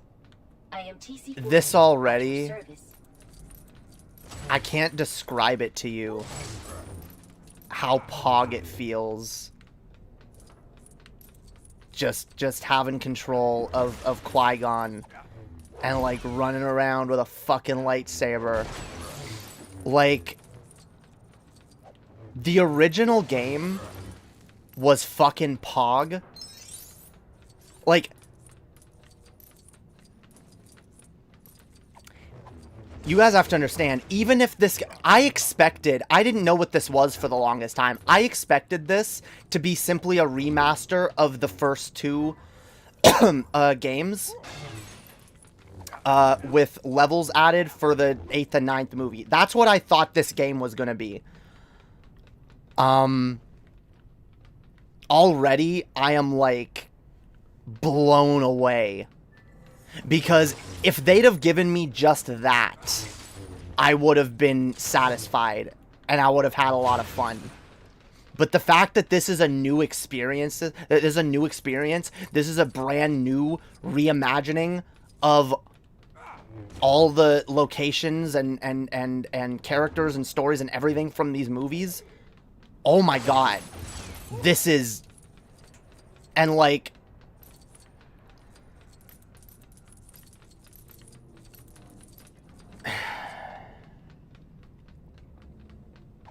Look, the original Lego Star Wars games are great. One of my... And it was always fun to... Okay, they were great, and it was always fun to play as a Jedi. But I never felt like it truly... brought out that, like, what it feels like to... The raw power of what it feels like to be a Jedi in a way that a lot of other games did. And... Even though I'm just fucking around with this a little bit right now. Yeah, let's get into the actual action, yo. Because I'm already feeling it. I'm already feeling a significant improvement to what was already a great fucking game. I know I trash talked Star Wars earlier, but it was generally nice to see you be excited. Well, that's the thing. I have a lot of criticisms of this series, but like... These games specifically is probably like, the video games in general, just the Star Wars video games. Keep your concentration now, where it belongs.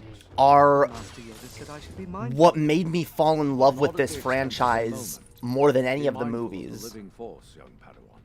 Yes, master. Star Wars video game, and like right from the minute when I was a kid, the minute I first saw a Star Wars movie, the first thing that went through my mind was, oh my god, playing like so many different scenes. It was like, oh, I'd love to play this in a video game. I'd love to do this in a video game.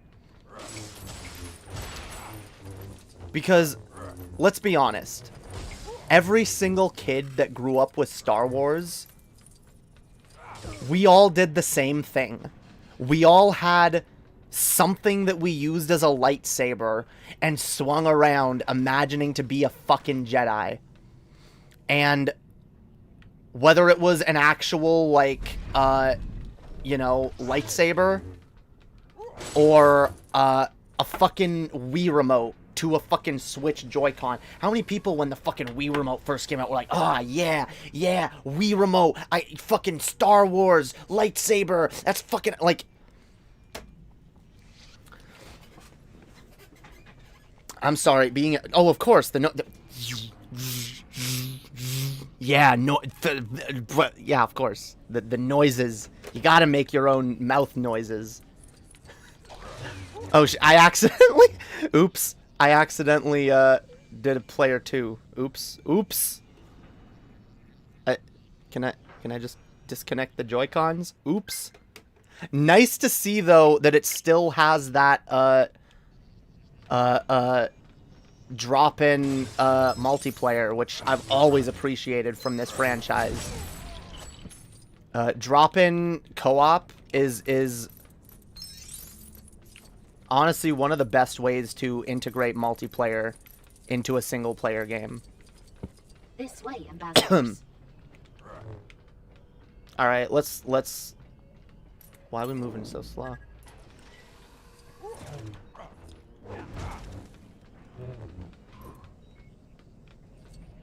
Wait, yeah, why are we moving? Wait. Am I in like a... Wait, hang on. Am I in some weird, like, attack stance or something? No. Get out of here. How do I... I'm in... Damn, what is... Whatever. For whatever reason, Obi-Wan is currently moving quicker. And when I figure out what... My master will be with you shortly. What mode Qui-Gon is in, I'll, yeah. Pick up object with the Force. Yeah. The negotiations will be short. When they finally begin, you mean? Is it in their nature to make us wait this long? No, I sense an unusual amount of fear for something as trivial as this trade dispute. I'm really sad that they didn't get Liam Neeson, yo. That's such a... That voice for Qui-Gon is so jarring to me. It's so jarring. Every time he speaks, I'm expecting, we better be able to do the thing with the chairs and the song, yo. But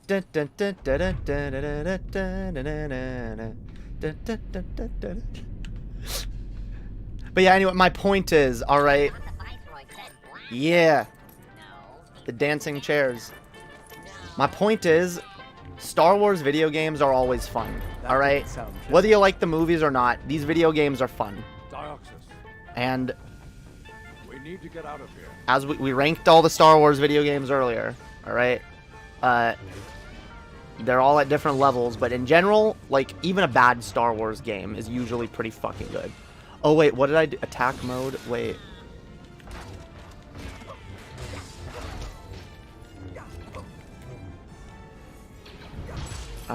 Wait, is it...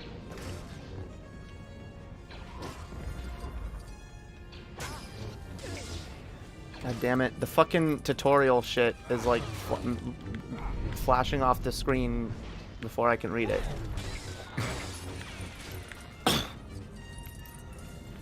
Damn. Alright. I'm already sold. I'm already hooked. I'm already, And in case y'all is like, y'all can see the way I play these games, I'm pretty completionist. I'm pretty like OCD. I like to... Oops, I blew myself up. What the fuck?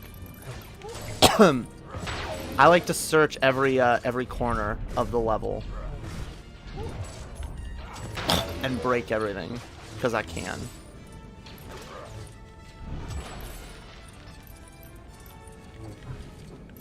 And damn, so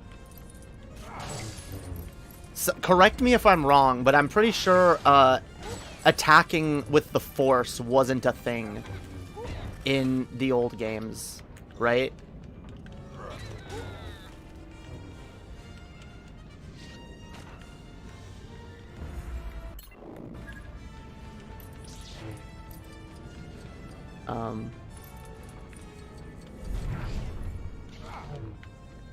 Like, using the Force to do damage. I'm pretty sure that wasn't a thing. Which I'm still... Wait, okay, I need to look at... Hang on. Oh! Oops. God damn it. That's what I did wrong. Wait, hang on.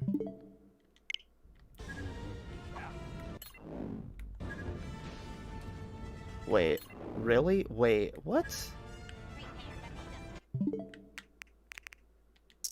Oh, it is. Okay, yeah. So I have my controllers set to... That's why the controls were kind of weird. God damn it. I really... Okay, here's a thing that the Switch needs to add. That they need to add to the Switch. Button mapping. The custom button mapping. You should be able to set different different settings for different games. Right? So I should be able to just have a setting that is a specific button mapping for Legends Arceus, and whenever I play Legends Arceus, it does that setting, and then when I play another game, it goes back to normal. Because for Legends, the reason I have a different setup for Legends Arceus is because you got to use the plus button to get on your mount, and I find it way more useful having the analog stick R3 being the button, because it's better to have like an easily accessible. I am at least glad that the Switch allows for a button remapping, but like it would just be so much more like intuitive and shit if it's just like, all right, here's my mapping for this game, here's my mapping for that game, and I don't have to go fucking back into the menu each time I want to switch it up. I don't know, whatever. It's a minor complaint. Wait,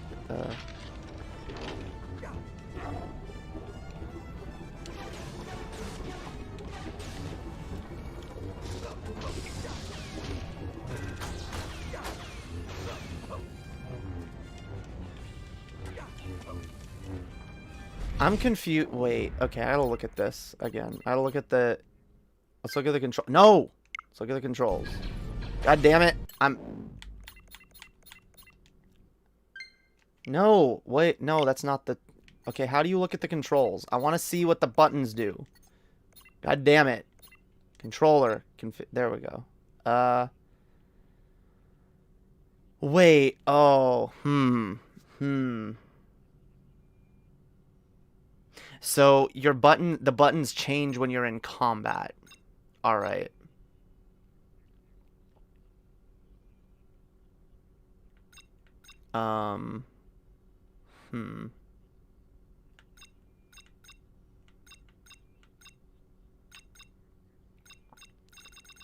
So wait, is there like a different, so jump, obviously, class ability, okay, yeah, that's how you use the Force, light attack, let's use, aim, shoot, what's this, oh, wait, no,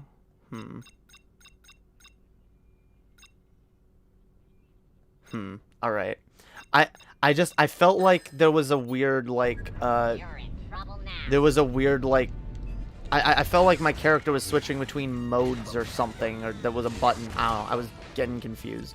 Alright. Whoa. Why do I keep killing myself?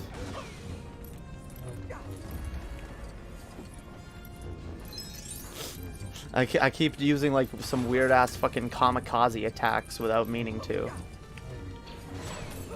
Damn, this area is getting a little maze-like. Oh, but there's a map. I just realized there's a mini map, so that's actually not a problem. Damn, this Okay, that's what I need to stop hitting those. My instinct as a kid who grew up playing the original Lego games. You gotta break everything. If you want all the money, you gotta break everything, right? Don't break the red things, okay? That's what we've learned. Don't break the red things. They kill you. Alright. We've learned. We're not doing that again. Let's be smart now, fam.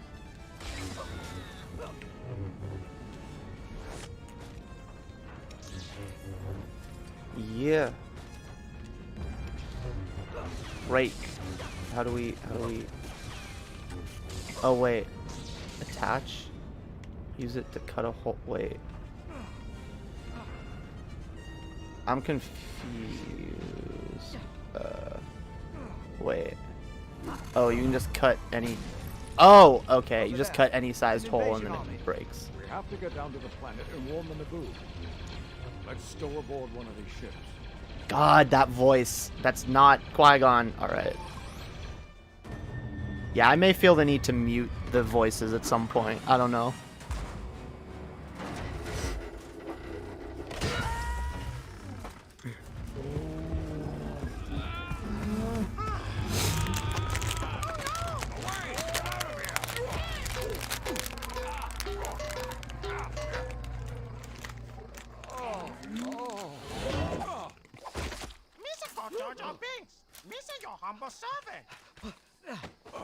Let's get out of here before more droids show up. You know? Alright.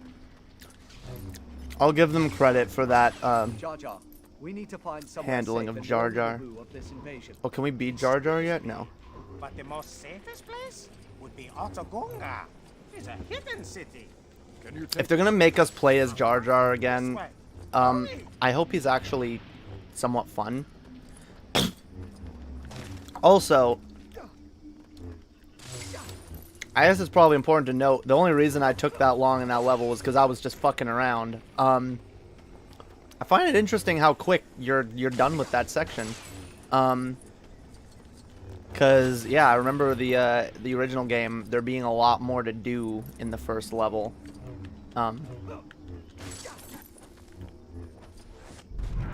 What is this? It's a thing. What? Does it go with another thing? Do we got it? Oh, wait. All right, yeah, we're gonna make stairs. We're gonna make stairs, yo. Stairs. With Lego, yeah. Climb the stairs. No. Yeah, we got a thing. We got a thingy. We got a collectible thingy. Poggers. Yeah. Look at that. I gotta use the Force more to interact with distant objects. Can I break objects with the Force? Yeah, I can. So why am I using my fucking lightsaber? We're gonna collect the monies. We gonna use the Force. Use the Force, Luke. Use the Force. Can I kill Jar Jar? Can I? No, fucking piece of shit! God damn it! Fucking shitty ass character. No, but I guess I get to like just abuse him endlessly. That's fine. Oh no, fish attacking Obi-Wan. Yeah. Again, even with all of this is less ridiculous than the movie. It's fine. I'm still, you know, I'm willing to put the goofiness in this game aside and be like, you know what? Still better than Jar Jar and Phantom Menace.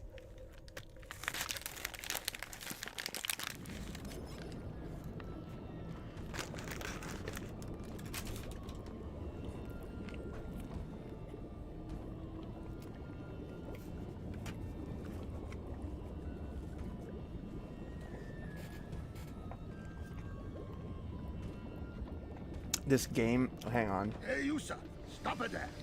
Hey, oh, there, Captain Topples. He's back. Not again, Chacha. You say go into the boss. You say in big doo-doo this time. How woo. This game isn't for adults. It's embarrassing. My only response to that, John Morgan, is what the fuck is the point of being an adult if you can't be childish sometimes? As I said, brainless. Unironically. Yeah. I think that's a fourth Doctor quote. What's the point of being a grown-up if you can't act like a child sometimes? If you can't be...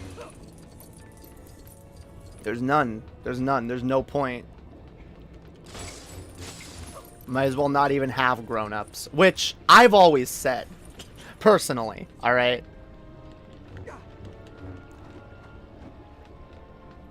I think grown-ups are boring. And, being one makes you a million times less interesting and less imaginative. So wait, what are these things that I keep picking up? Because I keep thinking they're like mission... They're like mission pointers, but no, they're not. What am I even collecting? I collect one, and then another one appears, and then another one, and another one, and another one. Another one. Is this some kind of collectible? Maybe it's some kind of like puzzle collectible thingy where it's like get all of these in the right order and then you collect it or something. I don't know.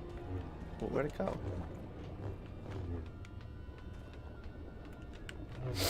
See, I can already tell. Look at these locations, and this is a location that wasn't even in the first game, the original game. So like. Oh god. I can already tell there's gonna be so much to explore. Like there's so much to come back later with like other characters and just like explore everything. This is fucking Pog, yo.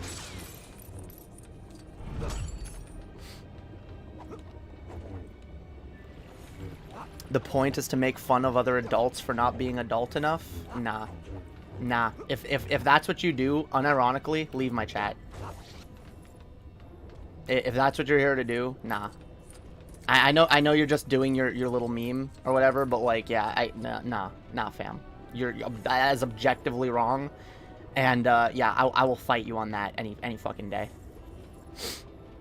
God, I already went on this tangent earlier, did I? No, I'm not letting myself be pulled in again.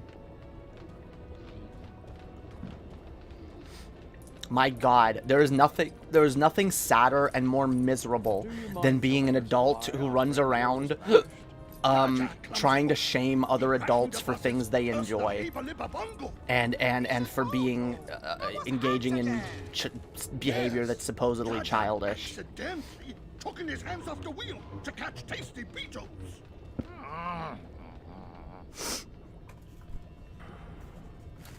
Fighting isn't an adult thing to do. Well, John Morgan, being an obstinate troll who acts like a 12-year-old in people's chats also isn't an adult thing to do. I'm just gonna point that out.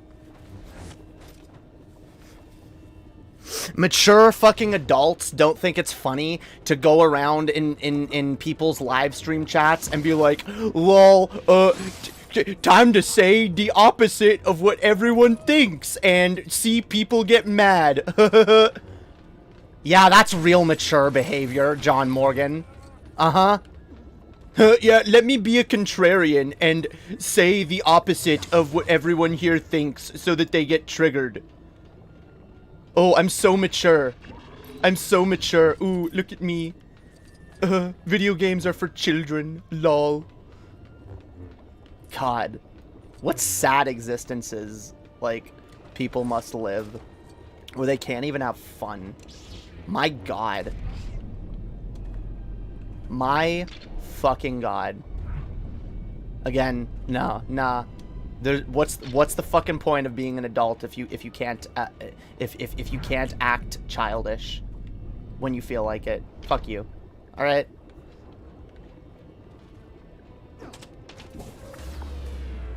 You need to be less annoying. Like, I don't know. I'm trying to be chill, but, like, you never seem to have anything to add except, lol, here's a thing that might piss you off. Lol, here's a contrarian, bad argument. Like, I don't know. I don't know what your point is of showing up in my chat if it's not to trigger me into going off on rants about the dumb things you say. Like, then I don't know what the point is. Because I feel like I'm giving you the engagement that you want. At least the engagement that you seem to want.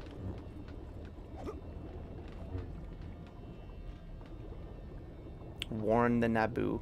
I like that actually. When you get to the next story point, you can choose if you want to continue the story, you just want to keep exploring. That's fucking pog. That's another thing the original game did not have. Holy shit. The Army is about to attack the Naboo. We shall not like the Naboo. We must warn them. If you know a person isn't being serious, then why get upset by what they're saying? Because you're still saying it, and it's still stupid. Right? Why say something stupid if you don't expect people to react?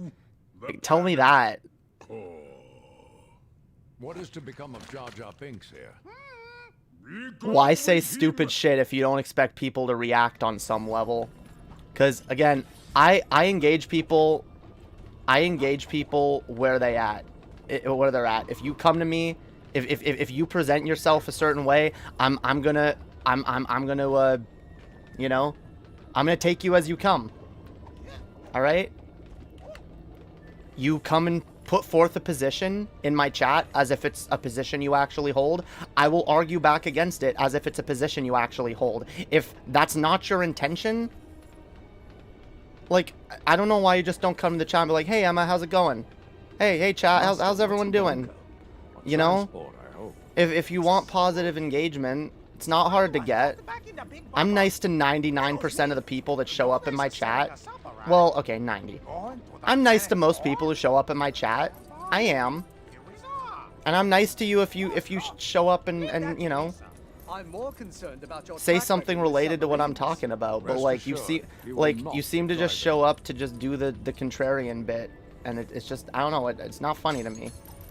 So I don't know how you expect me to react when I've already told you that I don't find your, like, your contrarian memeing funny. And, like, that I am going to take it seriously and argue against your points as if they're real. Because, I'm not the kind of person that goes around saying things I don't mean, you know?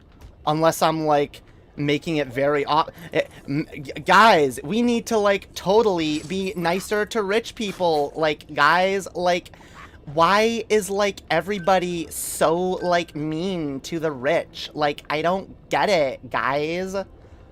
Like, yeah, if I'm doing something like that, then it's clear that I don't mean what I'm saying. But, like, that's the other thing. In chats, it's very hard to tell what your tone is. But I don't know if you're goofing around and just being serious or just coming to, like, being... Like, I can't tell. I don't know what your tone is. All I see is I'm sitting here having fun talking about something, and you come in and be like, you're wrong, and the things you like are stupid. And... yeah. Excuse me if I don't always have the most chill reactions in the world to that kind of shit. Excuse me if you know, that puts me slightly on edge and makes me feel like you're... whatever.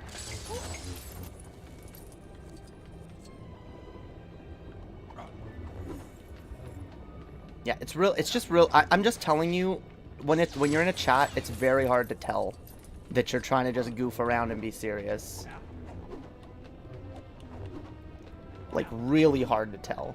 So live streamers in general are gonna be annoyed with you if you, like, do stuff like... And by the way, this is a thing I've had to learn, because I've gone in certain communities making ironic jokes and I've pissed people off because they thought my ironic joke was serious. And I've learned in a lot of those cases, that, yeah, it kind of was my own fault. Like, I shouldn't expect people to know that I'm memeing. Like, you can't, I'm sorry, you can't always expect people to know that you're memeing. Again, especially when you're talking through text. Like, it's very difficult to tell what someone's tone is in text. Anyway. No, you're less sarcastic in voice chat, fam. I don't know if you know this. Like, I don't know if you realize this. When you're in voice chat, you're actually like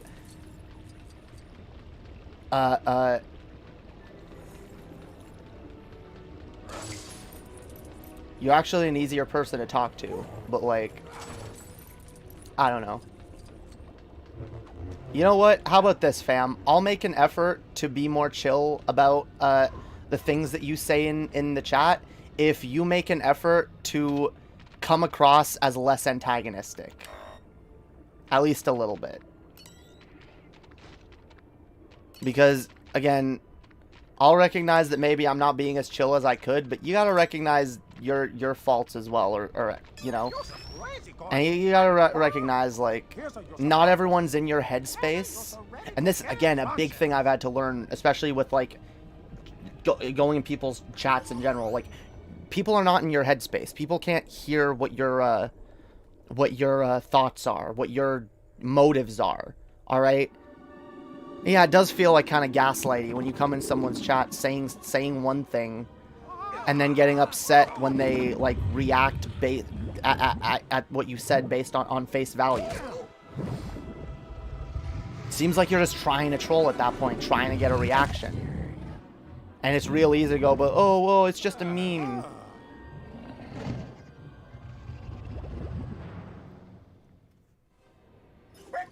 Anyway. Alright, enough of that. Enough chat drama. Let's go. Oh my god. Okay, I really want to turn the voices off.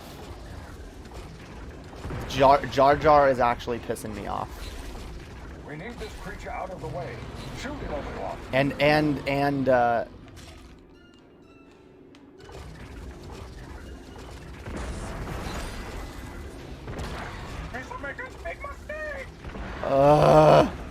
that voice. Wait. Let's see. Gameplay options.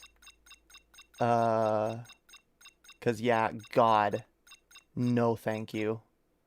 I remember seeing in the trailer there's a muffle mode. Better not be something you have to, like, beat the game to unlock.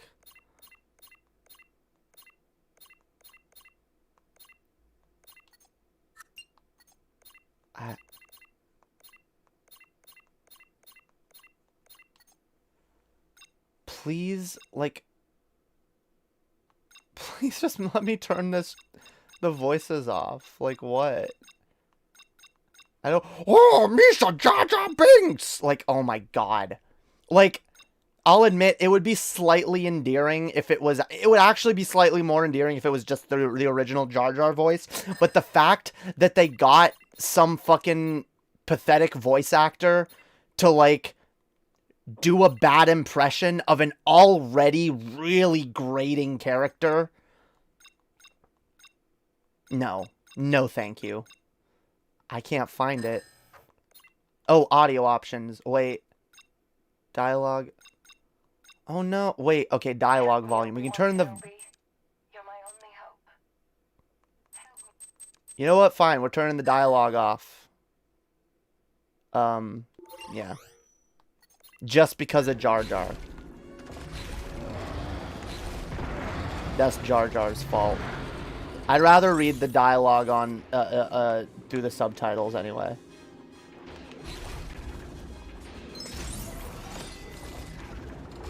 God.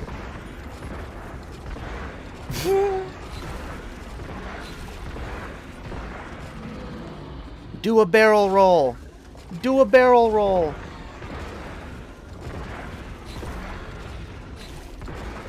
Fam, like, the I'm always sarcastic excuse only works to an extent. Like, okay, you're always sarcastic. I don't like talking to people who are always sarcastic. And again, when I hear your voice, it's easier to tell when you're being sarcastic.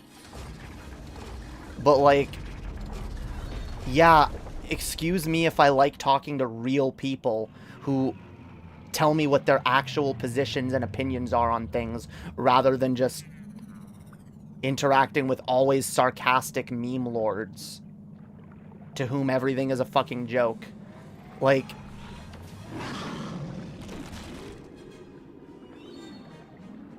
you can tell me I'm taking things too seriously, but from my perspective, you don't take things nearly seriously enough. At least when it comes to your interpersonal interactions with other people. And that's something that, with all love, I am advising you to work on.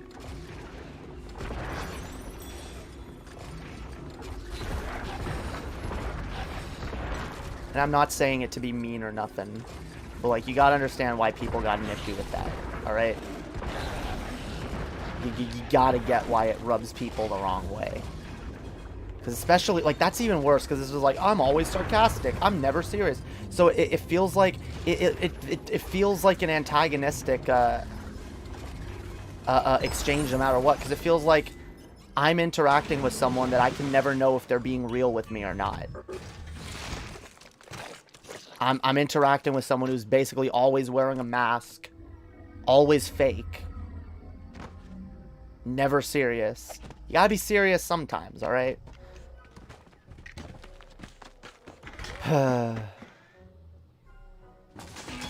Yeah, what?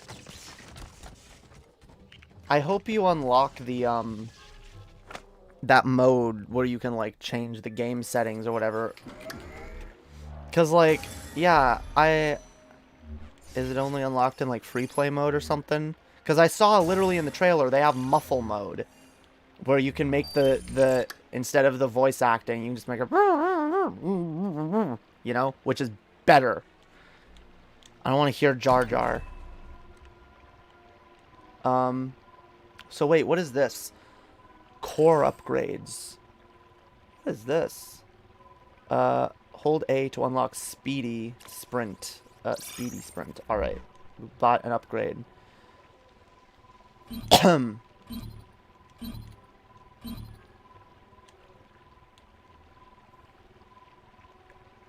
Oh. So wait then. This is interesting. Oh, maybe it's in this menu. So wait, classes. So there's different class upgrades. So you can upgrade the Jedi class, heroes, scavengers, scoundrels, bounty hunters, is just villain, dark side, astromech droid, and protocol droid. Damn, are those the only classes? Really? I feel like there should be other droids. What about, like, battle droids? They probably fall under a different class. That's pretty pog. You can actually upgrade each fucking class and, like, yeah.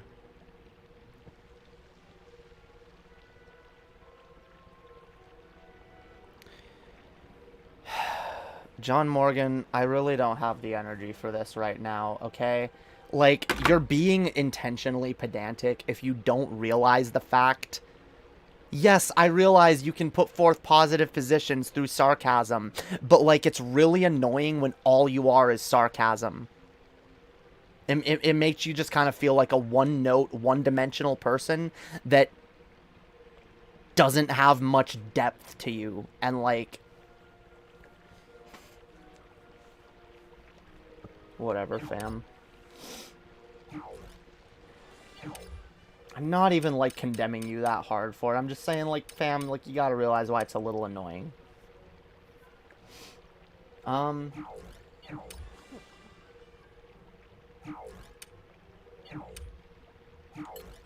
And if you're gonna, my biggest point is if you're gonna come in and be like, damn, Emma, why aren't you more chill with me? You know, you're never chill when I come in the chat. Well, maybe try coming in the chat and, like, being a normal person for once and be like, hey, Emma, how's it going? Hey, chat, whatever. Hey, what's this thing you're talking about? And, like, see how I react then.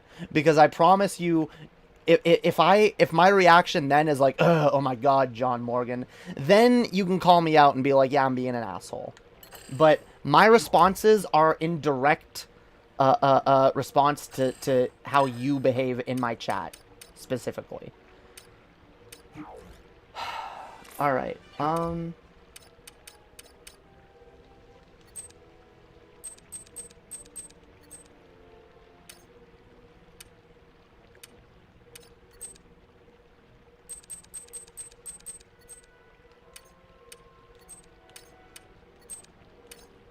like,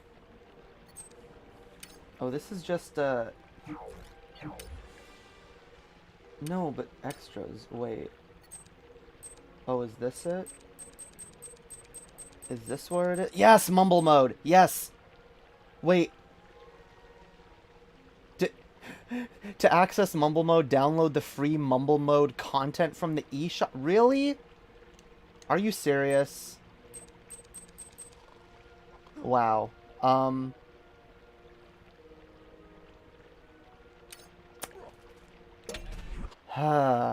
Whatever, we'll download that later. God. Yeah, I'm not impressed by the voice acting. I'm just not. I don't want it. I guess I appreciate it that it's there for people who want it. But I also appreciate that it can be turned off for people that don't. Although, the fact that you have to download additional content for it is kind of stupid. In my opinion. But whatever, they're trying to cut down on the download size of shit, probably. That would be my biggest guess. In fact, here, let's see.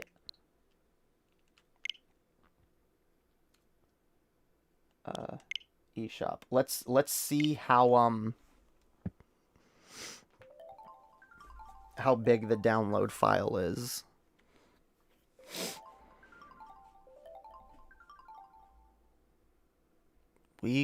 I'll talk to you in VC another time, alright? I don't feel like doing that now, alright? I'm trying to have a chill stream. You have to understand, the reason I got annoyed with you is because I'm trying to have a chill stream, fam. I'm trying to just sit and chill, alright? And you come in being like, oh, video games are stupid. Like, come on, fam. Come on. Work with me here.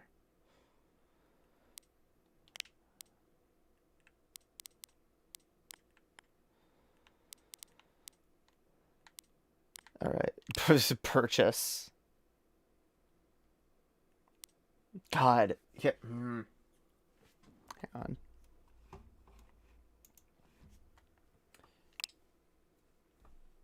No, it's only 90 megabytes. Yeah, okay, then why the fuck wasn't this... No. 90 megabytes? Fuck you. This should have been included.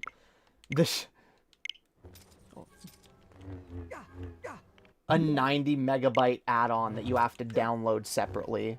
Fuck off.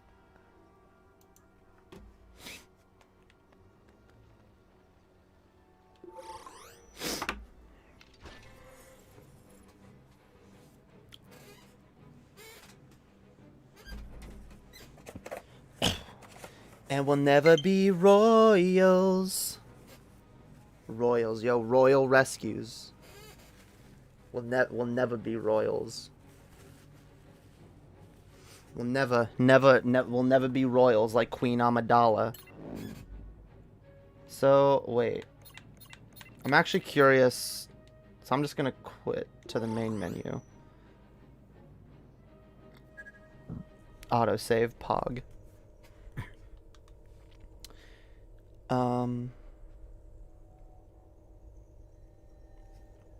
Let's see. Yeah, I already saw this. Let's go.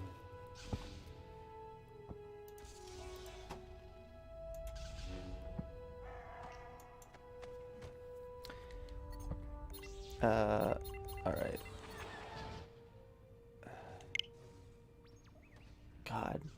No, wait. It should already be there, though. I shouldn't have to open up the eShop. No.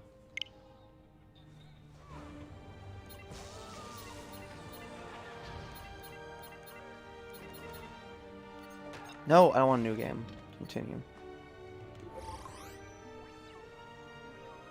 I might have to, like, reset the game completely. I don't know.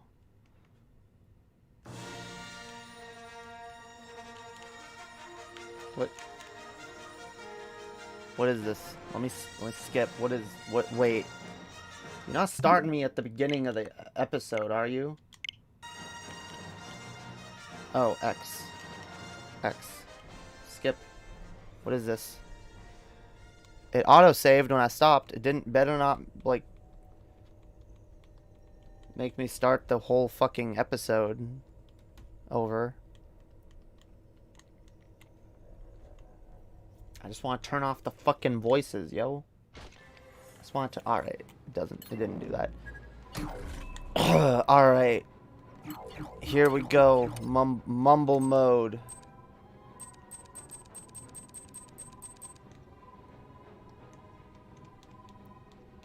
Okay, I do have to... whatever. It's fine.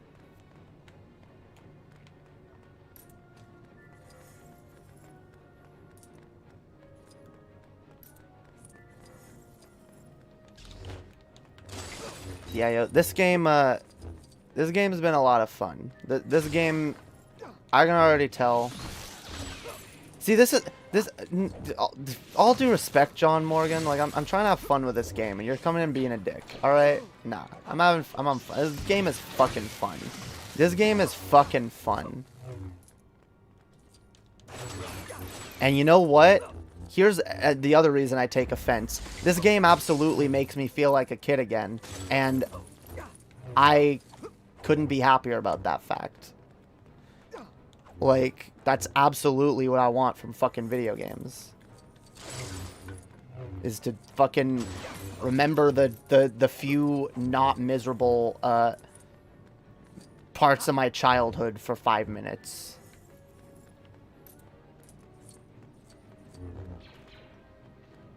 Droids! Battle droids! No! Not the battle droids.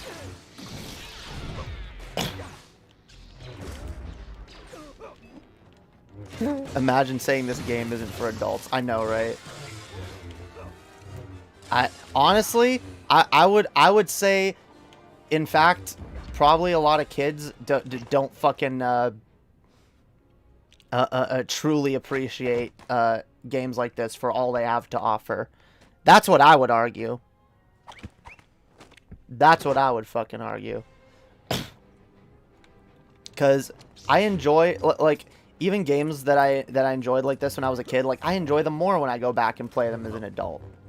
I find more in these games. I'm like, oh, I didn't realize that when I was a kid. I didn't know this was there. I didn't know you could do that.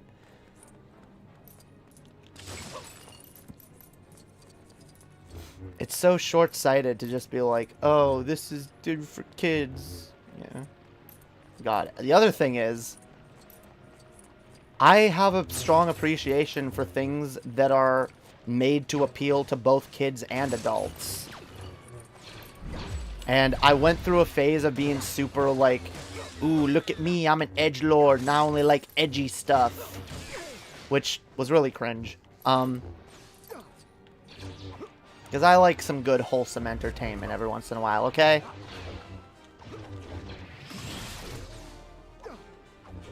I like some shit that fucking allows me to escape the fucking, the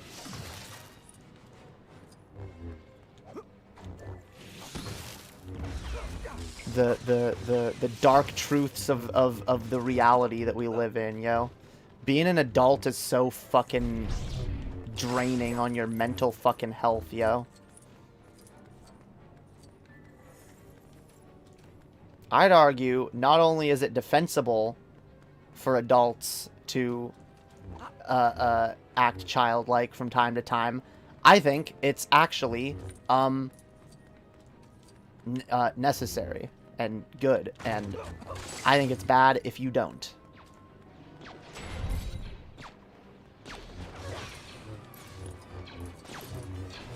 Well, you're not the only person who came in with that sentiment this stream, okay? That's why I'm, like...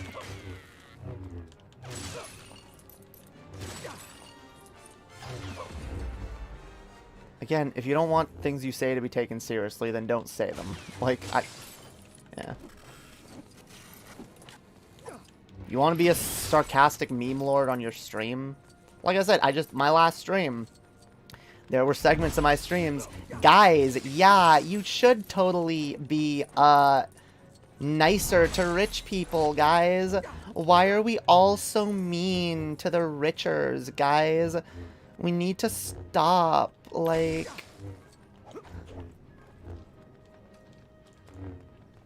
I know the elite class, the billionaire class is, like, exploiting us and whatnot, but guys, think about how they feel, think about how Jeff Bezos feels when you tell him he has too much money, Like, right? It's obvious by the change in my tone of voice that I'm not serious. Anyway. Oh, can I be these characters? Wait. No, you can't yet. Alright. Whatever. Jedis are better. Anyway.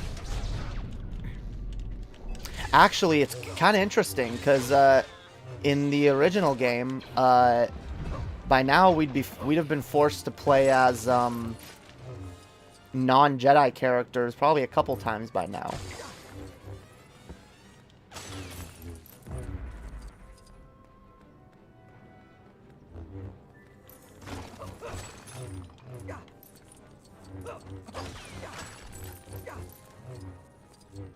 That's what I'm doing.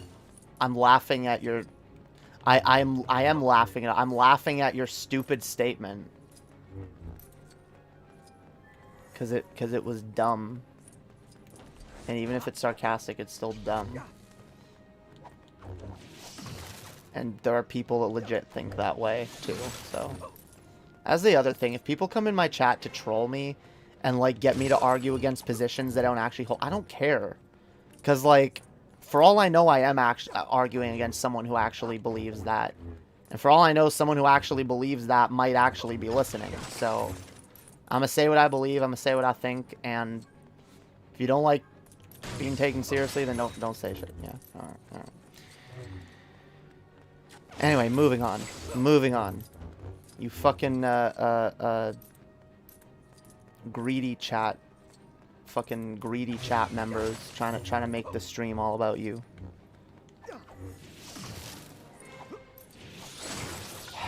No, John Morgan, because I'm laughing at you, not with you. I mean, unless what I'm laughing about is the joke that you were making, in which case... Okay.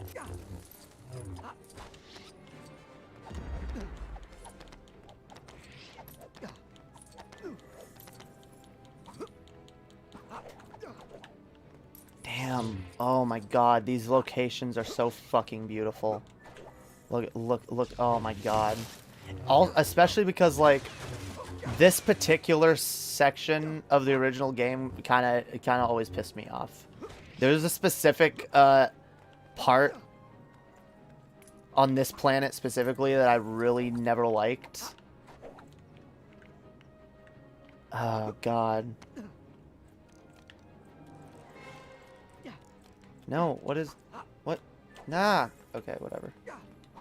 God, like, it feels like there's so much to explore, and, like, all these levels, even though I'm in areas that I feel like I'm not even in for very long, it feels like there's so much to explore, and so much of a reason to, like, come back to each of these locations.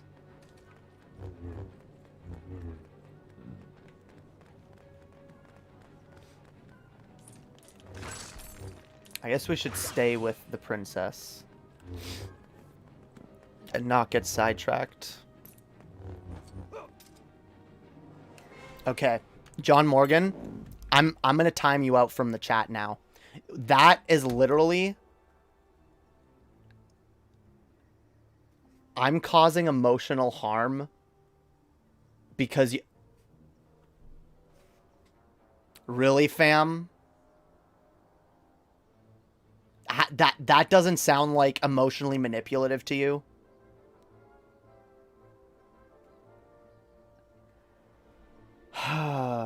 God. Whatever. I'm not going to time you out. I'm just going to ignore it because you're being ridiculous. You're literally being ridiculous. You come in saying dumb and offensive shit and I take it seriously, and I'm causing emotional harm because you don't know how to conduct yourself in social settings, and you don't know, because I'm sorry, John Morgan. Like, you're never gonna be able to defend the idea of going around into text chats of people's live streams, saying things you don't mean, and then being like, what, why did you take it seriously? In fact, the fact that you're taking it seriously and getting upset at the dumb thing I said is causing me emotional harm. Like, what? What, fam? Really? No, that's not just my opinion. And no, I'm not just stupid. I'm sorry, John Morgan. I know this, and I've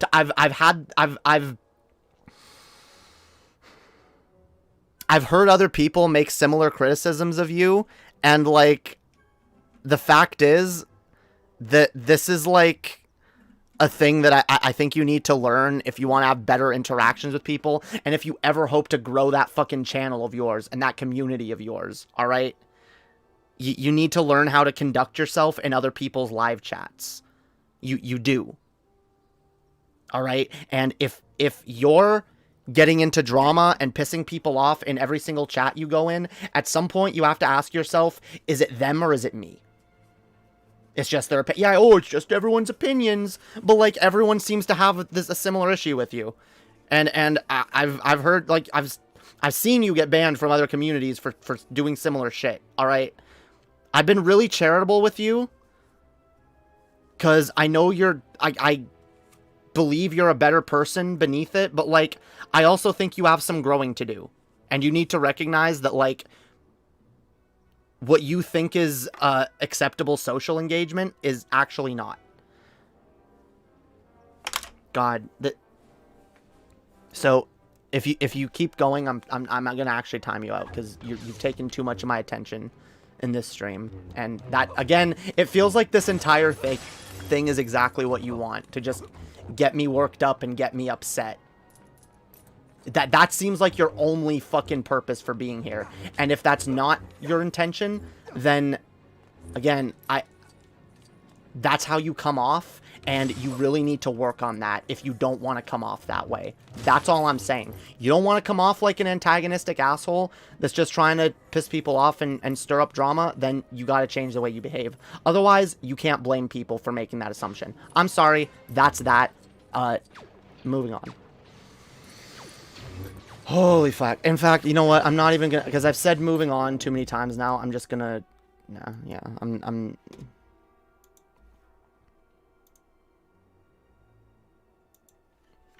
come back later, fam. Nice earrings, thank you. Thank you. Hell yeah. My sister gave me these. I like them a lot. They pog. They pog, yo. Alright. Yeah, use the force. Use the force. That's the pog thing, yo. Using the force to kill droids. Imagine, fam. Imagine.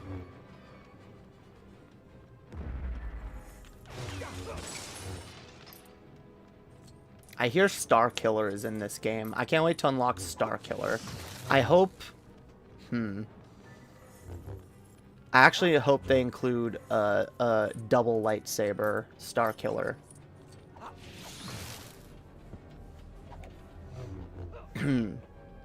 Alright, let's go to Coruscant. Let's go, fam. Who am I? Someone who's afraid to let go. Yeah. Oh no, it's a blockade.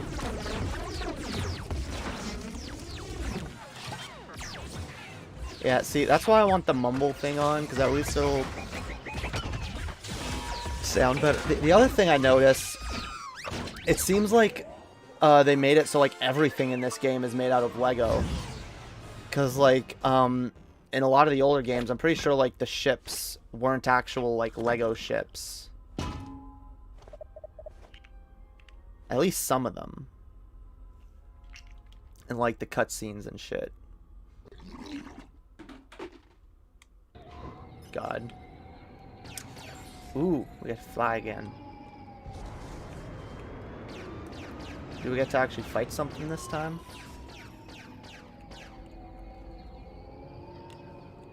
Okay, so wait, that's the Naboo Royal Starship. That is Mos Espa. Which, oh, we can just, like, fast... We can fast travel there.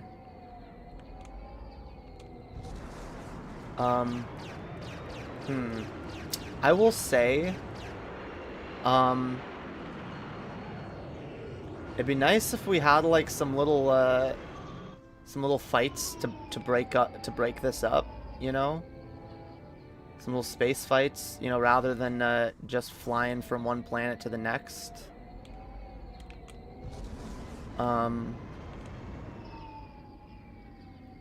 I'm sure there will be actual, like, shit to do, but, like, so far the only function of flying has literally been to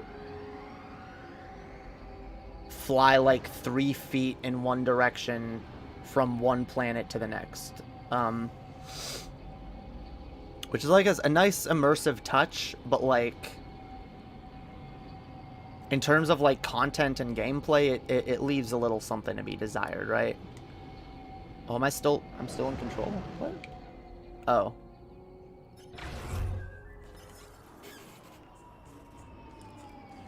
Yeah, I guess I still had, like, slight control of it. Oh yeah, Tatooine.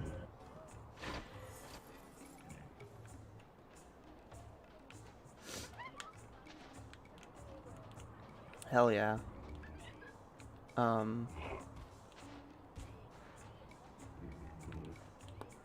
Hang on. So, here's another section of the game, of the movie that I don't think was in the original game. Because, yeah, I don't remember exploring Tatooine at all. See, this is probably the biggest reason why I'm glad that this wasn't just a remaster like I thought, because this allows them to go in and actually, like, flesh out locations and parts of the story that were not in the original game.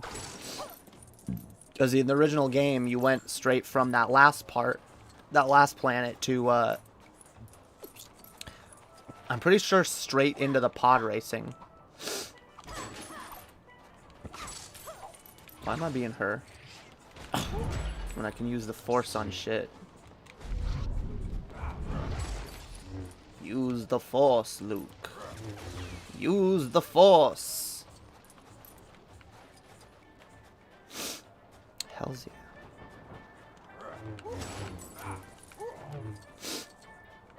Yeah, it's pretty pog, like, actually being able to explore this planet.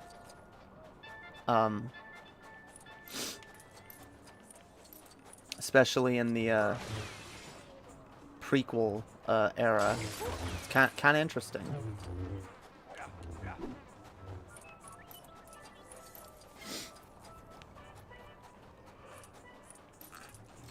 Not a lot of games that let you explore this era of Tatooine. Hell yeah.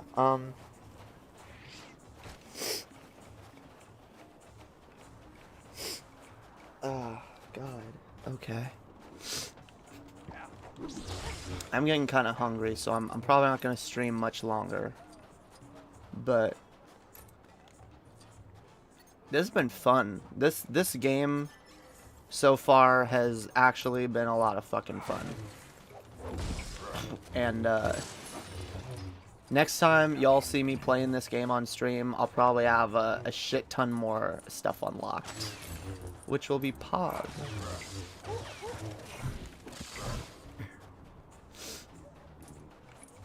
Yeah, I feel bad though. Like, I could tell there were more people here at the beginning of the stream excited to see me play this, and goddamn Nintendo or fucking just a EA or whatever, like this fucking game. I have to blame someone for this game being released like 3 hours late. Not Pog.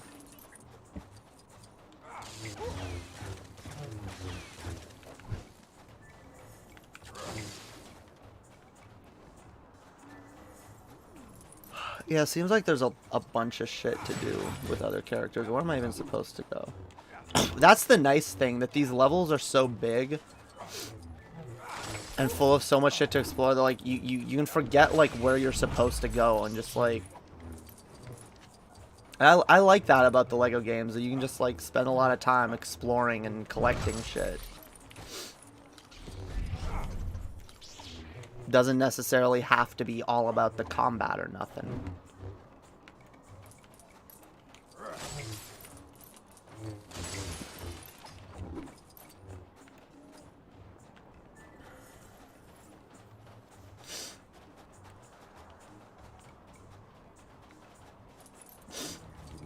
No, I'm sorry though. I just, for me, there's no more dishonest argument than when someone comes around and basically goes, "Oh, you claim to be charitable and nice, but you're not being nice to me right now." I'm sorry. In most cases, like, I'm extremely nice, unless someone like repeatedly goes out of their way to piss me off.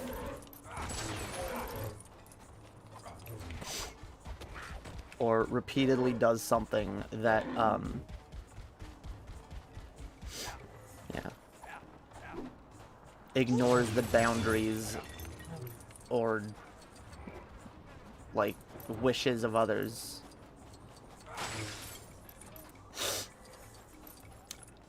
The thing some people don't understand, I've gone out of my way over the years to excise the troll element from my chat. Because I really, like, it's really annoying not knowing whether the people you're speaking to are actually serious or just trying to get a rise out of you.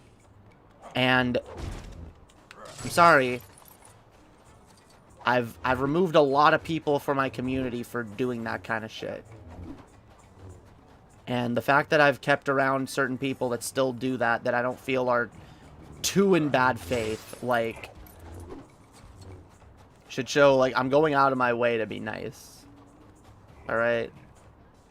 I literally go out of my way to be nice to you people.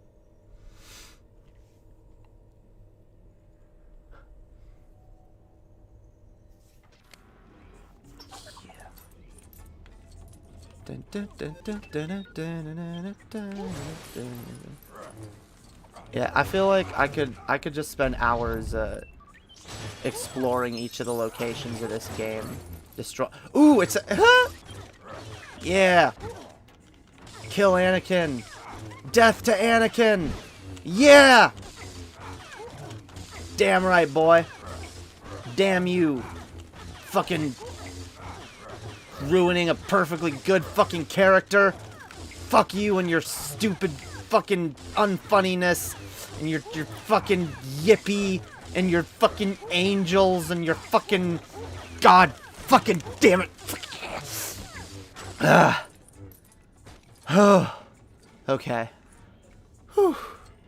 It's fine. It's fine. It's good. It's all good. All right.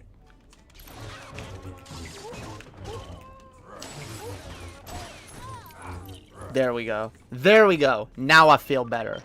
Damn right. You know what? Do it again. Fuck you, Jar Jar.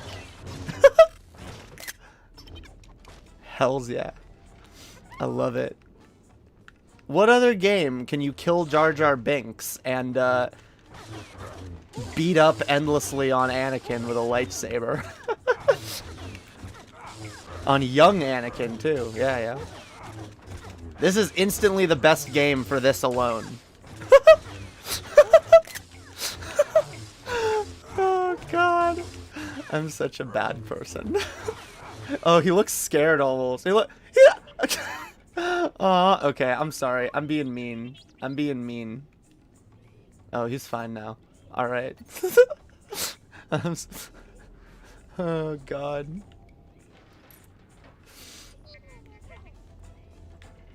You know what? What? I grew up with the Phantom Menace, okay? This has been a long time coming. My violent tendencies towards Anakin and Jar Jar have been a long time fucking coming, alright? You know what? I'll even kill Padme once for good measure. Actually, that was for Anakin. What is it? Is this supposed to be Shmi? Even though we never see her here in the movies. I mean, I assume she works here too, right? You just never see her working there. I mean, it is said in the movie that he owns both Anakin and his mother. So, yeah. They're both his slaves. I just always assumed that, like, I don't know, Shmi does something else for Watto. Like, I don't know, like, maybe she, like, grows fucking blue milk. She farms blue milk in at her little hut and sells it for, or she does like some kind of like, I don't know. I don't know why I always got that, or like she's like, she cooks or something. I don't know. I just always assumed, since we never explicitly see her working for Watto, that like there's some other arrangement, or that because Annie is her kid, right? They got some kind of arrangement where he works in the shop and she does. I don't know. I don't know.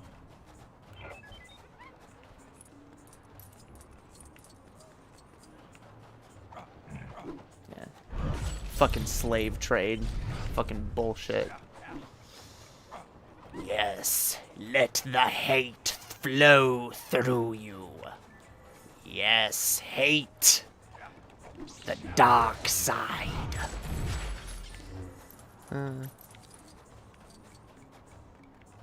Damn, well, fam.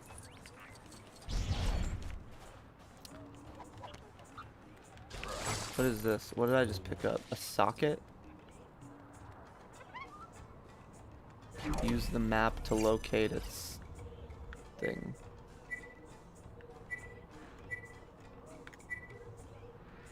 Plug socket. What? Nah! Wait, what the fuck? Wait, okay. Oh. This? No. No. I saw one of the things that we used this on later, or earlier. Oh, is it this? I think it's this. Insert. Yeah, we got a stuff. We got a thing. Yeah. Poggers. Alright. I'm torn between, like, being really addicted to this game and wanting to continue, and really being also really, like, super tired and wanting to end the stream and going and chilling elsewhere. And,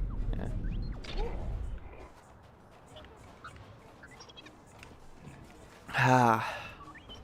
But yeah, if you guys want my overall first impressions of this game, Pog game, pretty impressive so far. A lot of fun so far. A lot of just silly, wholesome fun. And that's what I wanted. This game legit makes me feel like a kid again. And I love it. I love it.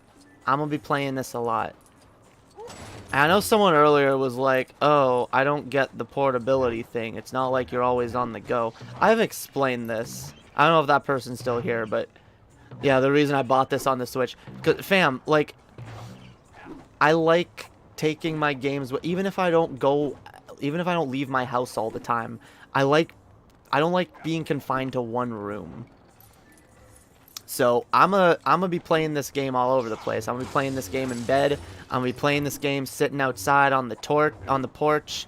I'm gonna be playing it everywhere. All right, everywhere.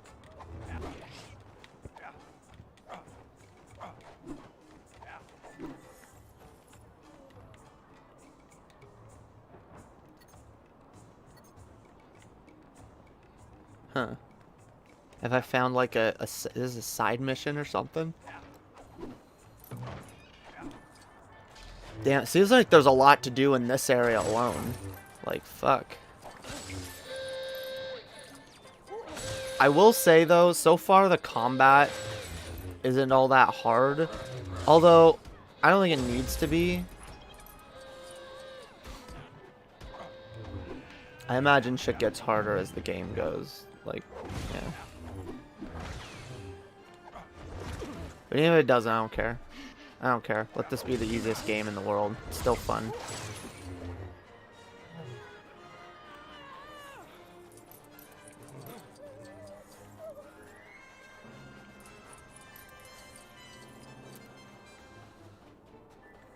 Yeah. Like, this alone is just kind of fun. Just like, oh, collecting these, whatever this is. I don't even know what I'm collecting. I just... Or if I'm collecting anything, or if this is just like a pointless thing. I don't know what this is, but I like chasing it.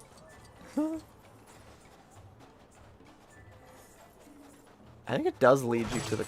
But in that other area, it wasn't leading me to the quest marker, so that's kind of weird.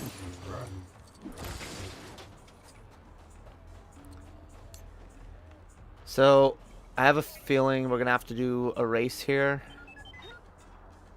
You know what? Alright. That'll be my last thing for this stream. Let's see what the pod racing situation is like. Because I'll be honest, like I said, I like the pod racing, and I really like Star Wars Racer. That's a fun game. In the original LEGO Star Wars, the pod racing segment was actually probably one of the weakest little segments. I feel like it was needlessly frustrating.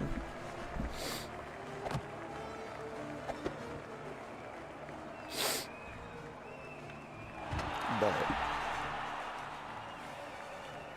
hell yeah, Anakin Skywalker.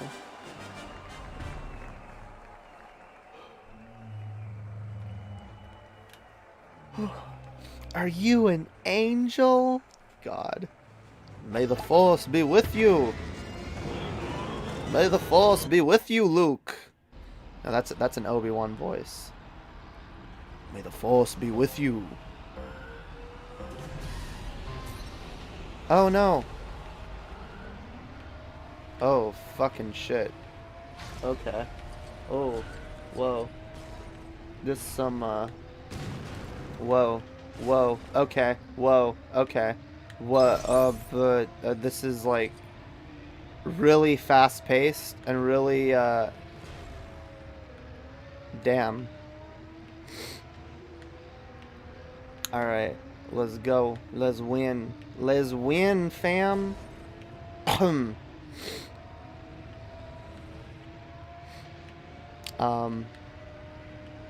yeah. This is I don't even know how to describe this. It's a racing section. It's there. It does what it does. It does what it says on the tin. It's a racing level.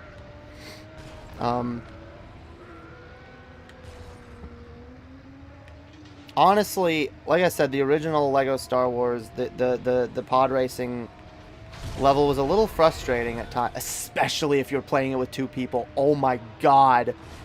Oh my god. Yeah, that was the biggest. When was the I remember playing it with someone. I think it was one of my exes or something, and trying to get through the pod racing section, and like, oh wait, oh fuck, oh, why? Okay, there we go. Damn, they actually integrated that part of it. Did that happen because I wonder if that happened because I took damage, or if that happened, if that happens no matter what. But yeah, like, trying to play that shit, trying to get through the pod racing section with two players, like, not happening. Whoever's player 2 has got to drop out and let player 1 just beat it. I wonder. I actually wonder if what that's like in this game if you do 2 players. I don't have a second person here to try it, so. I will say it's fast paced. It's not as insanely ridiculously hard as it's been in other games, but not as it's also not as fleshed out and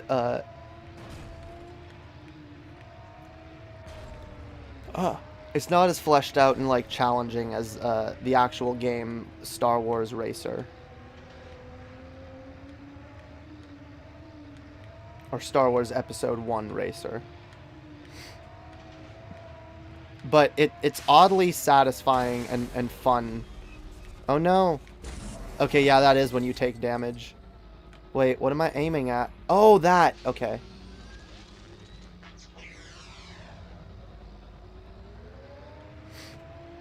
Yeah, it's just an oddly satisfying honestly, I think of every Star Wars game that incorporates the pod racing, I would say that so far this one incorporates the speed aspect of it harder than any other that I've played, including Episode 1 Racer. So I'll give it props for that, and for feeling more like an actual pod race from the movie than it has in a lot of other games. And yeah, I'll give it points for that added touch of, like, if you take too much damage, you gotta do what Anakin had to do in the movie and, like, fix your ship. Oh, race failed? What? I failed? I failed. Would you like to retry? What happens if I say no? Probably just puts me to before I did that. I was just like, oh, you can just skip this, actually. You don't have to pod race anymore.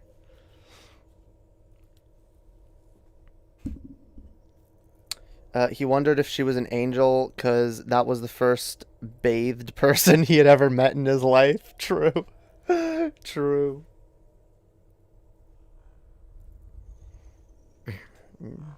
God damn.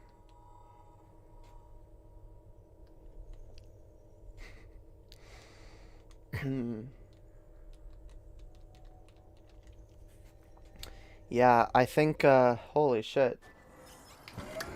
Yeah, it put us to right before, so we've got to do it again. I'll do it later. I'll beat it later.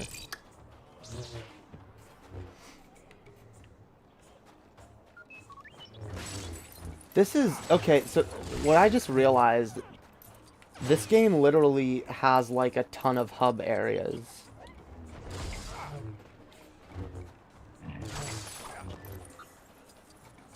This is probably the closest thing to like an open world Star Wars game that we'll get anytime soon. I say that, and then a year from now, Jedi Fallen Order 2 comes out, and it's like Fallen Order 1, but it's open world and has a bunch of side quests and shit.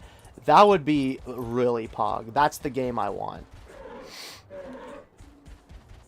I want Fallen Order 2 with a more open world and like side quests and like other shit to do. Anyway, fam, this been a stream.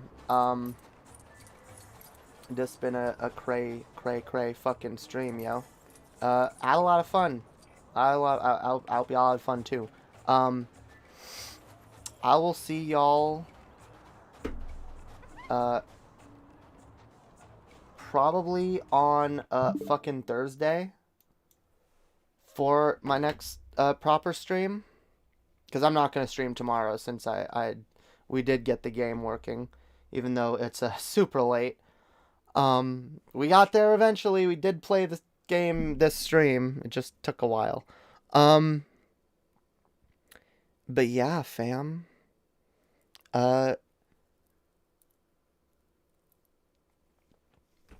If you enjoyed this, like, share, subscribe. Look forward to, seriously, like the stream, helps me out a lot. Look forward to a new video clip that's coming out tomorrow. And go check out some of my other clips and stuff that I've been putting up, because hell yeah, we're gonna go crazy. We're gonna upload a ton of clips. We're gonna grow this fucking channel. All right, we're gonna grow this fucking channel. It's gonna be pog. I'm tired as fuck. I'm like really tired. So I love y'all. Thanks for watching. Thanks for everything. We'll see y'all next time, guys. Peace out. I love y'all. Take care of yourselves. Take care of each other. And yeah.